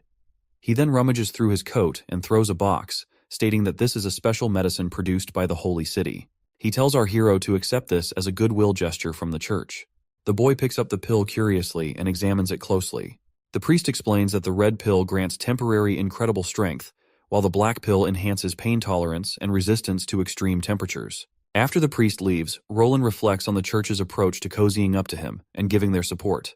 He turns to Nightingale and asks if she can discern if the priest was truthful or not, but she explains she couldn't penetrate his thoughts as there was black void due to the divine stone of judgment he carried. Upon inspecting the pills with her fog ability, she notes they seem surrounded by a black void, similar to the divine stone of judgment, but it doesn't appear to affect her abilities like the stone does. She figures they could test those pills on some poor soul already on death row to check their effectiveness. Meanwhile, our hero is confused why the church wants him to fight his siblings to seize the crown, especially after Garcia's victory in the Battle of Eagle City. He is certain that battling his siblings for the crown will only drain Grey Castle dry, and wonders whether the church aims to instill fear in the populace to strengthen its influence. He blows off all that politics and decides to clean up Longsong Fortress. By using its loot, he plans to beef up Border Town with machinery and other stuff. 3 days later, we're back in the Borderlands, and Night Carter's wondering if handing Longsong Fortress over to the Honeysuckle family is a smart move. Prince Roland is all confidence, saying they won't dare break the contract. Even if they did, he will gladly take down Longsong once again. Besides, he trusts their business-doing skills, and he is hoping that they will give him surprising results. Then, the lady spots folks in the distance, and Roland confirms they're the first batch of serfs sent from Longsong. He explains their generational bondage to the land, enduring harsh lives under the whip and control of their masters. This grim reality saddens the lady, but Roland assures her they'll provide for their basic needs and work towards freeing them. He pledges to eradicate slavery entirely in the years to come, offering hope to these oppressed people. As their boat nears the shore, the prince catches a funky smell from the seaside, causing his face to go pale as he realizes it's the unmistakable odor of literal shit. He immediately starts vomiting rainbows, hands trembling, and tells Carter that today he's going to make the most impactful decision in the history of Border Town. Yes, that's right, he declares emphatically. We absolutely need toilets on every corner of Border Town immediately. The others present are startled by this revelation as the prince explains that the first toilet will be placed near the serfs' wooden sheds. He insists on enforcing a law that requires people to use the sheds for shitting, and he wants the area opposite the Redwater River to be designated as an industrial zone, free from any unpleasant odors. The knight, not really familiar with the whole toilet thing, wonders aloud why they need a special spot just for taking a dump. He figures people can enjoy nature while they take a dump outside. Besides, people are really used to working in funky smells and all. The prince gets where he's coming from, remembering how he used to shrug off hygiene too. But now he's all about setting up toilets and teaching folks to stay clean to avoid getting sick. Then the old man chimes in, asking what they're gonna do with all that collected poop. The prince says they'll stash it for farming as fertilizer. The old advisor and Night Carter are completely creeped out. The mere thought of spreading human waste in their fields and then eating food grown with that fertilizer is making them gag uncontrollably. As they puke rainbows, the prince explains that these feces can be used as fertilizer for farming, especially with Sister Leaf's improved wheat seeds, which will exponentially boost yield and growth rates. While he's saying this, Lady Leaf can't help but notice loud noises coming from the prince's room, telling those dorks to puke outside. Later that night, our hero falls asleep while Nightingale appears to tuck him in with blankets. She feels a warmth in her eyes every time she sees him. She disappears immediately and gets back into her own room. Wendy catches on quickly, noting that Nightingale just came out of Roland's room. The girl blushes after getting caught red-handed, asking her friend why she's still awake. In response, Wendy reminds her that the prince isn't a child, so sneaking around like that in the dead of night isn't the best move. The love-struck lady then mentions that news of the witch union's dissolution has already spread throughout the kingdom, so she's worried that some witches might try to harm the prince because of it. Wendy reassures her, saying the castle is fully guarded. Plus, the prince keeps a divine stone of judgment right under his pillow. As Nightingale undresses, her friend reminds her they're witches and can't have children. Blushing, Nightingale acknowledges this, but recalls the prince once said he wouldn't mind marrying a witch, and she believes he meant it. After freshening up, Nightingale flops back onto her bed and probs Wendy to spill something about the church. Her friend asks why she's suddenly interested in the church, and Nightingale reveals about the highly paid priest who visited our prince. The priest promised to support Roland to claim the throne, even though the prince wasn't keen on cooperating. That priest still offered them 2 suspicious pills, supposedly blessed by the Holy City's prayer room. Nightingale asks her if she knows anything about these shady pills from her time at the Abbey. Wendy explains she doesn't know much, since the Abbey had high walls on all sides and she could only see the sky. Many young girls like her, who didn't know where they came from, lived there. There were also orphans and abandoned children taken in by the church, some even sold by their parents. She learned etiquette, singing, and reading there. But once she became an adult, she was sent away from the Abbey. As she recalls her past, Wendy feels a chill run down her spine. Nightingale immediately hugs her to offer comfort and warmth, and Wendy embraces her friend in return. So, she goes on to explain that she spent about 10 years there until that fateful day arrived. Wendy's teacher forcefully dragged her to a prison cell that day, where she was abruptly thrown into a dimly lit room. The stern woman who tossed her inside warned Wendy not to ask questions and just endure it.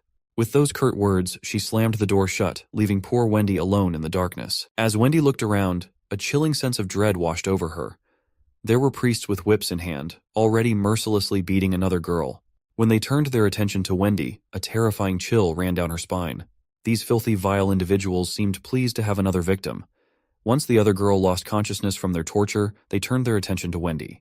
They approached her like demons, their eyes gleaming with sick intentions. To them, she was just another choir girl with a developed body, ripe for their cruel desires. They lunge at her, grabbing her by her long hair, tears streaming involuntarily down her face. The brute slams her against the gate, covering her mouth with his hand, warning her not to make a scene or scream because it'll all be over soon. As this filthy dude slips his hand under her skirt, Wendy's soul shatters, her eyes going numb. As the vile man enjoys himself, a sudden punch lands squarely on his face, snapping his neck and sending him crashing to the ground, blood pooling around him. The one who delivered the knockout blow is none other than the same girl who had endured their torture for too long. After seeing her released from her shackles, the other guy lunges at her, but with a single punch, she puts a hole in his gut. Then, with her bare hands, she takes down the other one too. Wendy is totally freaked out by all this madness. One of the men pulls out his stone of divine judgment, wondering if she's awakened her powers. The woman raises her ridiculously long, stretchy leg and brings it crashing down on the man's head, scrambling his brains completely. Once all the priests are down, Wendy still trembles in fear, while the other girl calmly walks towards the gate, standing defiantly as knights rush into the room. The sight of the dead men left the arriving woman utterly shocked. She collapses to the ground in terror, and one of the knights swings his sword, but the girl dodges every attack effortlessly. The knight keeps coming at her, but the girl grabs his hand and twists it so hard she tears it off from his body. The other soldier by the gate freezes in shock. Without missing a beat, she jumps up and tears him apart before anyone can blink. Word spreads like wildfire that there's a demon in the cell, and this girl takes on every knight like it's nothing, while Wendy just watches in horror. She's ruthless, stabbing the knight in the back with her spear without showing any emotions over her face. More soldiers swarm in, trying to surround her, but as they charge, she gets serious, swinging her sword so fast it's a blur, cutting through them like they're nothing more than cucumbers. Meanwhile, the terrified Wendy crawls toward her teacher's body, grabbing the key she needs. And with that, the flashback ends. Wendy explains that thanks to that girl, she managed to escape from the Abbey. Using a few silver royals she took from the dead, she wandered until she arrived in the Seawind region. 2 years later, she awakened and became a witch, bringing her story to an end. She later heard that the church covered up the incident, claiming it was a fire. She doesn't know what became of that girl or the other girls abandoned at the Abbey. Nightingale felt deeply saddened by Wendy's story, as she could relate to her pain. She grabbed her friend's hand, offering the warmth and love she needed. In the next scene, we've got Baldy turning all red, like radiating this intense crimson aura. Our best knight Carter is duking it out with him, and he appears to be seriously struggling. Looks like Prince gave this bald dude that power-boosting pill to see if this pill is actually a real deal or it's just hot air. Judging by how our knight's having a tough time, that pill's definitely packing a punch. Anna is excited to see this inmate holding his own against Carter, who is one of the strongest knights around. Prince Roland is also impressed, realizing the priest wasn't lying after all. He can only imagine what kind of combat power a trained knight would have if they took the same power-boosting pill. This seemingly random guy is giving Carter a tough fight, despite not being a knight or soldier. As the fight goes on, our knight finally lands a critical hit, making the red guy spit blood. However, he quickly recovers and charges back at Carter, who retaliates and disarms him with a single blow. The knight acknowledges the man's skill and calls for another sword. But just then, the furious man spots people watching from above the wall. When he locks eyes with the prince, his rage intensifies, and he immediately turns towards him. Seeing this threat to the prince's life, the knight orders the soldier to shoot down the prisoner immediately, and the gunman quickly opens fire, pumping bullets into his back. However, the guy doesn't seem to be affected by the bullets, so Carter quickly commands his soldier to bring him his horse. But it's too late. The prisoner takes a stance and effortlessly leaps over 30 feet into the air. Just as he's about to strike our hero, Anna jumps in and uses her fiery powers to start roasting him alive. When that isn't enough, Nightingale joins in, quickly slashing him with her sword to immobilize him. That crazy guy caused quite a scene, but luckily Nana was there to patch up the injured quickly, and no one got seriously hurt. As for the prisoner who took the pill, despite gaining incredible strength, it seemed to have some serious side effects. According to Nightingale, the symptoms on his body were similar to someone who had swallowed a divine stone of judgment. Even with these side effects, if the church has this medicine, it's not hard to imagine them becoming a major power someday. No wonder Anna's fire magic didn't do much against that guy, especially if there are remnants of the divine stone of judgment in that pill.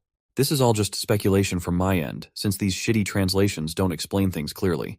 Anyway, the prince learned today that the church's willingness to sell these kinds of things suggests they aren't afraid of retaliation from the new king after Grey Castle reunifies. This only means that they have something even stronger than these pills, which is why they don't care if someone uses these pills against the church. This year, the prince initially planned to focus on education, agriculture, and production, but now weapon research and development are becoming top priorities. He's planning to produce breech-loader firearms because they're easier to make. As for the cartridges, all he knows is they involve something called mercury fulminate. He'll likely need a lot of money for research, gathering alchemists, and setting up laboratories. While the prince is lost in thought, the girls snap him out of his daydreaming, reminding him that it's getting late and time to hit the hay, and they'll continue their work tomorrow. Nightingale has already dozed off, probably tired from all those shitty algebra lectures. Everyone smiles to see her peacefully asleep, looking more vulnerable than they've ever seen her before. The prince grabs some blankets and gently covers her. He's glad to see her resting so peacefully, considering how attentive and worked up she usually is. A little relaxation wouldn't hurt anyone. Meanwhile, Anna uses her magic powers to prepare some hot water in her room. Once it reaches the perfect temperature, she strips off her clothes and slips into the bath, enjoying a relaxing soak. She couldn't help but admire our hero. While normal people typically only bathe once a month, the prince ensures everyone bathes daily with fresh water. She's glad her prince is different from what she's read in stories. She remembers how he explained that everything in the universe is made of countless little balls, and to see these balls, you have to zoom in millions of times. Heat and cold are just how active these balls are. If they're moving a lot, things are hot. If they're not moving much, things seem cold. It seems we're talking about atoms here. Anna gets curious and wants to peek inside her own green fire to see these balls. She concentrates intensely and starts drifting somewhere in space. Green energy swirls around her, and I literally have no clue what the hell is happening here. When she finally returns to reality, she sees that her magic has turned red, but I'm still not sure what's going on. The next morning rolls around, and Roland is deep in a dream about battles with tanks and aircraft. In his dream, he's conquering the world with mechas and cutting-edge military power. Suddenly, Nightingale's voice interrupts his vivid dream, and he wakes up groggily. His first question upon opening his eyes is whether there's a new witch in town. Nightingale replies no, and reminds him that Anna's abilities have changed once again. This news really confuses the sleepy prince because Anna has already reached adulthood. He gets snapped awake when a wet towel slaps his face, and Nightingale urges him to quickly go see Anna to check out her latest transformation. She describes it as a shocking magical form, almost tangible. Shortly after, they begin walking down to the office. On their way, Nightingale reveals that when she found Anna in her room, she was sitting at her desk surrounded by metal objects. At that point, she was so shocked that her bread fell from her hand when she saw Anna's magic powers had changed internally, and there was a cube inside her. The prince is confused by the mention of a cube and asks what it is. Nightingale explains that when a witch awakens, her magic initially appears as a thin mist. Over time, it transforms into a swirling gas of various colors. Wendy's is white, Lady Leaf's is green. Anna always had a lot of magic, which only increased after reaching adulthood, and her color was dark green. But now, her magic has taken the form of a fist-sized cube that is completely opaque, like solid matter. Once they all gather in the office, Anna immediately turns to the prince, and without skipping a beat, he asks her what's going on. Anna spills that last night. She was thinking about what they learned in class about the whole universe being made up of tiny balls. She imagined her green flames as made of these little balls, and then she started tinkering with the chains holding them together. She reshaped and reconnected them, completely transforming the flames into something like black silk. Now she can control it with her mind, using it to slice through iron ingots. Using her math skills, she even cut a perfect square. She's practically begging for a pat on the head for her new achievement. The prince then tells her to show off her new abilities in person. Right on cue, she summons her dark powers. When our hero asks if she can change its shape, she snaps her fingers, and poof, it turns into a cube, leaving everyone amazed. She then pulls back her powers and shapes them into strings. The boy tries touching them, and, to his surprise, they're tangible. He asks if she can make them thinner. She nods, saying she can, but warns they're sharp enough to cut anyone who touches them. Despite looking delicate and thin, these strings are actually pretty tough. Unlike her green flames, she can control the temperature of different parts of the flame. Well, our hero seems to have figured out that his hunch was spot on. Magic is just another form of energy, and it's all about how a witch channels and controls that energy. The possibilities are endless, depending on how well they can wield it and what they can imagine. For instance, imagine trying to describe an airplane to someone who has never seen one. It's tough. So, the only limits to magic are what a witch knows and how big they can imagine. The more they understand about the world, the stronger their magic can become. Anna figured out that everything's made up of tiny particles, and that insight helped her grasp how her flames work and how these particles fit together. So she is now able to reshape those particles to make different things. And finally, our hero gives her a deserving pat on the head for a job well done. He then declares firmly that he has made up his mind. Everyone in the Witch Union will be attending study classes. Everyone is startled to hear this, and the prince appoints Scroll as everyone's teacher of enlightenment. She raises doubts about whether she can handle the role, while Nightingale, not much of a studious type, tries to slip away quietly. But my man gives her a deadly stare that stops her in her tracks. Sister Moon also expresses concerns about her ability to perform in this new role. Our hero assures her that knowledge can boost her abilities and open up new opportunities. He confidently announces they'll hit the books after dinner every Monday to Friday, starting with the ABCs of reading and writing because, as he puts it, learning can totally shape your future. But it seems Nightingale is still not too thrilled about it. In the next scene, we see Prince Roland informing a knight that he's going to start a poultry farm with chickens and ducks. He assigns some land on the west border for the farm and tells the knight to also teach others how to raise livestock. He warns that if the farm doesn't take off, he will be sent to the slope mines for labor. Once the current guy leaves, the prince calls in the next person. That is when Nightingale pipes up, questioning why the knights are being put on livestock duty since they are supposed to pick some people with basic education to become teachers. The prince explains that all the knights have ordinary hobbies, and since there's a demand for those skills, he decided to let them pursue what they're best at. The lady calls up the next knight, and he steps forward right away. This one looks pretty educated and polished. Introducing himself as Ferlin Eltek, he's really glad about our hero taking the charge of Longsong Fortress. He thanks the prince and offers to help out, saying to send word if he's needed. My guy is totally freaked out seeing this dude show such loyalty, especially since he is a knight of Duke Ryan. That's when Ferlin Eltek gets serious, dropping the bomb that he used to be Duke Ryan's top knight and swore loyalty only to him.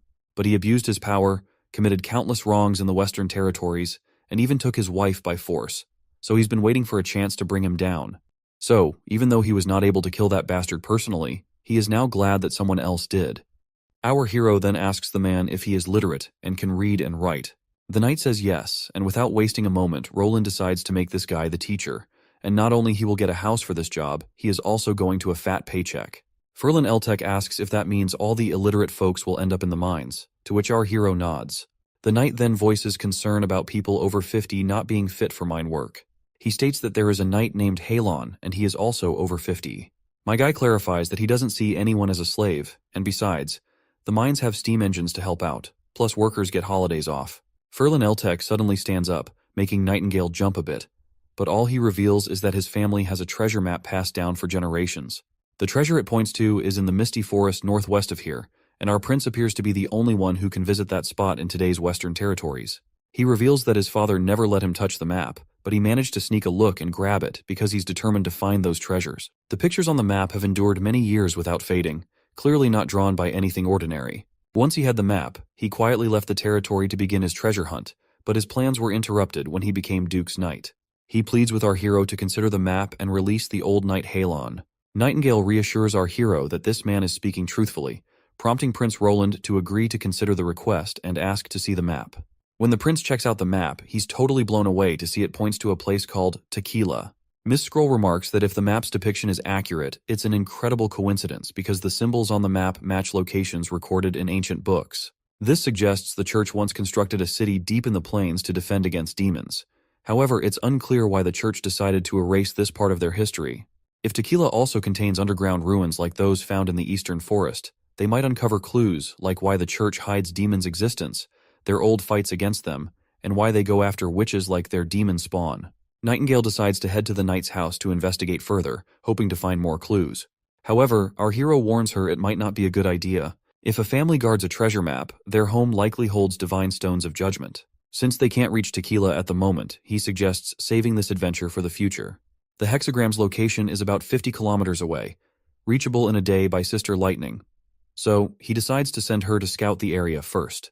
For now, he shifts focus to the North Slope mines, putting the treasure map aside for later.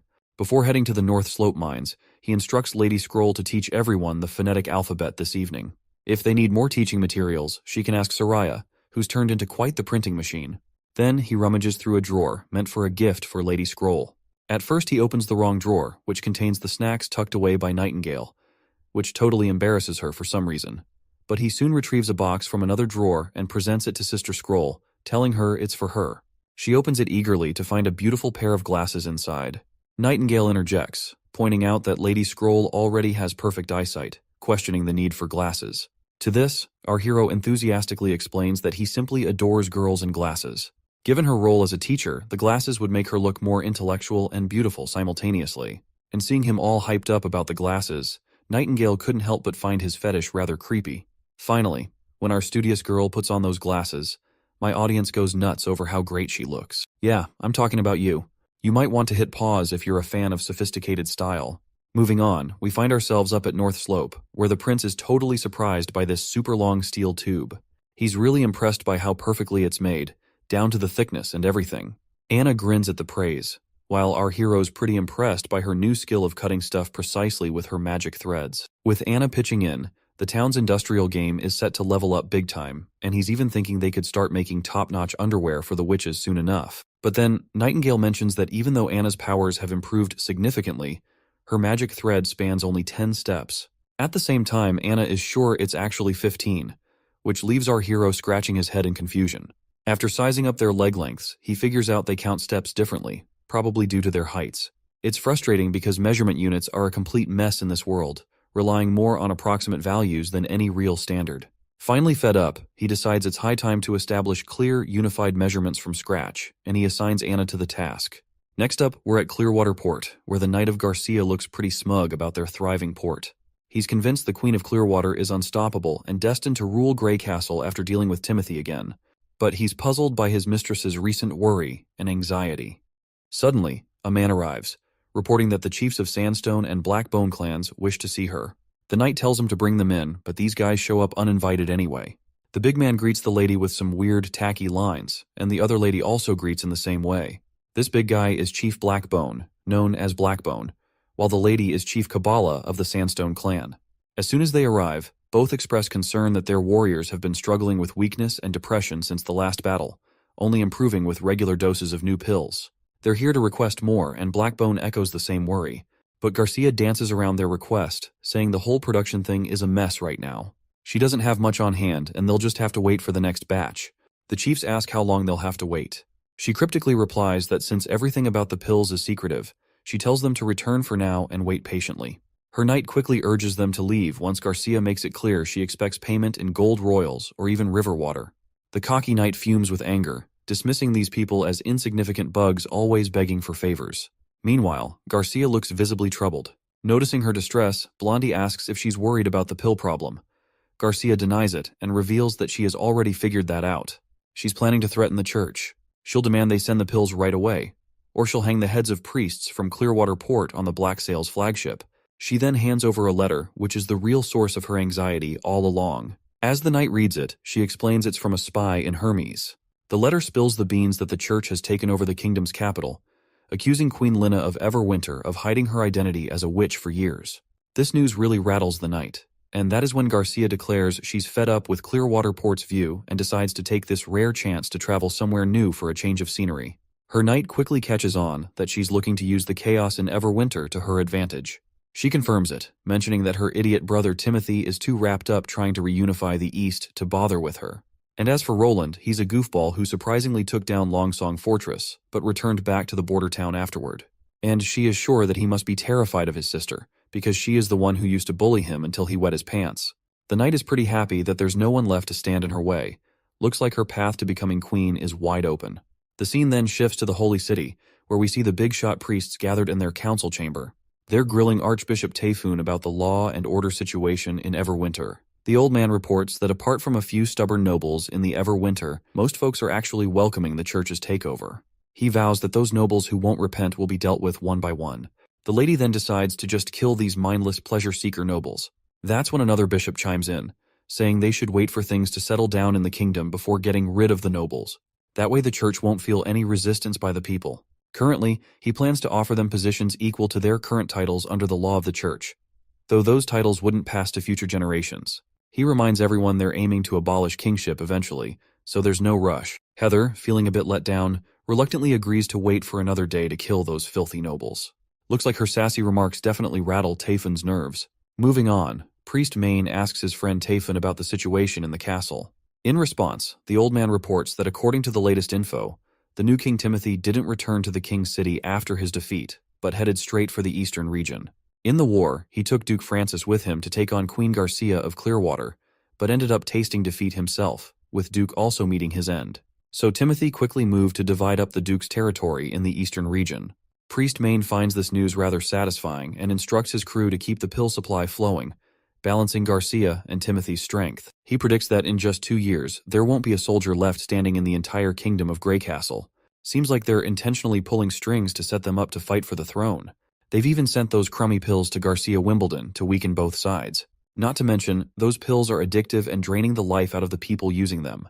Tayfun then reveals about our hero. He reports that he refused to touch those pills or accept help from the church. Plus, he's not interested in fighting for the throne and has gone back to the border town after conquering Longsong.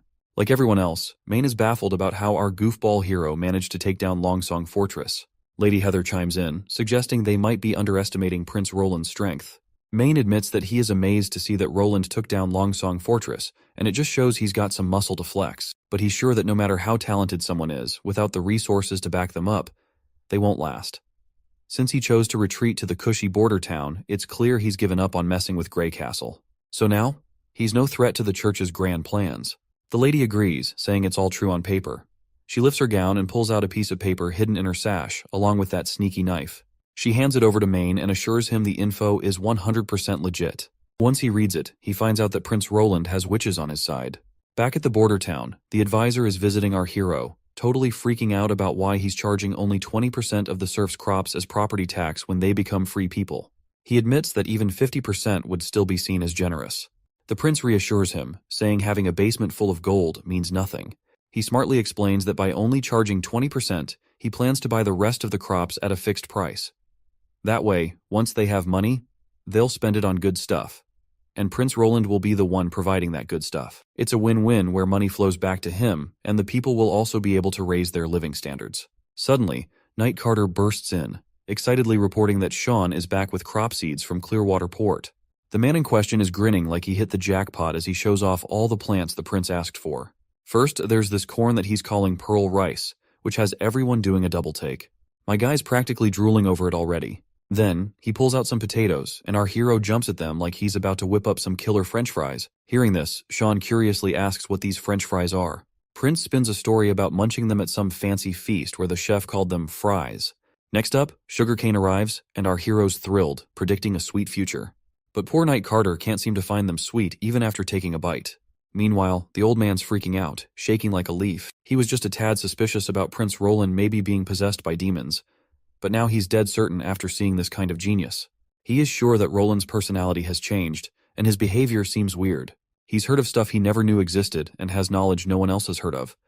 But despite all this, he can't find anything bad in what the prince has done so far. So, he decides to just brush those thoughts off because as long as Roland keeps doing good stuff, even if he's a bit of a devil, it's all good. Roland hands over the sugarcane to the old man, who quickly sinks his teeth to taste its sweetness. By the end of the day, Roland's feeling pretty beat, thinking over Sean's report, and he has found out that her sister Garcia also has the church's pills. Now, he understands why the church is trying to help him and Garcia with their pills. They want to provoke conflict. In light of this, he plans to prepare high rate of fire weapons to counter the looming threats. Suddenly, Anna appears, catching him completely off guard, leaving him startled. The prince jokes about Nightingale always popping up out of the blue, and Anna has also started doing the same, teasing her that she might give him a heart attack someday. He then asks why she's here instead of in class. She explains she's stuck on a tough physics problem, and Teacher Scroll sent her to him for some personal help. After seeing the problem, he admits he's no quantum mechanics expert either. He still tries to teach her, diving into stuff like different dimensions. As they hang out, night creeps in, and they finish up their studies. When it's time to say goodbye, they share these intense glances that leave them both blushing. They quickly look away, feeling all awkward. The prince feels too bashful to make a move, but Anna takes the lead, getting closer herself. He finally gathers his nerve and gently places his hand under her right ear. Once they relax, they move in and share a kiss. Another day rolls around at Border Town. Nightingale glances around, spotting slogans plastered everywhere, which are encouraging people to work hard. Curious, she asks why these slogans are everywhere. The prince explains they're meant to inspire people to build their wealth through hard work. He believes these words will eventually become reality and deeply resonate with everyone. Meanwhile, we see Anna making some stuff which might belong to a chemistry lab. She wonders aloud why they are melting and reshaping these perfectly good glass cups. In response, he reveals to these curious ladies that they're for the alchemists who will visit Border Town in the future. Nightingale grabs a funnel, pretends it's a wine glass, and raises an imaginary toast while peering at it with her curious eyes. The prince explains he's too busy to figure out how to turn sand into clear glass, so he's using already available glass for now. This leaves the girl even more confused. She's wondering how sand and glass are connected. The prince responds that they need to refine the sand to get perfectly clear glass. Otherwise, it tends to come out brown or green. The chemistry equipment has to be pure and colorless. Meanwhile, Nightingale keeps messing around with the equipment and gets a playful bonk on the head.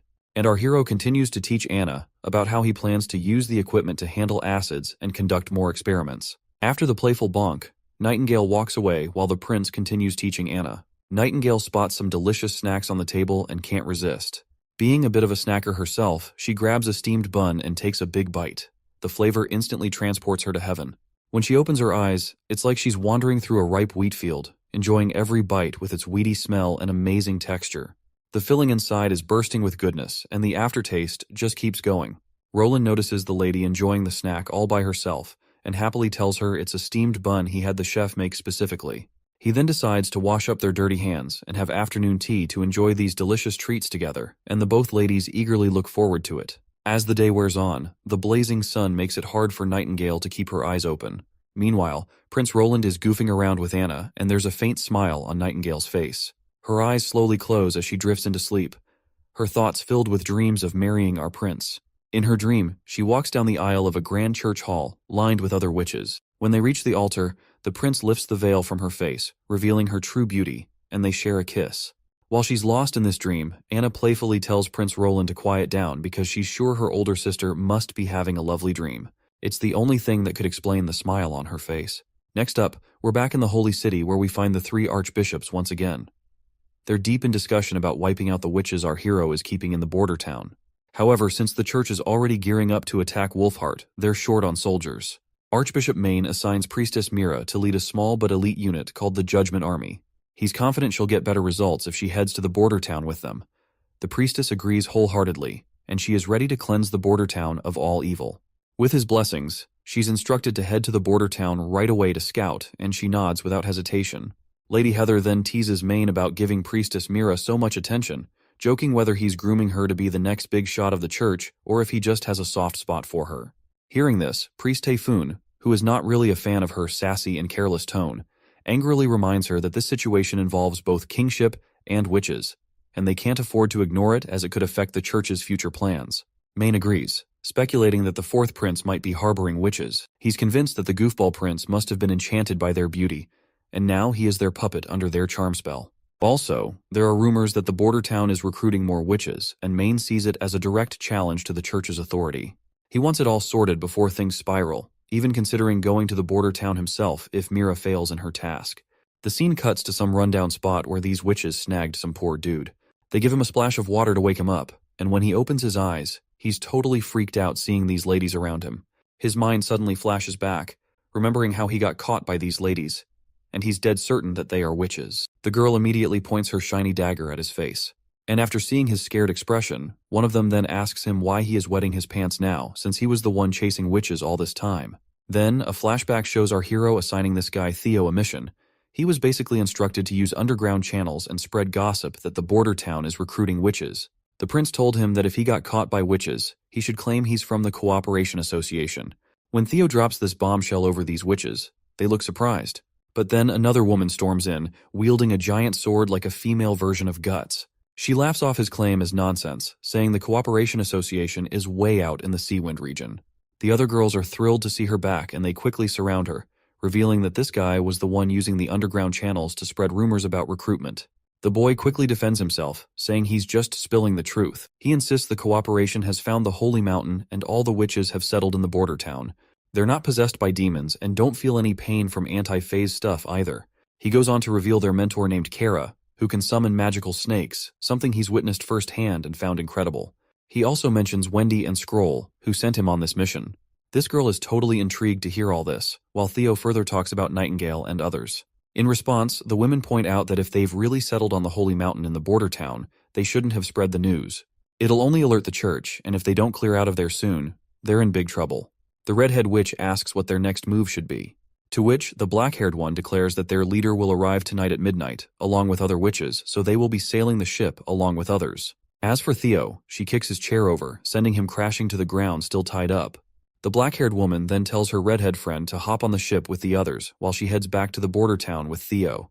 She wants to confirm if the Witch Association actually found the Holy Mountains, so she tells her friend to inform their leader Tilly that she is going to the border town. In the next scene, we see Lady Lightning soaring through the sky, exploring the areas marked on the same treasure map our hero received from that night. She's covered a lot of ground already, and the prince specifically asked her to scope out the notorious Misty Forest, and after proudly taking on the task, she's psyched to explore further solo. Just as heavy rain starts dumping, she quickly tucks the map into her jacket, making sure it stays bone dry no matter what. Then bam! She spots something nearby and takes off like a shot, racing through the forest like lightning. Deep in the woods, she stumbles upon ancient ruins and starts scanning the place for anything fishy. She admits she had no clue a place like this existed because it was completely hidden from view by the mist when she was up in the air. If not for the rain, she likely would have missed it altogether. Her nose catches a tantalizing scent, the aroma of adventure that perks up her spirits. After a bit of poking around, she realizes these must be the ruins marked on the treasure map. According to the plan, she's supposed to note down the location and head straight back to the border town to report everything to the prince. But her adventurous spirit kicks in, urging her to venture inside alone. Besides, with the rain pouring down, why not explore until it stops? Once inside, she finds empty halls, so she continues deeper, but she still finds nothing. But as she is walking forward, she hears a faint voice, calling for help. Lighting gets absolutely terrified and immediately hides behind the wall, while the same voice continues to call for help. She finds it hard to believe that anyone could be here, considering these ruins are centuries old and deep within the misty forest. It doesn't make sense for someone to be lurking around. But despite her doubts, she pushes forward, thinking maybe there's an explorer stuck inside who needs help. She cautiously pushes the door gently, but the door crashes down and before her stands a disgusting monster, a creature straight out of nightmares. This terrifying scene freezes her in place, and she falls to the ground as she realizes that this is the same demon which the Lady Leaf fought in the Badlands. Tears well up involuntarily as pure horror grips her heart. The monster towers over her menacingly, ready to pounce. The next thing that fills the air is her piercing scream, blending with the thunderous roar of the storm outside. The next scene takes us back to the border town, where our hero meets Margaret Farman, a lively merchant from King's City. She's brimming with enthusiasm, bombarding him with questions about his steam engines. She's eager to buy a lot of these machines, offering a hefty sum of 500 gold royals for each. My guy's thrilled at the prospect of earning 5,000 gold royals for 10 steam engines. But as much as he wants to sell them, he can't just hand them over to the royals. These steam engines are the result of Anna and her hard work, something that can't be bought or sold. He's torn because Margaret is not only wealthy but also strikingly attractive. With a necklace adorned with pure gold containing the divine stone of judgment, even Nightingale can't detect if she is lying or not. He also notices Margaret's enthusiastic personality, which is a 100% clone of Lady Lightning itself. Anyway, the prince tells her besides saltpeter, he needs iron, copper, and ferrous sulfate, hoping she can arrange those materials if they plan for a long-term deal. In response, the woman happily agrees. But suddenly she is shocked by something she sees, and when our guy turns to look, he spots lightning flashing across the window. He quickly opens it, and she immediately hugs him tight, tears streaming down her face. The prince signals his knight to fetch Nana immediately. Roland then gets shocked when he remembers that there is a merchant inside the office, which is troubling him because Lightning is a witch. On the flip side, this lady seems to already know Lady Lightning, and I wouldn't be surprised if she's her mother. But our hero doesn't pay attention to her and decides to take Lightning for treatment, leaving the morning lady screaming behind as she watches Lightning go. After a while, Lightning has been healed and she immediately opens her eyes. She sits up quickly, and Wendy and Nana are thrilled to see her awake, bombarding her with questions about what happened. Lightning looks like she's about to cry again as the prince asks why she came back so urgently in that heavy rain. She reveals that she found the ruins from the treasure map and there are demons inside. Everyone is shocked to hear this, and Teacher Scroll looks terrified, asking if she went inside. She says no, explaining that there was a demon guarding the basement door and someone was calling for help inside, but she got scared and ran back like a coward. But the prince reassures her that she made a wise decision because a smart explorer doesn't rush into danger without assessing the situation first. Lady Leaf adds that it's possible a witch might be trapped inside since besides witches, no one else can reach the depths of the misty forest. But considering it's a ruin from 450 years ago, surviving alone there seems impossible for anyone.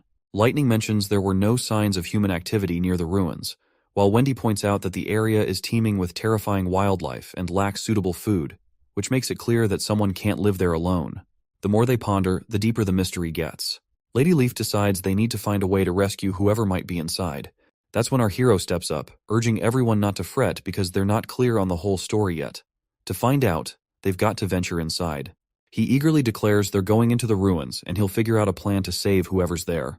Together, they're set on facing the demon and coming out on top. Shortly after, that same noble bursts into the room, asking about Lightning's condition. Prince reassures her, and as she breathes a sigh of relief, we catch a glimpse of Margaret's peachy ass. The prince apologizes for neglecting her earlier, explaining that Lightning was in critical condition. He explains that this is precisely why he told her to take off her divine stone of judgment. The woman gets cheeky and asks if Lightning is one of those witches. The boy reluctantly confirms it, and Margaret bursts into joy, claiming she knew it all along. She proudly declares that being from the Thunder family, it's natural for Lightning to be an extraordinaire. The prince is surprised to hear this, and Margaret explains that she has watched Lightning grow up. He then asks her about her connection with Lightning, and she spills that she met her while tagging along with Lightning's dad's exploration crew. Thunder, the hero of the fjords, uncovered Twin Peak Island, Sea Dragon Fjords, and mapped out the eastern coast and Infinity Cape during their voyage. Margaret explains that Lightning was born on the ship, but sadly her mother passed away from sepsis. Being the only woman on board, Margaret stepped in as Lightning's pseudo-mom, feeding her oatmeal since breast milk wasn't an option. After the voyage, Margaret bid farewell to the crew and set up her own business in Greycastle's capital. But 10 years later, she heard that Thunder and his crew got caught in a hurricane and supposedly sank to the bottom of the ocean. She never bought into that nonsense though, and now that she's seen Lightning still kicking, she's convinced real explorers wouldn't just go down like that to some measly hurricane. The boy then asks if she's not bothered by Lightning being identified as a witch, and she bluntly says no.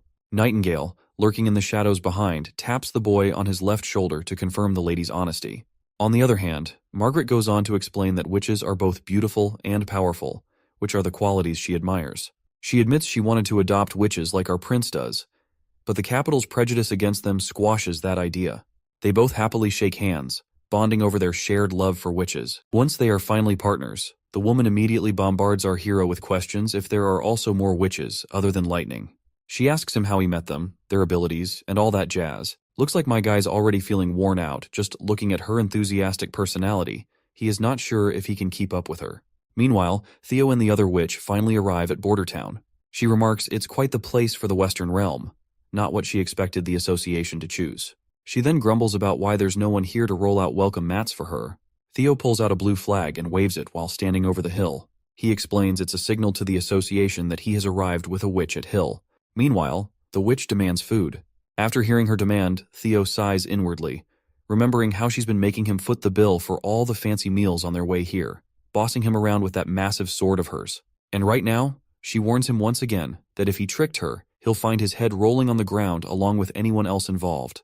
Not wanting to provoke her further, he rolls his eyes and offers her the pouch of snacks. She explains that her friends should already be on a merchant ship sailing towards the fjords, making it too late for Theo even if he is trying to rat them out. Hearing this, the boy reminds her of the terrible environment at the fjords. The witch agrees, mentioning their plan to establish a sanctuary for witches there, led by Tilly Wimbledon. Once he hears that name, he is shocked to realize she's the sister of our hero. Right on cue, she notices someone approaching. She detects magical signatures and confirms that there are indeed witches nearby. Once they reach her, Nightingale immediately extends her hand and welcomes her to Border Town. As they stroll through the bustling town in the dead of night, the newcomer raises an eyebrow at the sight of children still being taught at this hour. Teacher Scroll explains it's a night school run by the town, catering not just to kids but to everyone studying here who's done with their day's work. The scar-faced woman then asks Nightingale if she is transcendent. Well, looks like our girl has never heard of this terminology before.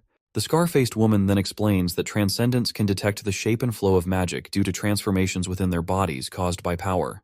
Teacher Scroll chimes in, admitting she can also sense many sisters in the crowd, but isn't sure if this qualifies her as transcendent. Scarface reveals that transcendent witches are exceedingly rare, with only 1 in thousands of witches being one. She herself has only met 3 so far, including Nightingale.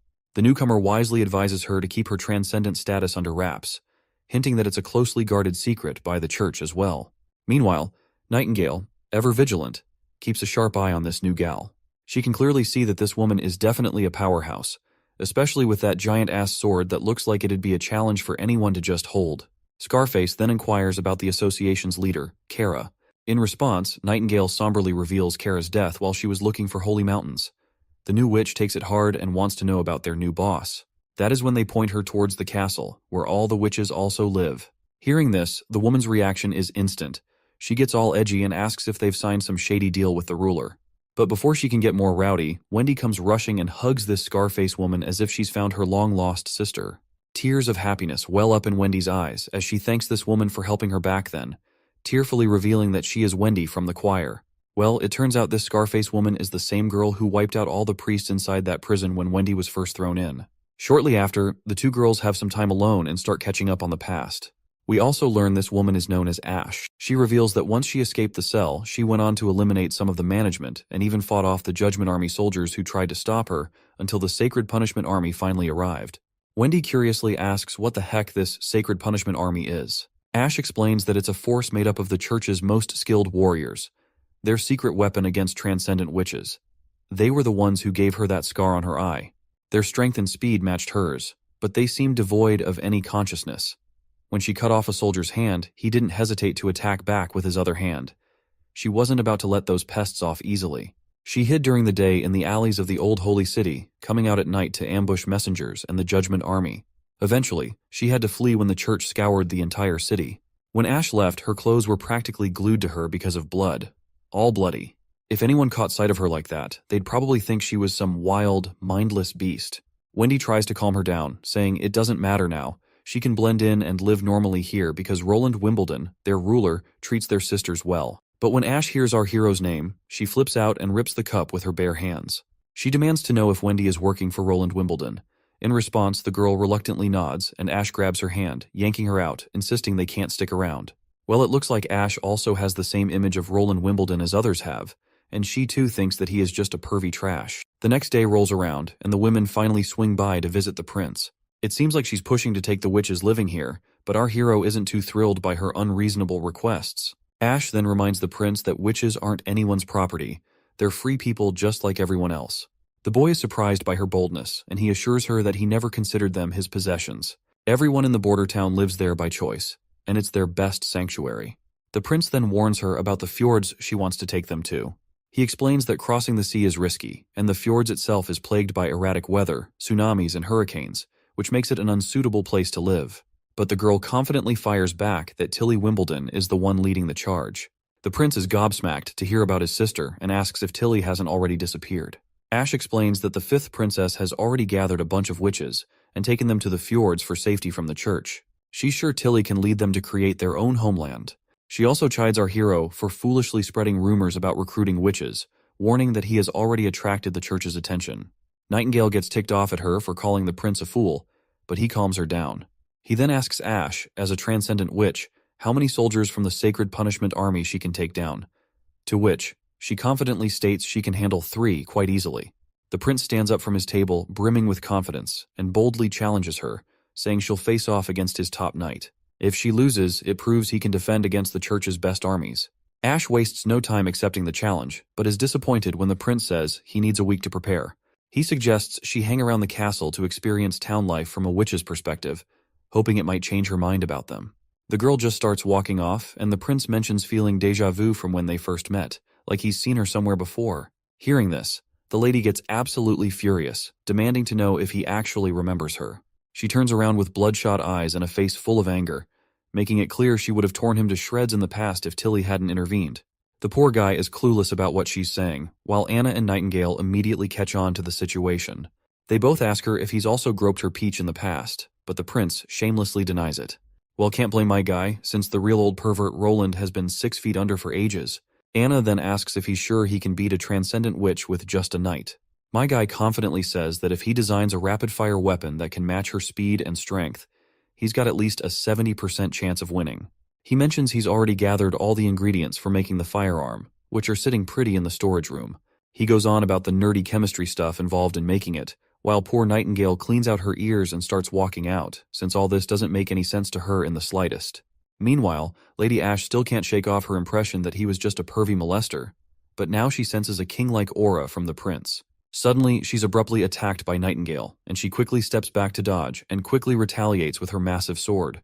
Nightingale also sidesteps the attack like no big deal. Ash asks if she's here on the prince's orders, but our girl denies it, claiming they do not pull a fast one on their guests, and she can enjoy herself in the town as much as she wants. However, Nightingale doesn't shy away while warning her that if she tries anything shady against Roland, she'll be in deep trouble. The scene then shifts to a ship peacefully sailing through the sea. On board is Professor Kyle Sichi, an alchemist known for his skills. He's heading towards the border town because Prince Roland's letter contained alchemy equations that are surprisingly genius-level and valid. Kyle tested them himself and is eager to study them further to expand his knowledge. He writes a letter to his apprentice, Charles, explaining everything and letting him know he's left the Red Alchemy Laboratory in Redwater City to sail to the border town. As this man makes his way to the castle, we catch sight of our girls, with Sister Moon demonstrating her powers by spinning a small windmill. She's feeling pretty chuffed when our prince compliments her skills and asks for her help in developing a direct current motor.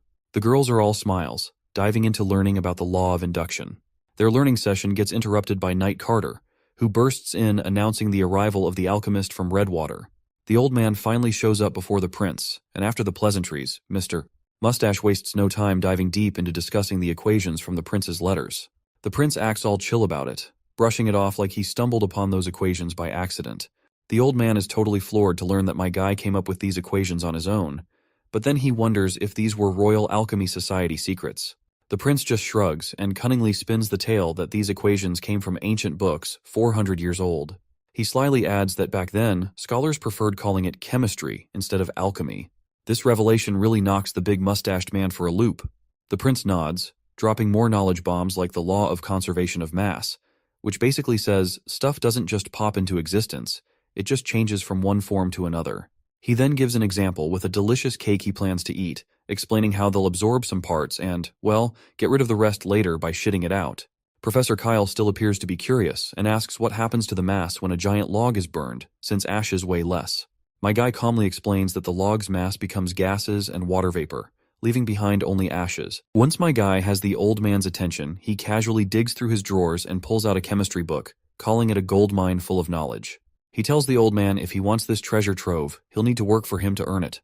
Well, judging by the old man's reaction, it's pretty clear what his answer will be. So the prince gets down to business and offers him a fat paycheck, just like the one he used to rake in at Redwater City, with a 5-year contract. With a snap of his finger, his old advisor magically appears with ink and a pen for the professor to sign. The prince also throws in a confidentiality agreement, making sure the professor won't spill any research secrets to other alchemists. While the professor is ready to go, he's not quite sure what he'll be brewing up in the border town lab. Prince Roland confidently declares that they'll be making high-density acids, the stronger the better. Once the old man is out of the room, Nightingale appears back and calls out the prince for spinning a whole web of lies. She reminds him that just yesterday, he had the Sister Scroll memorize and create that entire book. The prince cunningly admits he spoke white lies, explaining it was the only way to convince the professor, who wouldn't believe someone like this goofball prince could come up with such knowledge. I guess the lady gets where he's coming from, but she throws him off by asking who actually taught him all that stuff. Well, the prince just can't really tell her about his days as an underpaid engineer before coming into this world, so he remains silent. But thankfully, Nightingale cuts him some slack, letting him off the hook, saying he doesn't have to say anything if he doesn't want to, because she doesn't want to hear any tall tales. In the next scene, we're at the training grounds where the prince watches a demonstration of the new toy he recently had made. Knight Carter is wielding this new gadget, which seems to be a Russian roulette-style firearm. As Carter empties the chamber, cartridges clatter to the ground, and his confident trigger pulls turn into a comedic failure. Not a single shot hits the mark. The girl standing beside our prince grows concerned as he is visibly disappointed while poor Carter looks devastated as well. But Roland tells his friend to relax, explaining that pistols are notoriously inaccurate compared to muskets. He promises Carter they'll tweak the gunpowder mix to max out this bad boy's potential. He tells him to keep practicing on the targets before facing off against the transcendent witch, Ash. Although Knight Carter isn't used to handling this gun, he can definitely appreciate its beauty and craftsmanship. Meanwhile, the prince reminds Carter not to lose the bullet casings since they're reusable and precious. Back at the castle, Lady Ash seems visibly upset. The witches living there are being stubborn and reluctant to leave. She's also scratching her head over the town's peculiarities, wondering what kind of magic Roland is using to hype up the villagers about those upcoming inventions of his. Just as she's thinking this, she spots something, and a chubby little pigeon trotting her way crashes into her. This little furball goes by the name Maggie, and she is apparently part of the 5th princess team. She asks the bird if everyone has reached the fjords, and the bird chirps back in its own language. Then, she inquires if the bird has eaten, and she sprinkles some breadcrumbs. The pigeon lights up and starts pecking at the food, but soon it becomes agitated, poking Ash angrily on her head, insisting she's not a bird. Suddenly, the seemingly ordinary bird begins to transform, turning into a cute little girl. She greets her friend once again, this time in their shared human language. The girl tells her friend that even with a tracking bracelet, it was tough to pinpoint her exact location. Thankfully, Lady Shadow tipped her off that Ash was heading to recruit more witches from the border town, and she is now really thrilled about meeting the other witches in person after her long trip. Ash somberly admits that the witches are hesitant to leave because they trust Prince Roland more than her. Maggie is surprised by how both siblings seem to have a soft spot for witches and are willing to welcome them. Ash then reveals her upcoming battle with the prince. If she loses, the prince won't allow her to take any witches, and she doesn't want to disappoint Princess Tilly by going back empty-handed. The little girl then reveals she saw a carriage with church flags as she flew here, and it was carrying around 10 people. Ash is confident they are heading to the border town due to the rumors about border town recruiting witches spread by the foolish prince across the continent. However, she's also pleased because after winning the match against them, the presence of the church will give her more reason to recruit other witches to the fjords. Once the church arrives, Roland will truly understand how badly he has messed up. Or at least, that's how Ash sees the situation. In the next scene, Lady Lightning zooms across the sky, looking super happy. She's loving these goggles she's got on because they keep her eyes comfy even when she's flying crazy fast, all thanks to the prince. Suddenly, she spots this big pigeon. Instantly, she starts daydreaming about roasting it for dinner tonight. She's tired of having buttered toast and mushrooms daily, and her mouth is practically watering at the thought of juicy roasted bird. So, she bolts straight towards the pigeon, which is, of course, not to a pigeon at all. Poor Maggie freaks out when she sees Lightning hot on her tail. She starts flapping like crazy to outrun her, but Lightning, who is renowned for her speed, quickly catches her and they both tumble to the ground. Maggie, in a panic, tries to wriggle free while Lightning whips out her knife. The sight of that sharp blade terrifies the poor pigeon even more, and that's when she decides it's time to reveal her true form. She transforms back into herself, still teary-eyed from the close call of almost becoming dinner. Lady Lightning is left staring blankly, wondering where her delicious bird went, while Maggie cries like a little baby, pretty sure she's going to get eaten before she can turn back to the 5th princess. Lightning, trying to make sense of things, asks the crying girl if she's a witch too. Maggie stops crying for a moment and, while pouting, reluctantly says yes. Our girl immediately greets her, and they exchange names, although Maggie still hasn't quite forgiven her for trying to make a meal out of her. She then notices the tracking marker on Lightning's chest, which our girl hadn't even realized was there. Maggie reveals that these special stones are used to track the wearer's location, specifically made for witches, and only react to their matched stone. That is when Lightning explains that her father gave her one, and she always thought it was just decorative jewelry. She then asks where Maggie got hers, but she refuses to spill the secret, as Ash doesn't want her to tell anyone. Mention of Lady Ash makes Lightning realize she's with her too. She explains how Ash has been trying to convince everyone to leave this place. While Lightning boasts about all the incredible inventions, weapons, and other wonders my guy has been producing, things never seen before in this world. The girl asks if she can see these wonders for herself. Lightning, with a sly grin, suggests she can, but only if she joins the Witch Union and becomes part of the border town. Of course, Maggie decides to stick with Ash, and Lightning keeps on chatting about all the cool stuff to do around here. She's going on about the mushrooms they munch on, the yummy food they feast on. Just thinking about it makes Maggie's tummy rumble. By the end of it, Lightning's got Maggie convinced to stay. She tells her to tag along if she wants to have a blast. While they zip around town, Prince Roland and the professor are busy experimenting in the alchemy lab. Meanwhile, the girls are in the forest, gathering some delicious mushrooms to munch on. Along the way, they spot Wendy too. Later that day, they spend the evening studying. The next morning, they head to the northern mountains where people are busy making bullets for guns. Back at the castle garden, they have a great time, and Maggie is enjoying every moment. Afterward, they head to the outskirts of the border town where Carter is diligently practicing his shooting, and it looks like he's improving his aim at the targets. After a few days of hanging out with Lightning, Maggie comes back to Ash a bit late. Ash asks why she's been showing up late these days. Maggie happily shifts back into her human form and tells Ash that Lightning took her bird hunting. She even offers Ash a drumstick, but she declines with a cool, "No thanks." Maggie then happily starts munching on the drumstick herself, which Ash finds kinda creepy. Watching a bird eat another bird isn't exactly normal. Then, Maggie asks why Ash hates this place so much. She also tells her own desire that she kinda wants to stay here, because Prince Roland's always throwing fun parties and sharing grub in the backyard. He's easy to chat with, not like those stuck-up elites, just a simple, caring dude. As Maggie continues to highlight the positives of their current place, Ash's response remains unchanged. She grabs her head in frustration, knowing Maggie's life was full of misery until the fifth princess took her in, so it's natural for Maggie to see the bright side of this place now. Suddenly, Ash snaps at Maggie, reminding her that this place is constantly threatened by the church, and their lives could end as soon as the border town is attacked, especially since no one can defend against the Divine Punishment Army. But Maggie confidently shrugs off the concerns, asking Ash what if they actually defeated the church. Ash nods, sharing her own hope for that outcome. That's why she wants to spar with them, to show that they can't defeat the soldiers of the Judgment Army. The day of the battle finally arrives, and Sister Echo states the rules. No hitting the head, and anyone can surrender at any time. As long as they don't die on the spot, Nana's healing ability will restore everyone to their original state. The prince asks if anyone has any questions. When no one responds, he decides to let the match begin. Both contestants stand before each other. Ash is quite concerned to see that this knight doesn't have a sword or spear. Heck, he doesn't even have any armor. She wonders if he might be using a crossbow, but she brushes off her concerns and grips her sword tightly, confident that as long as she gets close to him quickly, she can make him beg for mercy.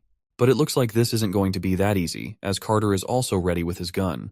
As soon as the prince gives the order to start the match, Captain Ironaxe immediately hits that gong with a loud bang. Both contestants wield their weapons, and Ash immediately swings her sword from afar. The mere swing of her sword startles Carter, but he takes aim and starts shooting. When Ash sees those bullets coming, she sidesteps them in the nick of time, which still leaves her grazed over her face. She takes her stance and starts running forward, determined to close the distance between them. Her speed is so fast that she feels like a blur, and even the onlookers are amazed by her such reflexes. But Carter keeps his ground and continues shooting at her, trying to hit the bullet right at the perfect place. As the bullet comes flying towards her, Ash immediately blocks it with her giant sword. In an instant, before Carter can react, she attacks him directly in the gut, sending him flying backward. Everyone anxiously awaits the outcome, and when we look at Ash's face, blood is leaking down her cheek, while her belly is totally obliterated by the gunshot. Her consciousness starts to fade as her vision blurs. The crowd rushes to heal Carter before it's too late, while Ash weakly declares her victory to our hero. She then collapses, falling into the prince's arms. Before we progress the story further, let's take a look into Ash's past. Once dismissed as nothing more than a beggar in the bustling streets, Ash's life was anything but easy. On this particular day, the town is buzzing with excitement because the princess has come of age, and they're having a grand ceremony where food will be distributed to the people.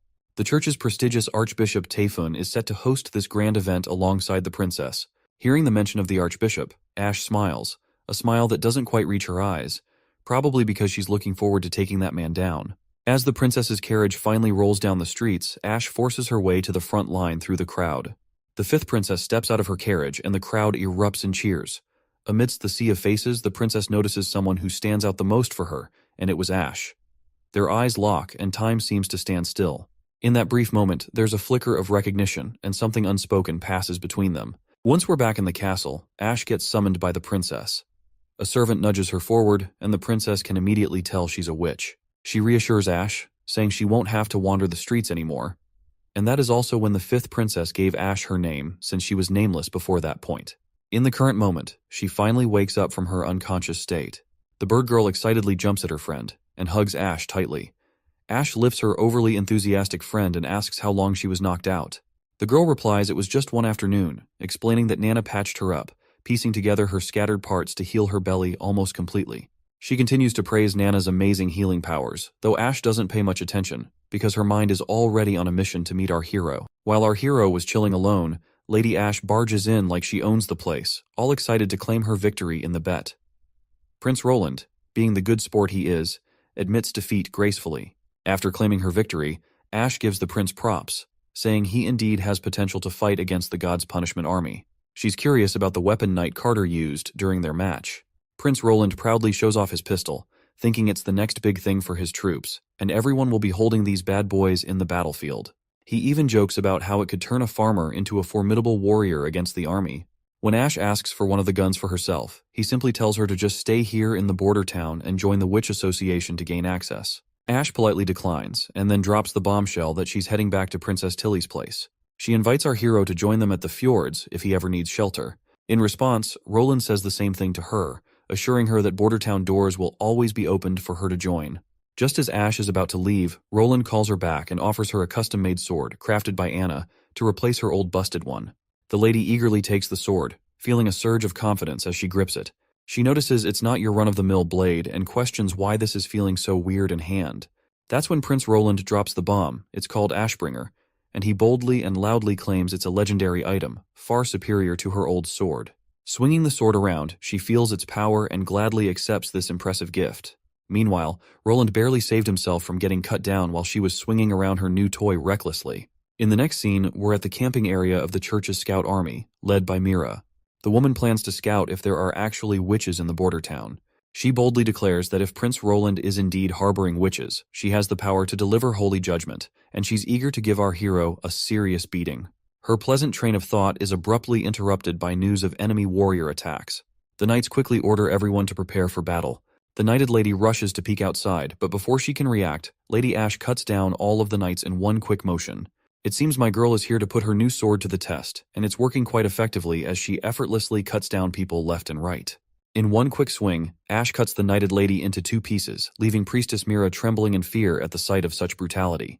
Ash's presence exudes such thick killing intent that it feels suffocating. The priestess recoils in fear, causing that book she was holding to topple to the ground. Maggie quickly recognizes the book as the church's choir book and smoothly grabs it. On the other hand, Lady Ash raises her sword. Then she begins her torture of this priestess, just like the church did with the witches. After taking her life, she digs a grave for her and drags her inside it. Maggie asks her friend why she did this, because if the church finds it out, shit is going to get real bad. Ash explains that by the time the church finds out their messenger group has disappeared, 2 or 3 months will have already passed.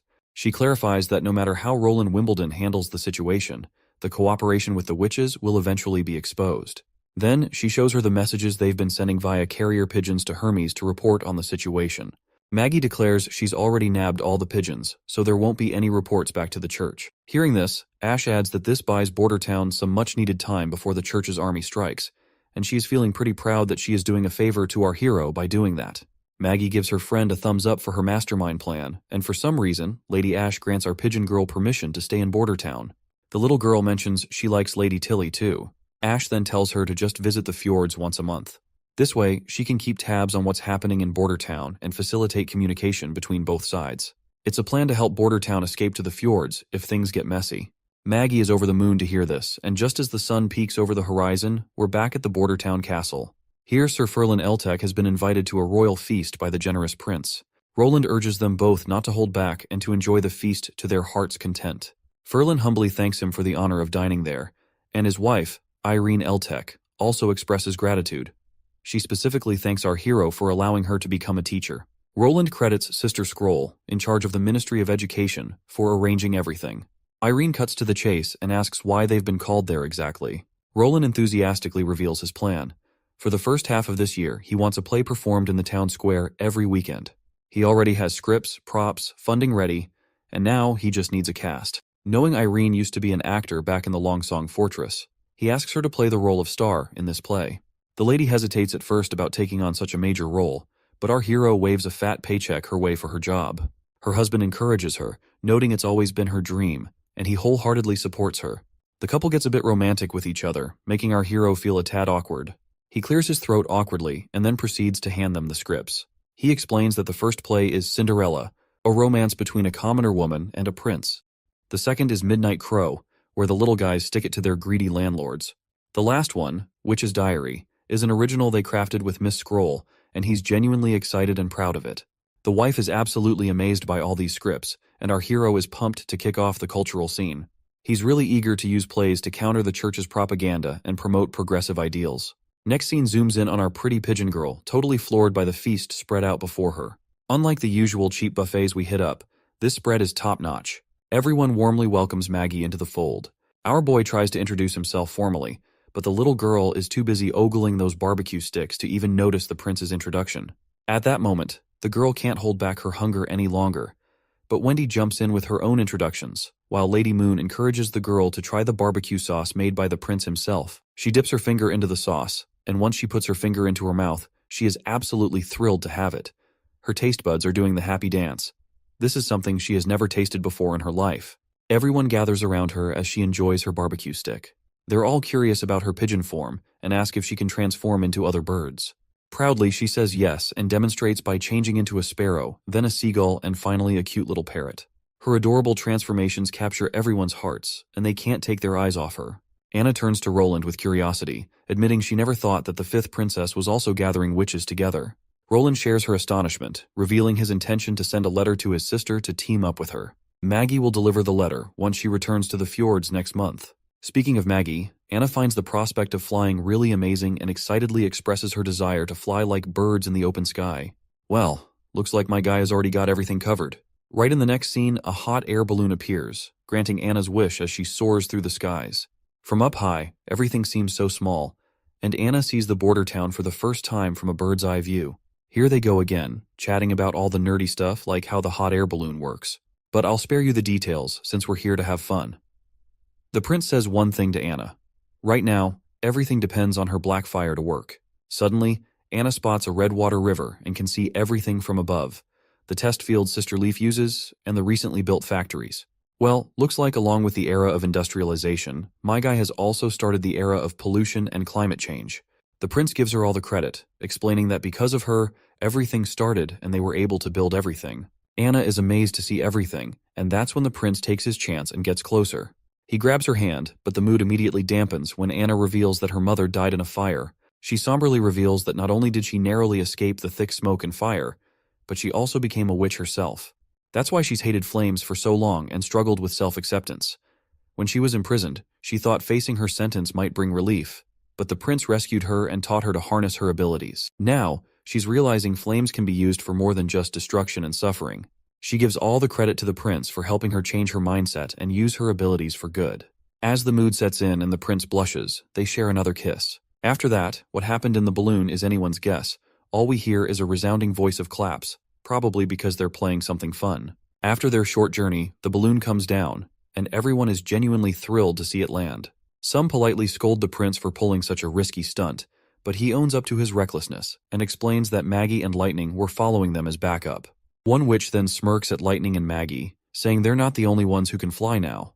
Lightning and Maggie shoot back, noting the balloon's not exactly a speed demon, because they've already circled the castle about 20 times before it touched the ground.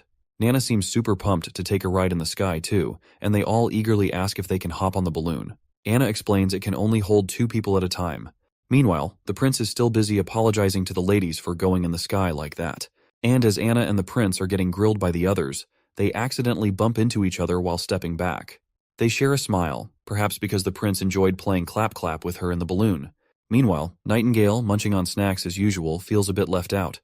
She probably wanted to ride with the prince too. Even her precious cake slips off her plate and falls to the ground, and she quietly walks away. Once he's off the hook from the questioning, the prince waves to the girls and starts to leave.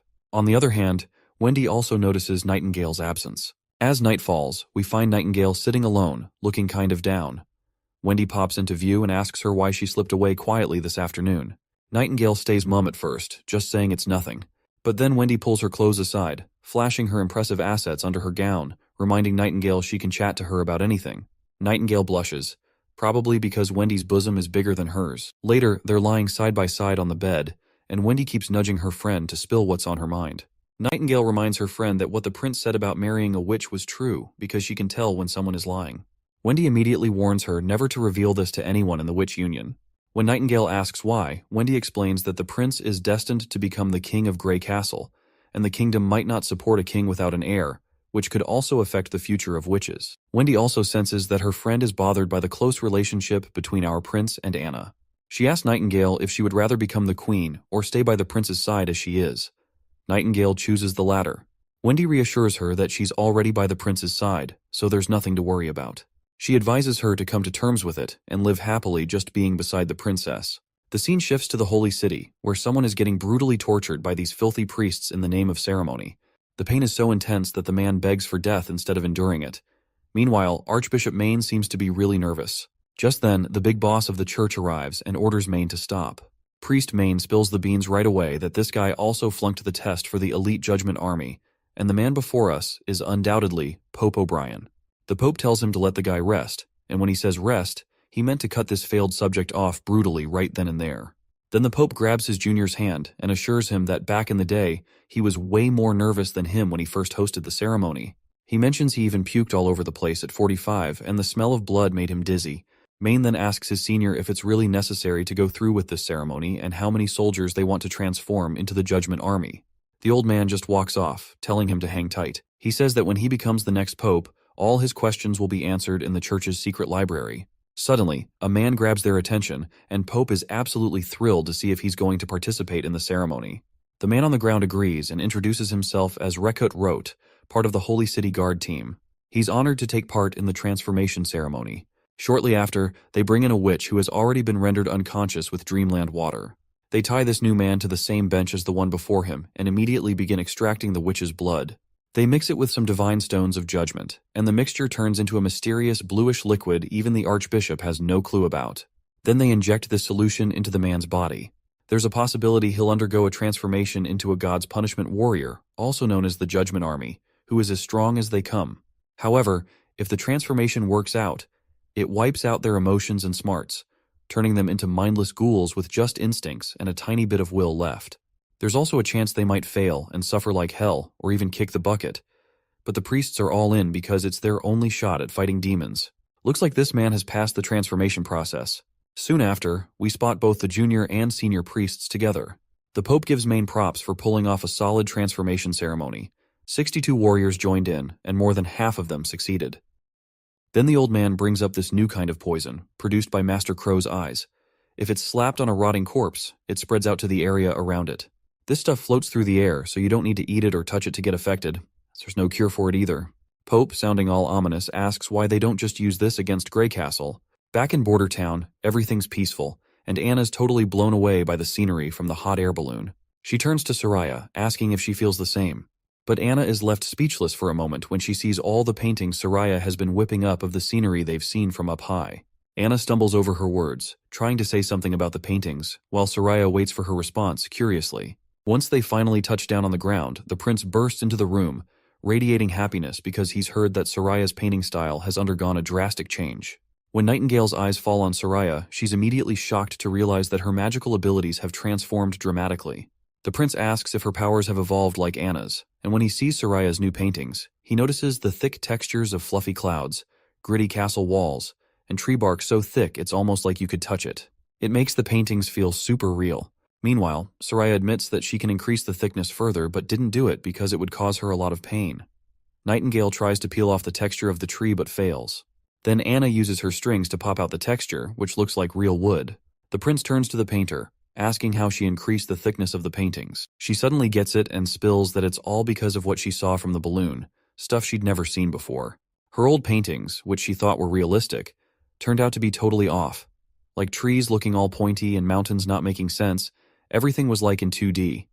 So, she wanted her art to match those epic views. She started thinking about those tiny balls our hero talked about, which are atoms, and she imagined her brushstrokes as layers of colorful balls stacking up to create the whole picture. And bam, her paintings get textures, green trees popping up, and deep blue rivers sinking down, which gives the paintings a 3D effect. Soraya blushes, claiming her ability isn't as useful as Anna's since all she can do is paint. The prince reassures her it's valuable and he has the perfect idea, hinting it's related to her bathing issues. Soraya feels embarrassed, while Nightingale gives him a suspicious stare. The prince explains that rather than calling what Soraya creates paint, it's more like a coating made by magic. If it passes material testing, he believes they can use it to build water pipes. The girls ask what they're going to do with them, and he explains that no one will need to haul water for baths every day. they can have pipes in their rooms. He describes using an iron pipe as a mold, wrapping it in paper, and having Soraya coat the mold with her magic coating. Once the coating has dried down, it will act as a pipe. Meanwhile, Nightingale notices how the prince gets super hyped about nerdy stuff. When she sees him getting really close to Anna, she immediately feels jealous. She quickly looks away and slams her hand on the desk while standing there with an annoyed look on her face. It doesn't take long for the prince to notice she's definitely upset about something. Shortly after, we see the prince alone, deep in thought about creating a giant tank to hold Redwater River water. He plans to use steam engines to transport the water into the tanks. Once every household has water, he can easily set up bathrooms and toilets. He's feeling pretty pleased with himself about the idea. He stretches his back after a long stretch of work and finds himself missing Nightingale's presence. He decides to call her, but he gets no response from her. A mischievous glint flickers in his eyes as he considers doing something unthinkable. Yep, you guessed it right. He is planning to munch on the snacks Nightingale has stashed in her drawer. But before he can act on his thought, the lady herself appears and firmly warns him not to lay a finger on her dried fish. Prince then asks her why she's feeling a bit let down lately, and she responds that she was just following his earlier directive not to bother him. The prince apologizes, admitting he's been busy lately, and he's grateful she's always there to watch over him. He opens the drawer again, revealing a specially crafted gun. He explains he wanted to give it to her earlier, but it took longer than expected to carve the patterns on this beauty. This revolver is completely different and far superior to anything they've made before. Nightingale eagerly takes it. She's momentarily speechless, stammering out a thanks, then happily requests if he can teach her how to use the revolver. Once they step outside, Nightingale immediately starts her shooting practice. Surprisingly, she hits the target dead on with her first try, which is impressive considering poor Knight Carter hadn't hit a single bullseye after days of training. She asks if she did better, and the prince nods approvingly, mentioning she'll move on to a training simulation next. Nightingale is clueless about what's next, so our hero explains that hanging over the targets are stones of divine judgment, and she needs to take them down in the shortest time possible while she is exposed to their effects. After understanding her task, she prepares herself. Just before she dives in, the prince stops her and tells her to pull the trigger, adding with a grin, "Remember to shout, it's high noon." Cheekily, she turns around and asks if it's a suggestion or an order. Nevertheless, she gets ready. Memories of past heroics flood her mind when Wendy had told her that she's already by the prince's side. With a deep breath, she begins striking those divine stones of judgment, hitting each one with precision, reminding herself that she's his shield and will always stand by his side. The big day finally arrives, and the entire town gathers to watch the play they've been training for. The best part? Well, it's free for everyone. The prince has even invited the merchant Lady Margaret. Among the crowd is another merchant, Hogg, who finds the food delicious and otherworldly. Meanwhile, Fjord's merchant Marlon is super impressed by the quality and material of the cups, and he's ready to buy a few for himself. As the merchants continue their business talk, Lady Margaret apologizes on their behalf. She says that merchants are just laymen who can't stop talking about money and is sorry they're taking up his time. Meanwhile, up in the sky, Lightning is having a blast munching on popcorn, while Maggie looks annoyed that she's hogging it all for herself. Down on the ground, the prince is surprised that Lightning didn't recognize Margaret, even though she's been like a mother figure to her. Margaret explains they parted ways when she was very young, so it's no wonder she doesn't remember, and she only wants to reconnect back with her naturally. Margaret then asks about this snack called popcorn, and wonders if it's also a royal family snack. Our hero nods yes, but in reality, he's had Nana's help in making these popcorns from Sister Leaf's special corn. He can't imagine watching a show without munching on them. Well, Margaret isn't fully convinced yet, because she has lived in the king's city before. Without being rude, she asks him to hold off on flattering her, and then asks about his closest friend in the city. It turns out Prince Roland didn't have one, as he was just a flirtatious guy, and his closest companion was his magical hand, Yorko, which he used to grope every woman around the castle. Margaret starts chuckling and points out that she's also heard he used to be quite the ladies' man in the castle. Poor Roland feels a bit embarrassed that he let slip something awkward to her. He then changes the topic and urges everyone to focus on the play, and thus begins the story of Girl Cinderella, with Lady Irene, wife of Ferlin Eltec, playing the role of Cinderella. Another standout in the cast is May, known as the Star of the West, who looks stunning on stage. It doesn't take Margaret long to realize who she is, and she's totally amazed to see her there. Prince Roland tells her to watch quietly, but Margaret is so excited she can't help but sing May's praises loudly. It seems our hero hadn't anticipated Lady Irene would bring such a renowned friend to perform here in the border town. As the show continues, May's acting looks incredibly realistic. When she pushes Cinderella to the ground, the shove is so lifelike and powerful that everyone in the crowd becomes genuinely concerned. Even Prince Roland feels like that push was personal. As the play continues once again, the whole crowd is totally hooked, and even Lady Irene can't help but notice how her friend has everyone's attention. During the break, someone in the audience comments that the performance was so realistic they got a bit scared, encouraging Lady Irene to keep up the great work. She agrees enthusiastically, and this time Irene is determined to win everyone over with her own skills. When the play resumes, Lightning also has a little role of her own, playing a cute witch. Let's skip the play details, but by the end of this scene, it's Sister Irene who steals the show. May, usually flawless in her acting, finds herself overshadowed this time by Irene's outstanding performance. Well, it looks like seeing her friend win has made her even sadder. This guy Ferlin has been the target of countless women in Longsong Fortress, and in the end, he chose Irene. Now she can't help but cry her eyes out over this love triangle drama. As she walks off the stage, she notices Knight Carter holding a bouquet of flowers. He introduces himself as Chief Knight Carter Lannis, the prince's knight, and he gives her props for her incredible performance. Not one to waste time, he immediately invites her for a drink, leaving her blushing and feeling quite happy inside. The scene shifts to Longsong Fortress, where the soldiers from Grey Castle have arrived. Upon seeing their familiar flag fluttering, the ambassador starts to lose his cool. Below, the knight introduces himself as Leman Hawes, King Timothy's messenger, and he has brought a message from the king's city. He requests to lower the drawbridge to allow them entry. One of the knights quickly brings the permit, and the ambassador quickly takes a look at it, only to find out that this is indeed stamped with Timothy's emblem. Petrov quickly realizes that he can't turn down the new king's messenger like that, or he will be picking up a needless fight with the king's city of Grey Castle. With that in mind, he tells his soldier to grab 3 quick horses and make a dash for Border Town, and deliver the message to Roland that Timothy's crew is on the doorstep. Imagine if they had something like Skype to communicate. It would be quite a sight to see all the kings and princes having a heated conference call, probably more toxic than a Call of Duty lobby. Once the soldier dashes off, Petrov hopes Prince Roland gets the news soon. With the enemy's messenger group numbering less than 50, they don't pose much of a threat. All Petrov can do now is let them inside, and as the gate lowers, those knights below exude an ominous energy, and I'm pretty sure that shit is about to get real. Meanwhile, back in Border Town, it seems Prince Roland has finally brought the first bathtub into this world. Everyone bombards him with questions, and he patiently explains everything. When the tap is turned, water flows out, leaving everyone amazed and curious. They are curious to know if they can drink it, and from where it is coming. Prince Roland explains it's not safe to drink directly without boiling first, and Anna then elaborates on the principle of a siphon, showing how they can transfer water using this basic method. They've positioned a tank of this water at a higher elevation to ensure it reaches everyone's homes effectively. As Prince Roland gets caught up teaching everyone the nerdy ins and outs, our not-so-sophisticated lady just couldn't resist poking at the tap to see what would happen. As you can imagine, water starts gushing out like rain from the steel pipe above. Prince Roland quickly steps in to give a quick rundown on how the shower head works. Meanwhile, Sister Lily jumps in with a bit of sass, asking if the prince spent his whole week at the castle just to make his bathing more comfy. She's not shy about pointing out how nobles love their comforts, and he seems no different. Lady Scroll shuts Lily down with a quick, shush. But Prince Roland stays cool, explaining that chasing comfort drives human progress, and he's no stranger to that. Despite his casual yet clever response, Lily just sneers and turns her head away. Later on, when the prince is alone, Lady Scroll swings by to apologize for Lily's antics, but our boy just shrugs it off, saying it's no big deal. Well, since we haven't heard much about Sister Lily until now, Lady Scroll decides to reveal how she's been deceived many times and now finds it hard to trust others. Lady Scroll starts off telling us how she sniffed out Sister Lily using her magic power sensing abilities, right in one of the shelters in Redwater City.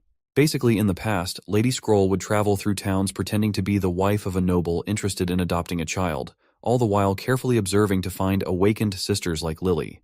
However, when she tried to adopt Lily, she was refused by the shelter owner, who insisted on waiting until the children reached adulthood before they could be adopted.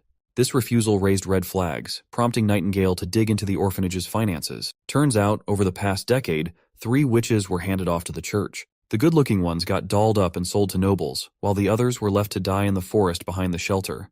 When they grilled the shelter owner, it turns out he wasn't running the shelter for the cash. He got a sick thrill from controlling and even killing the girls. That is when their leader Kara, understandably furious, took justice into her own hands and killed that man. When they tried to invite the girls into the association, many of them looked at the association members with hatred. It was as if they were feeling robbed of a chance to be adopted by nobles. Lily was no different until Kara showed the bodies of their friends who were supposed to have been adopted, now dead in the woods behind the shelter. The sight was so overwhelming that Lily vomited and passed out in Wendy's arms. When she woke up, she seemed emotionally numb, like a doll. Under Wendy's nurturing care, Lily gradually recovered, but her experience left her with a deep-seated resentment towards nobles. which might explain her sometimes harsh behavior towards our hero. The prince starts feeling sorry for Lily, realizing she still manages to smile despite everything she's been through. Then, Lady Scroll pops the question, and our hero gives her the go-ahead to ask. Right on cue, Sister Scroll calls out to Nightingale, who promptly shows up from the shadows. By now, Roland is clueless about what these ladies are actually plotting. Lady Scroll finally asks the prince a rather awkward question, which is that since he's planning to marry a witch, does he know that witches can't get pregnant? The prince finds this a bit blunt, and asks if it's confirmed or just speculation. Lady Scroll sadly confirms that it's a harsh truth, which is backed by history itself since there's no record of witches ever getting pregnant. Roland thinks of it like reproductive isolation, wondering if witches have evolved into a whole new species that can't mix genes with regular folks. But the prince shrugs it off for now, deciding to chew on that idea later. For him, his love for Anna isn't tied to whether she can have kids or not. He's more excited about setting up a political system that's fair and doesn't favor family connections. Plus, he sees the lack of kids as a perk. It stops powerful family clans from forming, which he thinks could bring witches and regular folks closer together to work as a team. Suddenly, Nightingale interrupts him and asks what's on his mind. He's caught off guard at first, but then assures her that his feelings haven't changed, and he's still up for marrying a witch. After Lady Scroll quietly leaves, Roland wonders aloud if she's happy or disappointed. Nightingale stays silent as well, leaving Roland to play it cool and assume everything's all right. Just then, someone slams the door open. Night Carter bursts in, reporting urgent news. Longsong Fortress has been taken over by a group from the King's City, and Mr. Petrov has been imprisoned. The prince is floored by the news, especially when Carter adds that there were only 50 knights who managed to seize the entire fortress. The next scene takes us at the Longsong Fortress's cathedral, and it's a total bloodbath of soldiers. The priest of the church is shocked to see these enemy knights, likely under the influence of those same pills. Knight Lehman states that it's all thanks to the church for helping them capture the entire Longsong. He raises his sword and, before striking down the priest, declares that with this speed, King Timothy will quickly unify Greycastle. With that, he cuts the man down. Another knight appears and informs Sir Lehman that they've found more pills in the basement, 4 boxes, totaling at least a few thousand pills. Sir Lehman is thrilled to hear this and mentions that about 1,000 soldiers will soon arrive here. With this many pills, they'll have more than enough before entering the battlefield against the border town. He's all pumped to see our prince's face when he wipes him out completely. Back at border town, Prince Roland waits anxiously for his scouts who were sent to assess the situation at Longsong Fortress. Right on cue, Nightingale perks up with a smile as she spots Lightning and Maggie returning, who deftly land in the office through the window. Lightning doesn't waste a single breath before announcing they've departed Longsong Fortress and are heading straight here with around 1,000 people. The prince is shocked to hear this, wondering how those 50 soldiers multiplied into 1,000. Maggie then reveals that only 6 of them are on horseback. The rest are on foot. She further explains they're dressed plainly, many without armor, and their weapons are mostly spears, with a few swords mixed in. The prince perks up right away, figuring from the description that they're probably civilians or serfs in the army, so he's scratching his head wondering why Timothy would send in such cannon fodder. He wonders why Timothy hasn't learned anything from the border town's battle with Duke Ryan, where 200 knights couldn't even tickle the border town. Then it finally hits him like a thunderbolt, and the prince figures out that they're trying to plow through all that gunfire using the church's pills. He never doubted from the start that the church was supporting Timothy. If the border town has to face this army of thousands, he's pretty sure his first army will take a heavy blow. The prince then asks if those people were carrying the divine stone of judgments. Lightning says she didn't dare to get closer, but that little bird over there saw everything once she turned into a hawk. While Maggie's chowing down on cake, she responds that she didn't see any stones, but there's a chance they might be hidden in their clothes. The prince then tasks Nightingale to go with Maggie again alongside the river. When they encounter the passing ships, Nightingale should get close to them while hiding within her fog. Once she's close enough, she needs to see if they're holding any divine stones of judgment. Nightingale just climbed out the window, and they flew off. The prince, stuck behind, curses himself for not paying enough attention to Longsong Fortress and making the dumb move of taking all the soldiers to border town, leaving poor Ambassador Petrov defenseless. But Anna quickly tells him to save his worries and regrets for later because he still has to figure out how to deal with the approaching army of 1,000, which will be here in 3 days. She gives him a tight hug and assures him that they won't leave his side, no matter what happens. Shortly after, we see the town gearing up for battle, and Nightingale has returned. The prince asks if she found anything, and she reports back that there were only a few of those divine judgment stones. Lightning then asks about those holes they're digging, and the prince explains they're for bunkers. Both ladies look puzzled, so he clarifies that walls will surround these holes, leaving a small window for soldiers to shoot bullets while staying safe inside. He wants to protect his soldiers from those crazed pill-induced people shooting spears, and only bunkers can offer perfect defense against them. He has also organized 20 groups, each handling one artillery piece, which is a 12-pound field gun with a range of over 1,000 meters. The girls are absolutely thrilled to hear this, because with these guns, they're practically unbeatable. The prince suggests the returning scout group grab a bite since they must be starving after their trip. Meanwhile, Nightingale tells Anna to stick close to Prince Roland during the battle because she has a special mission to handle, to which Anna agrees and tells her friend to leave this to her. In the next scene, we see soldiers marching down, led by the ruthless knight Lehman, urging his party to hurry up. He remarks that if this were the King's City Knights, Roland's head would already be returned to King Timothy. His friend advises him to just chill, noting that without those pills, these people would still be untrained morons. He adds that as a knight who's trained since childhood, the pills feel like they've invalidated all those years of hard work, as even unarmed farmers can fight after taking them. Lehman counters by reminding his friend that those who take the pills suffer greatly once their effects wear off. Meanwhile, we also see Nightingale keeping a watchful eye on these people. And shortly after, they hit the brakes, and the knight announces to his captain that they've spotted Bordertown's troops. Lehman expresses amazement, noting he never expected Ambassador Petrov to notify Roland so quickly. He reveals he's heard rumors about Bordertown using long-range weapons in their battle with Duke Ryan. When those weapons fired, there was a bright flash and a big boom. He's pretty sure those big-wheeled things he sees are those weapons, but they look way bigger than what he heard. His buddy next to him just says they gotta hustle to dodge the constant firing. His friend nods, saying they've got 1,500 guys, and after popping those pills, they can sprint like racehorses, so this time they can wipe the Bordertown quite easily.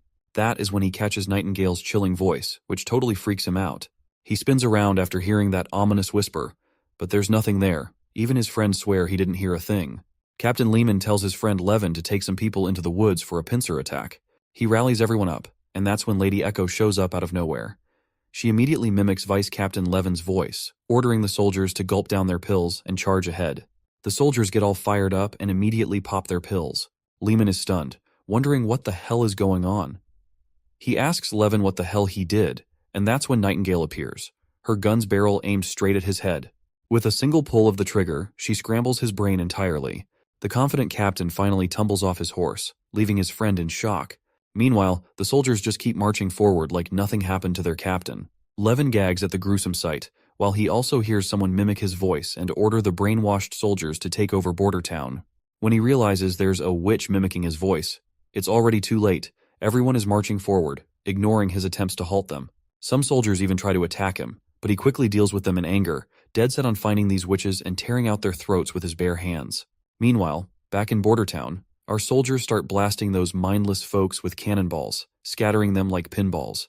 Those who manage to get close to the bunkers face gunfire, bringing down them for good. Our soldiers are freaking out to see these damn people running super fast even after losing their limbs.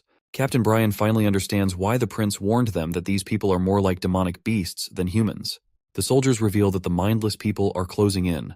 Brian orders everyone to aim and start firing. Once they do, the bullets find their marks right on target, and the soldiers keep firing relentlessly without flinching. Captain Thin Mustache reloads his gun and suddenly spots a mindless knight climbing up the bunker.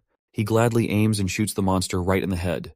Suddenly, a soldier is left staring outside, but the captain yells at him to get down quick because the mindless people are throwing spears at lightning speed. However, the spears do nothing as they just hit the bunker wall and bounce to the ground. One soldier even jokes that he nearly shat his pants seeing those spears, but they turned out to be useless against the bunkers. But sadly, their assumptions are immediately proven wrong when a spear finds its mark right in one soldier's shoulder, causing him to collapse in pain. The captain is shocked and he quickly tells his soldiers to keep firing as he will look after him. The captain grabs the man's hand as he asks if he's going to die. The captain knows he is in bad condition, but not life-threatening. He can't pull out the spear recklessly, or it'll bleed more. He's confident Nana can save him and tells the soldier to hang on because he's not dying today. He assures the trembling soldier that once they finish fighting, they'll rush to Nana as soon as possible. Meanwhile, the mindless soldiers continue to charge at incredible speed across the littered ground strewn with corpses. They run between the fallen bodies with no regard. One of our elite soldiers quickly directs his comrades to adjust the cannons for a firing range of 300 meters and load the grapeshot rounds. With the command to fire, the giant cannonballs soar through the air, tearing through the ranks of the mindless attackers. Suddenly, one of those mindless guys snaps out of this pill's effect. He shakes in fear as he sees one of those giant balls stopping just short of his legs. He immediately bolts back, not wanting to risk getting flattened. After all, he's got 3 wives waiting for him at home.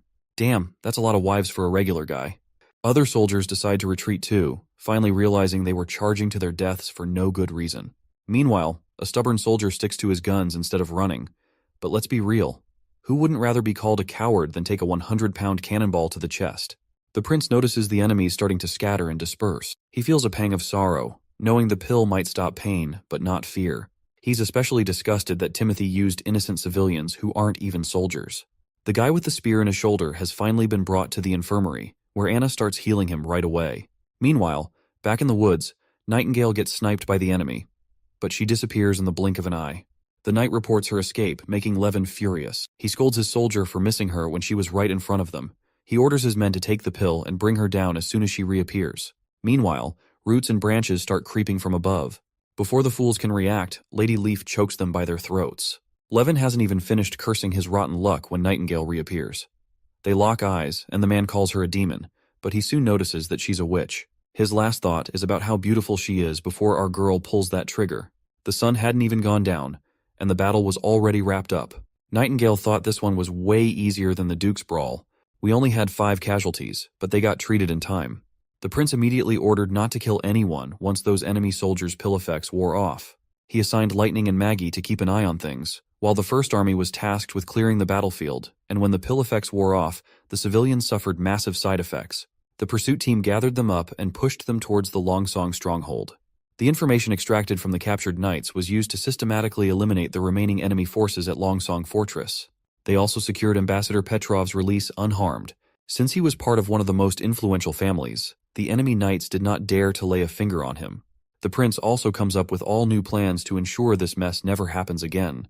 He decides to build up the army, lay down some roads, and bring universal education to Longsong Fortress. After sorting everything out, he decides to head back to Border Town, telling Ambassador Petrov to step up and not let him down again. The redhead nods in agreement. Petrov then asks what to do with the captives locked up in the bars. The prince tells him to set them free, knowing they won't last long anyway due to the pill's side effects. Once our hero wraps things up at Longsong Fortress, he sets sail back to Border Town.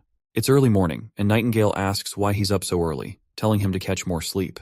She then asks if he's worried about the civilians who took the pill. It seems her hunch is right on the mark. He is still bothered by the fact that they were all forced by Timothy. He points out that if they hadn't taken those damn pills and been controlled by others, they wouldn't have died needlessly in some strange place they did not even know. The woman tries to reassure him, saying it's not his fault.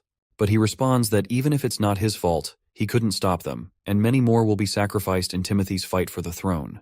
And the ones who are pulling the strings from behind and making those pills will have to pay for this bloodshed as well. She then asks if he plans to take down the church so it stops causing trouble and everyone can live happily together with the witches. He grins and says that's exactly the plan. The next scene takes us out to sea, where we finally see Lady Ash after a long absence. Her eye patch-wearing companion asks why she settled on Sleeping Island when there are larger islands like Crescent Moon Bay in the fjords. Not to mention, Sleeping Island sometimes submerges once the tides are high. Ash reminds him that not many people are interested in bumping into witches, and further explains that while Sleeping Island will eventually sink, that's why it's still empty despite being the 3rd largest in the fjords. But the man states that size doesn't matter if it's unlivable, to which she reminds him that since witches can tweak nature itself, she's not sweating it. They'll make it their own territory, away from the oppression of the church. She then asks the old man when was the last time he went to Sleeping Island. He says it was around a month ago when he brought a group of witches to plant a full field of pearl rice there. He recalls how playful and wonderful they all were. Suddenly, another sailor spots something nearby and alerts the captain. It looks like a giant boulder, but it's massive in size. The captain finds it hard to believe since the only landmass nearby is Sleeping Island. It doesn't make sense for there to be boulders out here. But the report insists his eyes aren't deceiving him. Meanwhile, Ash just smirks. By now, we know who's behind this. When the captain sees it for himself, he's utterly baffled. Sleeping Island has risen higher. Ash reminds him that this is what she meant about witches tinkering with nature. As we finally arrive over this island land, the witches rush out, with one particularly enthusiastic witch named Honey leading the charge. A girl with green eyes tells her to simmer down. Outside, the 2 witches suddenly notice something. When they turn around, the green-eyed girl quickly uses her abilities and recognizes that they're here. Ash is back. Once the ship reaches the shore, Sister Molly is the first to greet Lady Ash, and Our Lady promptly gives the little girl a pat on the head for her politeness. Meanwhile, Sailor Jack is amazed at how this place, once a hellhole, has turned into heaven. Molly then reveals they didn't raise the island like he thought. They just erected a wall around Sleeping Island. Ash then turns to the little girl and asks if she can help carry some goods. The girl gets excited and summons her water blob, which immediately picks up the boxes and starts walking with everyone else. Jack gives a middle finger to his nervous companions, who are scared of witches, reminding them that even if they combine their strength, they can't compare to Molly's little water blob. They invite Molly to join them, but the little girl bluntly declines. After finally reaching the heart of the island, Ash feels like she's back home at last. The captain is also completely amazed to see this transformation. He can't believe they've turned the island into a fortress. Inside, the place isn't flooded even during high tide, and the captain is pretty sure they're living below sea level right now. He points out 2 docks, one on the seafloor and another at the water's surface. He asks if both are usable, and Molly nods, saying the surface one works during high tide, while the submerged one is for low tide. That way, they can dock any ship, no matter the tide. While Ash admires the place, Molly gestures towards the north and points out Lady Tilly's palace. They decide to split up since there are more goods to unload from the ship. Molly tells her senior to go on ahead alone. With a face full of admiration, Molly smiles once again. Meanwhile, in the castle courtyard, someone's practicing magic. She's pretty skilled in combat abilities, and her magic looks downright terrifying, not gonna lie. Once she stands still after her stunt, Ash sneaks up behind and covers her friend's eyes with her hands. The girl gets annoyed at Ash's sneaky move. And well, this girl is none other than Tilly Wimbledon herself. The 2 ladies greet each other with a warm, welcome home, and clasp hands like they're in love. Ash then asks her friend if she just summoned a flash of lightning a moment ago, wondering if it was her new magic ability. Tilly clarifies that it wasn't a new magic ability, it actually came from a magic stone. She takes off her glove and offers it to Ash, explaining that the stone enhances magic power and produces a different effect as a byproduct. Excited, Ash immediately wears the glove embedded with the stone.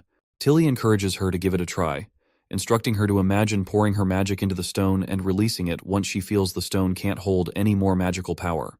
Ash follows the instructions eagerly, focusing her magic into the gem. However, despite her efforts, the gem fails to release lightning. Tilly smiles at her friend's adorable attempt and mentions that, as extraordinary witches with their ability to detect magic, they both should pull that off quite easily compared to other sisters. She reveals that she has tried the glove with over 100 people, but only a few could grasp the concept quickly and successfully release lightning. Ash jokingly asks if Tilly is implying she's stupid, to which the girl proudly responds that she herself nailed it on her first try. So yeah, Ash is kinda stupid in comparison. Suddenly, Ash surprises Tilly by lunging at her and giving her a sweet and unexpected smooch on the lips. I have no idea where this is going, but let's roll with it and bear with me. After sharing a passionate kiss for a solid 5 panels, they finally release their lip lock, and Ash affectionately pats Tilly on the head. That is when the little one reluctantly reassures her that she's not stupid after all. Tilly turns around still pouting and reveals that she's gathered a few other witches here, each with different powers that have piqued her interest. Ash, not quite following, asks her to clarify. Tilly starts by questioning the nature of magic itself, explaining how witches' powers have always varied widely. Even if their abilities seem similar, the way they perceive and use magic can be quite different. But these mysterious stones can standardize magical abilities for anyone who uses them. For example, anyone can produce the same kind of lightning if they unleash their magic through this stone. She speculates that magic might be this all-powerful energy, and witches can tap into only one of its forms. These stones act like amplifiers for magical power, but can't generate magic by themselves. It's unclear if they're natural or man-made, but rumors suggest they were taken from lost ruins. These are the only ones she's found so far, but she's heard about an ancient ruin in the Seawind region of the Eastern Forest. She's itching to check it out herself. Lady Ash spills that before she sailed off from Clearwater Port. She heard that Garcia Wimbledon's Black Sail Fleet is on the move, heading for the Seawind region, which is Timothy's turf. She figures Garcia is aiming to use the speed of her fleet to hit their rear camps surprisingly. Tilly chimes in, worried that if they keep duking it out in Seawind, the whole place might go up in flames, and the church could swoop in on the chaos to take advantage. She's afraid that without Grey Castle united under one ruler, it'll end up like the kingdom of Everwinter, swallowed whole by the church. Suddenly, Ash notices a striking resemblance between Tilly and Roland Wimbledon, which totally freaks her out. When her friend asks what's got her stunned, Ash blurts out that Tilly looks just like Roland Wimbledon right now. The caring sister perks up at the mention of her brother, and she immediately starts grilling Ash if she met Roland, and also asks her about her trip to the western region. Once Lady Ash spills the details of her journey, Tilly immediately asserts that the person Ash saw is not Roland Wimbledon anymore. He must have been replaced by someone else. With a serious tone, she suggests that if Roland is gathering a lot of witches, either the witches are controlling him or one of them has taken on his appearance, pretending to be him. She argues that the knowledge and intellect he's displaying couldn't have come from the court mentors. Tilly reveals that her brother was always terrible at lying, so it's impossible for him to hide his true nature. The current person can't be her stupid, annoying brother, but still, he is her brother. He's probably the least troublesome among their siblings, and expresses her intention to reach out to him. Ash mentions Maggie stayed behind but will arrive by month's end with news from Border Town. While they are waiting for Maggie, Tilly suggests they start their cleansing plan. She tells Ash they'll scrub the fjords clean of any church influence, making it a safe spot for witches. Ash playfully grabs her friend's hand, gives it a kiss, and promises to make her queen's wishes happen. The next scene shows our glamorous girl admiring herself in their newly made mirror. Others are also excited about it, giving all the credit to Soraya, who created a coating with mercury properties to make this crystal clear mirror that reflects perfectly. But Lady Lily, always confident, just shrugs, saying she's tired of seeing women always drawn to these kinds of things. That's when another sister reminds her that she's a woman too. Lily sighs and admits she is, but she points out her own lack of humanity's biggest weapons, gesturing at Wendy, who is standing nearby. Hummingbird finally understands what her friend is talking about, especially after seeing her own flat chest. While she hides behind Lily, she expresses her desire to have her hooters as huge as Sister Wendy's. Meanwhile, we also see Anna and the prince together again, this time tinkering with a microscope. The prince encourages Anna to give it a try. As Anna peers into the microscope, she's initially shocked to see something moving in the water, and a closer look reveals lots of little bugs swimming around. Everyone else gathers around, equally amazed to see what's going on. Maggie, on the other hand, is horrified and declares she won't drink water if it means consuming those creepy bugs she just saw. Lady Scroll questions if these creatures are real, prompting Prince to dive into a nerdy explanation about protists or unicellular organisms. He explains that they're living creatures, and there are even smaller ones like bacteria and viruses that also exist in water. Meanwhile, Nightingale, who always bunked her science classes, starts drinking the same contaminated water. She spits it out immediately when someone shouts that they're actually swallowing a bunch of bugs while drinking. As Sister Lily peers through the microscope, she's all curious about where Prince is picking up all these weird facts. With her ability to keep food fresh, she figures it might work on water too. But when she tries it out, bam! Her magic goes haywire, conjuring up microorganisms from nowhere that start chomping down on everything in the water, multiplying like crazy. Nightingale spots Lily's magic acting up, but before she can say anything, Lily's magic pulls a stunt, gathering into a blob that forms this weird critter. Prince takes a peek through the microscope and sees these bug-like things saluting Lily of all people. Everyone cheers Lily on for leveling up to the third evolved witch in their crew. The girl blushes and reluctantly admits that she thought she might as well understand the tiny ball theory to evolve her abilities, and it actually worked. However, she still can't wrap her head around the idea that everything in the world is made up of tiny balls. In her eyes, if steel or rock were made of tiny balls, they'd just scatter into a pile of dust. She's fascinated that the water has been purified by the little bugs Lily summoned. Prince then says the next step is individual testing. Only this way can they confirm how effective Lily's evolved ability really is. He wants to see how it performs over time and how it reacts to the Divine Stone of Judgment. If it works out, it could be a big step forward for Border Town's medical development. After 3 days of testing her ability, Prince sorted the purple bugs Lily summoned into 2 main groups, parents and replicas. She discovered that the parents are the primary microorganisms that appear first when she uses her magical power. As long as Lily keeps them fueled with magic, they can stick around indefinitely. But if she strays more than 5 meters away, poof, they disappear on her. And if they get caught within the range of that Divine Stone of Judgment thing, they scatter like confetti. Now the replicas are a different breed. They don't give a hoot about the Divine Stone of Judgment. They're like the rebels of the microbe world. They've got bits and pieces of the parents' characteristics and love to pick fights with other bad microorganisms to keep the food from spoiling. But here's the twist. They don't stick around as long because their assimilation skills seem tied to their size. Replicas can't replicate like parents do either. They only live for 1 day and will kick the bucket immediately once the water is boiled. Prince was jazzed, saying these bugs could chow down on all sorts of nasty germs and viruses, making them a real game changer for sanitation and sterilization. After luxuriating in a bath and feeling refreshed, Lily couldn't help but chuckle, giving props to Prince for inventing showers, even though she was the first to rib him about his noble comforts back then. Once she's out, she tells Sister Moon to hit the showers too, but the girl retaliates by smacking Lily with a pillow, accusing her of being a turncoat. Lily's baffled by her friend's sudden attack, prompting Moon to remind her about how she scoffed at the tiny ball theory yet still evolved a new ability. Lily sighs and tosses the pillow back, explaining that her evolution had zilch to do with tiny balls. Even Prince said you don't have to buy into it to evolve. Moon lights up with relief, asking timidly what she should do to understand her own ability, especially since her magnetic field powers are invisible and intangible. Lily shrugs, admitting she's clueless too. She only knows what her ability looks like and understands nothing about Prince's lectures on bacteria and such. Just thinking about it gives her a headache. Prince might as well write her an entire textbook. Moon tells her to quit complaining since she's already evolved. She is afraid that if things keep going at this rate, then she will be no help to the prince at all. Lily smiles and cryptically tells her to just take a shower to figure out her ability. Confused, Moon has no idea what her friend means.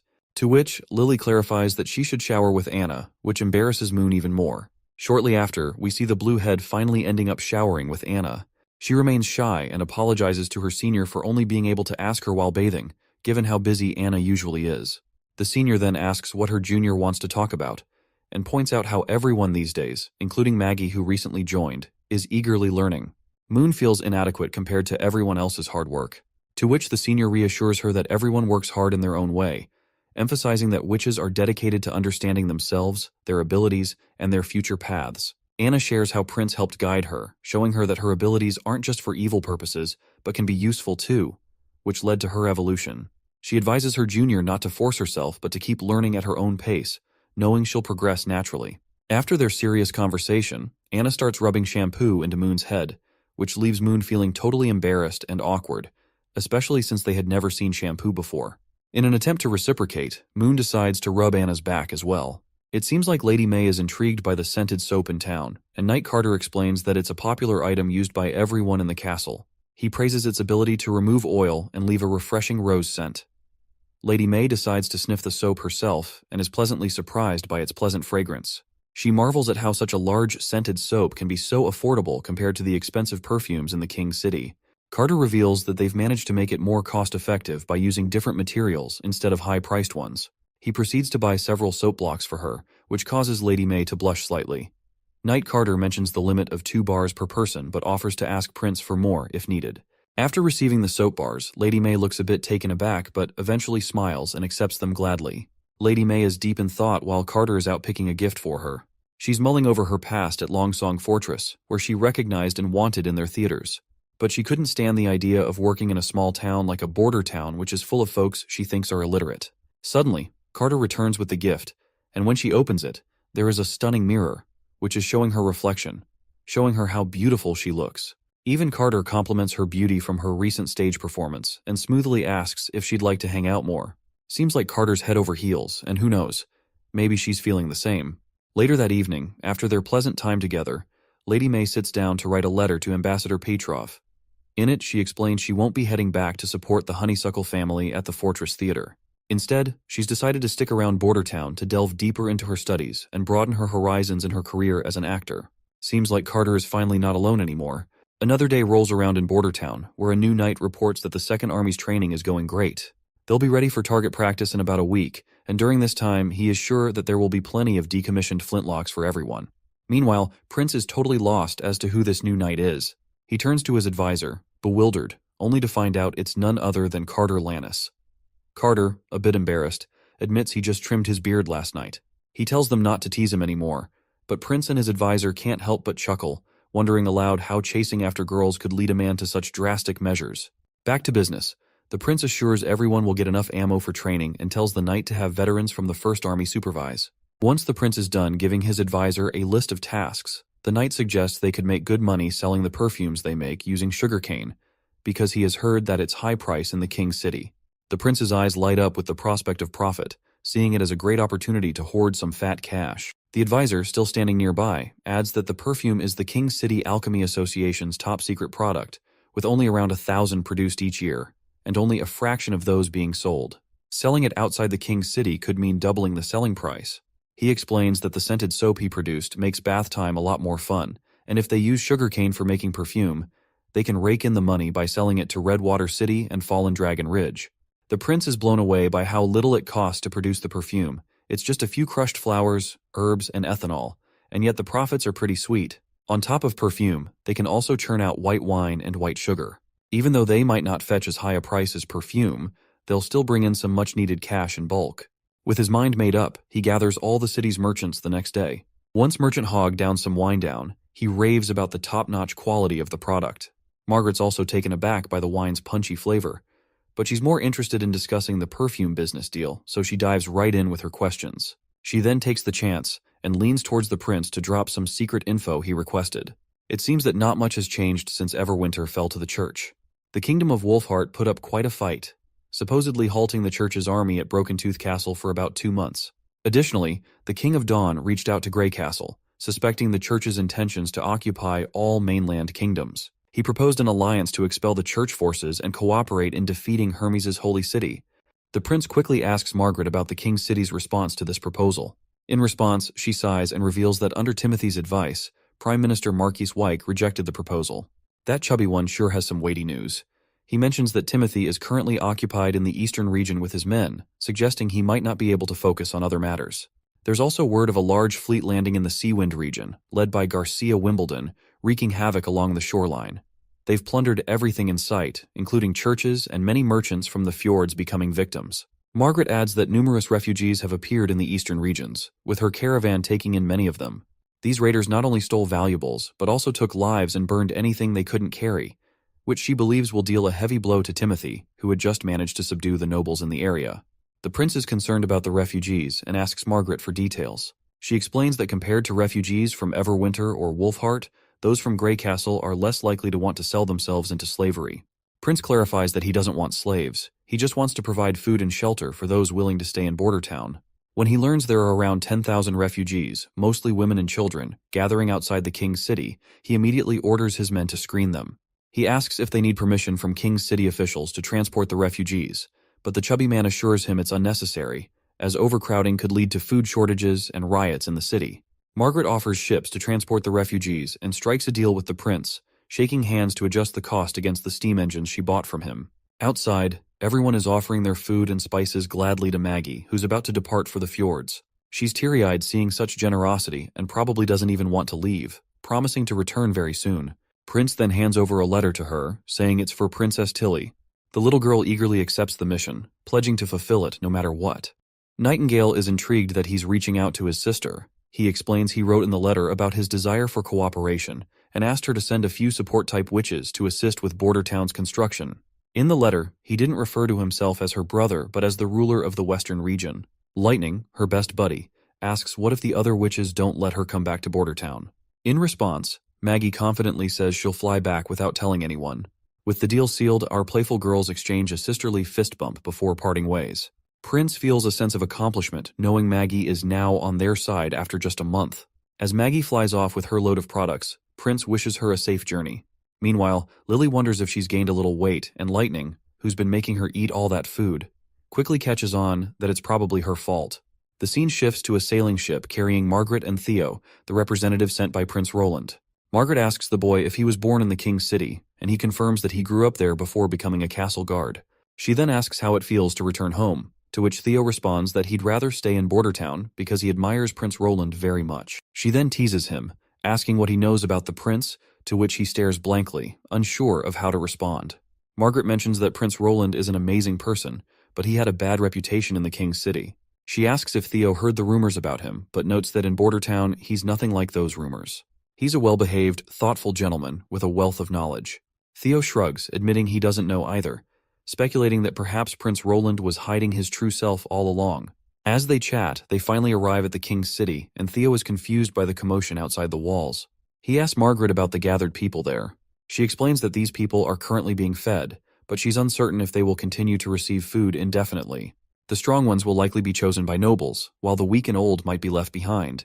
Margaret asks if he plans to use his men to advertise and recruit people, but he explains it would be ineffective and draw too much attention.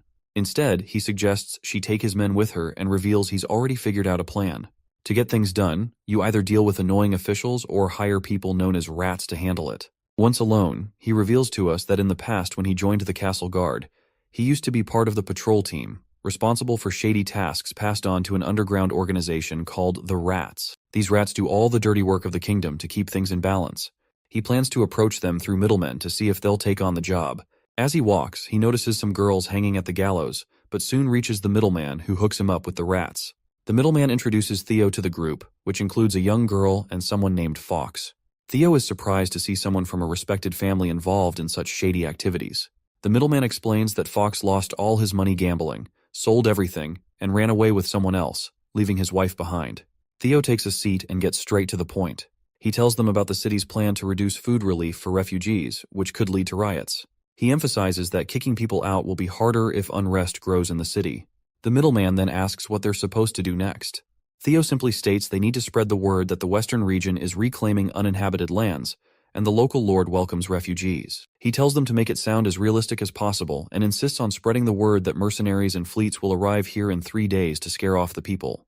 Another person chimes in, saying that if there are no mercenaries, people won't believe the rumor no matter how plausible it sounds. Theo assures them that mercenaries will come, and someone asks loudly if there really is actually anyone in the western region willing to take them in. The middleman bonks the person's head, reminding him that's exactly why they're trying to lure people to the western region. He tells everyone that his boss is loaded with cash, so they'll all get a fat paycheck if they do the job right. Everyone's pumped to hear this and eager to get started. A boy asks if the little sister will be joining in. In response, she confidently says she doesn't even need anyone's help for this job. The boy reminds her that the king has ordered soldiers and knights to execute witches on sight, putting every woman at risk of being caught by the guards. After all, they'd rather wrongly kill people than let them go. Theo's mind clicks as he remembers the girls he saw hanging at the gallows outside the city. They were all witches. He starts praying for Prince Roland to become king as soon as possible because he's the only one who can clean up this mess. The news of a ship sailing to the western region has already spread, and everyone is considering migrating there. While these two ladies are excited about the prospect of heading west, the little girl notices something on her palm. A black spot beginning to appear. Suddenly, chaos erupts in the tents as people start groaning in pain. A strange disease-like thing spreads over their bodies, and they beg not to die. Outside the church, a horde of people gathers as priests preach about how witches are causing this infection. They promise to eradicate witches and assure the distressed crowd that the church will not stand idly by. The priest announces that the church has developed a holy medicine. Hope sparks among the people again, but the priest takes his chance and urges them to devote themselves entirely to the church to receive it. The desperate people quickly show their willingness to give everything to the church for salvation, and they do not even bother to question this bastard's words. Back with our duo, Margaret finds it suspicious that witches could be responsible for this plague. After all, the Divine Stone of Judgment can quickly neutralize witch powers. If it weren't for that, the entire region around the holy city of Hermes would have been wiped out long ago. The first victim was found lying by the roadside, covered in those ominous black spots. He looked almost like a corpse. It appears this is the same poison the Pope told to Priest Maine, the one meant to be used over King City. It spreads simply through a rotting corpse traveling through air, and can affect anyone without needing to be ingested. No wonder only the church has a cure for this. These two have no clue about the disease, so they are brainstorming what it could be. Theo mentions that no herbal treatments worked, and their blood turned entirely black for some reason. He reveals that some refugees outside the city, and even those he sent on ships to the border town, have caught the same disease. He explains that due to the rats' selfish choices, they unknowingly put infected people on the ships too. He doesn't blame them though, as he had only informed them about working with nobles of the king's city to relocate refugees out of the city, so they naturally included the infected for the city's safety. Theo tells her he's stopped moving refugees for now, but those ships already sailing might still have infected people. So he tells her to report back to Prince Roland that infected folks are coming their way, so they should get ready. The lady assures she's got it covered since messages spread like wildfire among merchants. Meanwhile, on the boat with refugees, people are feeling sick. We spot the same girl from earlier on board, with another girl giving her water. A man warns the girl not to get too close to the sick girl because the marks have spread to her neck and she doesn't have long. He's convinced they're all doomed, which makes the girl cry. Even some of the crew transporting them have caught the infection. Despite the despair, the lady believes they'll be saved once they reach the western region. A man bursts in, claiming it's all useless no matter where they go. Another man intervenes, saying it won't be useless because they have Prince Roland on their side. The next scene takes us to the border town where Knight Carter is rallying the soldiers, urging them not to let their guard down because Eastern region refugees will soon be arriving. Prince Roland is equally serious about the urgency, especially after learning that there are sick people coming to border town, and he has already prepared for it. Lily has also mastered the disinfection process and is eager to help cure the arriving sick people. Infirmary camps have been set up in advance, and the infected individuals from the ships have arrived. They are escorted into tents where Sister Lily treats them with utmost caution. To prevent fear and maintain safety, the victims are blindfolded so they cannot see Lily, who works diligently behind a counter. Prince has also implemented a system to keep victims from getting close to Lily, ensuring they're treated safely from the other side of a counter. The first patient is a native soldier from the border town who was aboard the ship. The girl, Lily, immediately begins her healing process, with Prince watching attentively. Once she's done, Roland asks if she is finished, and Lily confirms that she has. He then asks the patient how he feels. The soldier initially says he feels kind of good, but then he's absolutely shocked when he realizes it was Prince Roland who spoke to him. The soldier immediately salutes the prince with a big smile on his face, expressing how amazing he feels. Turning to Lily, Prince Roland seeks clarification. She explains that the symptoms aren't typical of the plague. The black spots are from sepsis, causing cyanosis. Even after killing off the Yersinia pestis bacteria, these spots take time to fade back to normal. The prince tells him to gather up the other soldiers and send them about 10 at a time. The soldier nods appreciatively, thanking Nana for her healing. But Prince Roland corrects him, saying it's Lily, not Nana, as Nana deals with injuries where there's bleeding.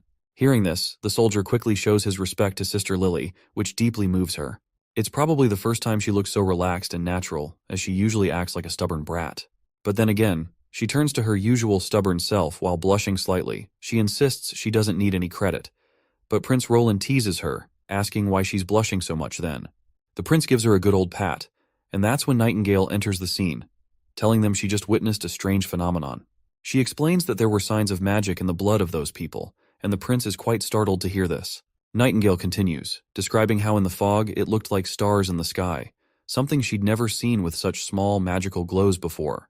While the prince examines the things under the microscope, he sees these mucus-filled little bugs. Nightingale reveals that since anything related to magic is either caused by witches or something to do with the church, she can bet her life that this is the church's doing, much like those pills. Meanwhile, Lily's bugs immediately attack these mucus-filled pests and start devouring them. The prince also set up a second building where Nana could treat severely wounded patients. He's confident they can handle this epidemic with their two talented girls. He hopes they can soon stand on stage, receiving the applause they deserve instead of quietly healing in those boxes. Suddenly, the prince notices Nightingale dozing off. When he tries to snap her out, she starts rambling about seemingly unrelated things. With a bright smile, she reveals that the witch union will soon have a new member.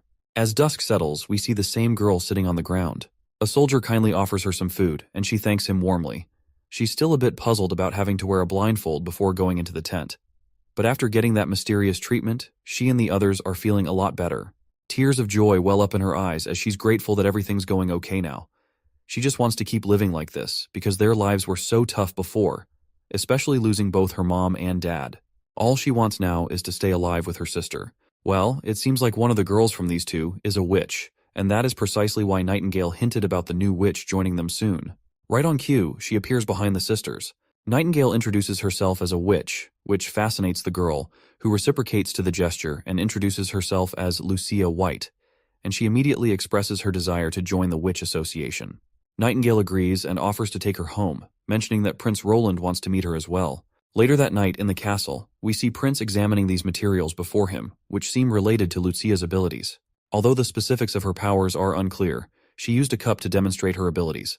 She worries she may have damaged the cup, but the prince reassures her and asks if she can do the same with other objects.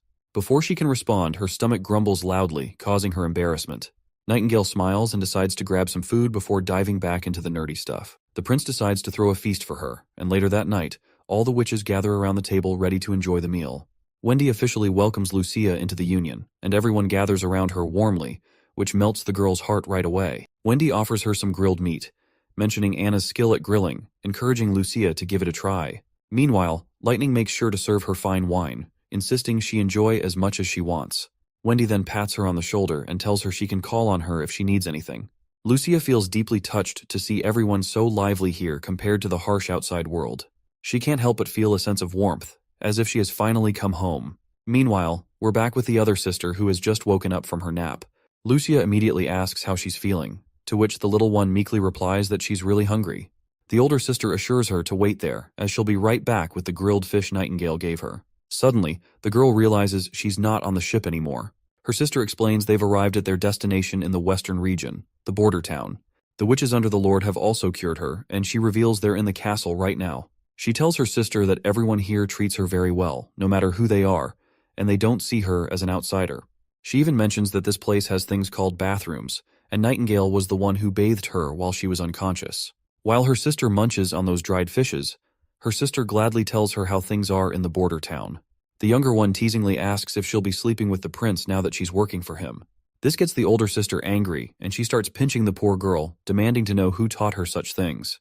The junior sister quickly spills out that it was their mother who told her, and this is precisely why she never let father take beautiful maids at home. Seems like their father had a reputation as a playboy back in his day. Speaking of parents, Lucia remembers them for a moment and feels sad that ever since they died, she never had anywhere to belong. Now that she can stay here, she worries that her abilities won't be useful to Prince Roland. Even though she can supposedly restore objects, whenever she uses her ability, it often ends up destroying other people's hard work. She even turned the prince's cup into a pile of different substances. It seems like her skill leans more towards reverse engineering rather than restoring objects, but they appears to be using restore term as restoring the stuff to its original form, not fixing the broken. Right now she's worried that if Prince Roland deems her abilities useless, he might just kick both of them out of the castle. The next day arrives, and there are various random objects laid out before Lucia. The prince asks her to try restoring the first one. She gladly complies and uses her magic power right away. Meanwhile, Nightingale can't help but notice Prince Roland's rather happy face today. To which Prince admits he's thrilled because with Lucia's abilities, they might actually make some tangible progress in the smelting and manufacturing industry. He starts delving into technical details that even Nightingale finds a bit snoozeworthy. Once Lucia is done with the first object, Roland tells her to try restoring grapes and steak, and he jokingly reminds her to restore some steam buns before Nightingale devours everything.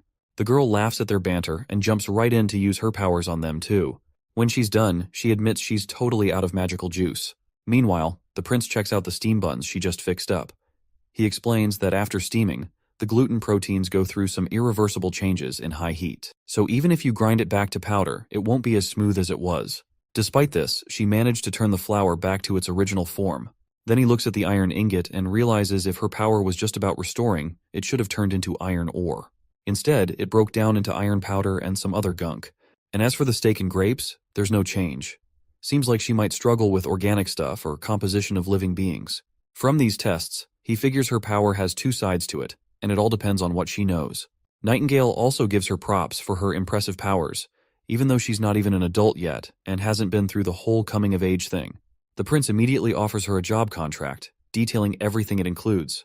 Lucia doesn't pay much attention to the specifics. She's just thrilled to be staying here with her sister, even if she has no clue what her job actually entails.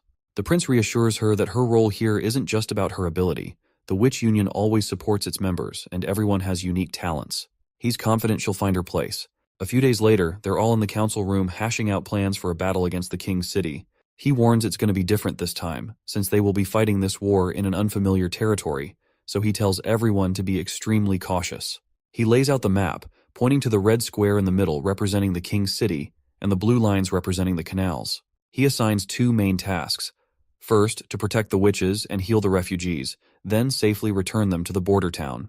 Second, to prevent the epidemic from spreading into the king's city. He explains they'll set up a lookout post on a high point outside the city overlooking the ports. The soldiers will disguise themselves as caravan mercenaries to help the cured refugees board ships. Lily is put in charge of curing the infected. Everyone will gather river water, and she'll purify it to distribute to the sick. He stresses two big things. First, everyone boarding the ship needs to have already drunk the purified water. Second, don't ever use boiled water to make the purified stuff. Funny thing is, the dirtier the water, the better. Because that way, it will have more bad microorganisms that will get replaced with Lily's microorganisms during the purification process. He reveals that the epidemic was caused by the church, and the disease started spreading in the king's city. The church claims to have a cure, but ironically refuses to distribute it to the city residents, just because they want to appear as saviors while deceiving everyone. He declares they'll also work to dismantle the church's propaganda. He's confident everything will go smoothly this time, and he's ready to take these guys down for good. It's just a matter of time before he gets to them. Theo arrives at the king's city and tells Margaret straight up that the prince wants to move all the infected refugees back to the western region. He asks her to provide a large number of ships for continuous transport, rather than just one or two fleets, because he is aiming to have all refugees in the border town within 3 days. Margaret calls it ridiculous. Even if half of these people die here, there will still be at least 5,000 left. Transporting them all in 3 days would require nearly 100 sailing ships. She explains that even if they used all the ships in the Chamber of Commerce, it would cost thousands of gold royals. Even the steam engines couldn't cover such expenses, and as a merchant, she's not willing to take such a big loss. Well, looks like the prince saw this coming. So, Theo hands her a letter from our hero, laying out all the details about the cost. Theo also explains that if they can't get everyone out in 3 days, the church might swoop in and things could get messy. After Margaret reads the letter, she jumps straight to the point, asking about the timeline. Theo looks puzzled for a moment, wondering what she means. With a little smile, Margaret politely asks when they need to have all the ships ready to go. Not sure what was in that letter, but it must have been something good to make this greedy fox accept the term so quickly. The scene shifts to the fjords, where the church's outposts are under attack by the witches. Leading the charge is Lady Ash and her squad of sweet little ladies. After spotting the arrows being shot, Ash informs her crew they're anti-demon arrows, so they need to clean up fast. With that in mind, she leaps into the air without warning, soaring high enough to reach the soldiers on the wall. With a single swing of her sword, she wipes them out like it's nobody's business. She continues slashing left and right, cutting down everyone in her path without a care in the world. One of the knights tries to track her with a specially made arrow, but he gets his eye ripped out by a fat black crow who suspiciously resembles Maggie. The other girls come rushing back to join the fight, and Ash rallies her friends, reminding them that once they clear out every priest from the fjords, there will be no one left to mock the witches with their laughable beliefs. Soon after, Ash has wiped out the entire church. A jar of pills rolls across the ground as our Black Beauty hovers before the knight who lost his hand which was holding that jar. He calls her a demon, a term she certainly doesn't appreciate given the church's persecution of witches. In response, she swings her sword and cuts him down without hesitation. With the area now confirmed clear of enemies, the other witches ask if she's cleared out the entire area too. She smiles and confirms that it's over. She declares that even though the outposts around the fjords didn't house thousands of soldiers or a judgment army, but by eliminating them all, they've carved out a place for their existence and won the battle. Everyone bursts into happiness, celebrating their hard-earned victory. Back at Sleeping Island, Princess Tilly is absolutely thrilled to hear the good news about the successful annihilation of the church, and she reveals to her friend that this news had already been delivered to her by Maggie. Ash nods, noting that Maggie can actually fly faster than ships can sail. She then asks where Maggie is now, to which Princess Tilly reveals that she's already left for the western region without even waiting. Tilly explains that Maggie has made a friend over there, and if it weren't for the battle against the church, she would have already reached Border Town by now. Tilly admits that after hearing so much about them, she's genuinely curious and wants to meet them at any cost. Ash wonders if she made a mistake letting Maggie stay there, but Princess Tilly reassures her, saying she actually did a great job. The only reason they're able to communicate with the other side is because of Maggie. She also mentions that she has sent her response letter to Roland Wimbledon, and she asks Ash how she thinks she responded. Her friend confidently states that she surely denied giving any witches to him, since sailing the sea itself is dangerous. To her surprise, Princess Tilly says that's wrong, causing Ash to choke on her tea. Tilly explains that she agreed to his request and even briefly introduced the abilities of support-type witches in the letter, and she is willing to send a few witches to Border Town. Tilly happily states that it's for the sake of exploration and knowledge, and they should strengthen their friendship and move forward together. But still, her friend expresses her disagreement, to which the princess further reminds her that since they both hate the church, forming a friendship with Roland's group is an added strength. She insists that if they are friends, they should be kind to each other. Additionally, according to Maggie's report, a witch can further evolve her abilities through the acquisition of knowledge. By sending witches to study would really help Sleeping Island out. Ash still insists going there would be risky, but Tilly quickly reassures her she won't go until she confirms everything. She also brings up Sister Sylvie's knack for seeing through disguises, whether it's makeup or magical illusions, which means they can easily uncover Roland's true identity. Most importantly, Tilly trusts Ash, and she is sure that her friend will always be by her side no matter the danger. Ash stays quiet, not sure how to convince her, while the princess decides to postpone further discussion until Maggie arrives with her reports. Right now, she's got other important stuff to focus on. Lady Ash then curiously asks what she's talking about, and Princess spills the beans that outside the mainland lies Shadow Island within Fjord's boundaries, a place where most of the magic stones they've acquired come from. Now that the church is out of the picture, Tilly wants to personally check out these ruins and see what they're all about.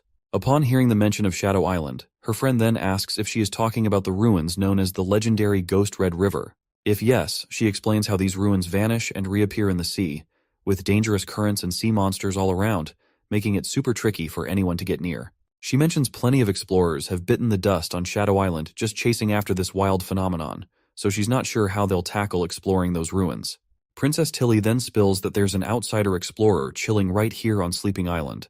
He's the one who first stumbled upon those ruins, so he is definitely going to lead the path for them.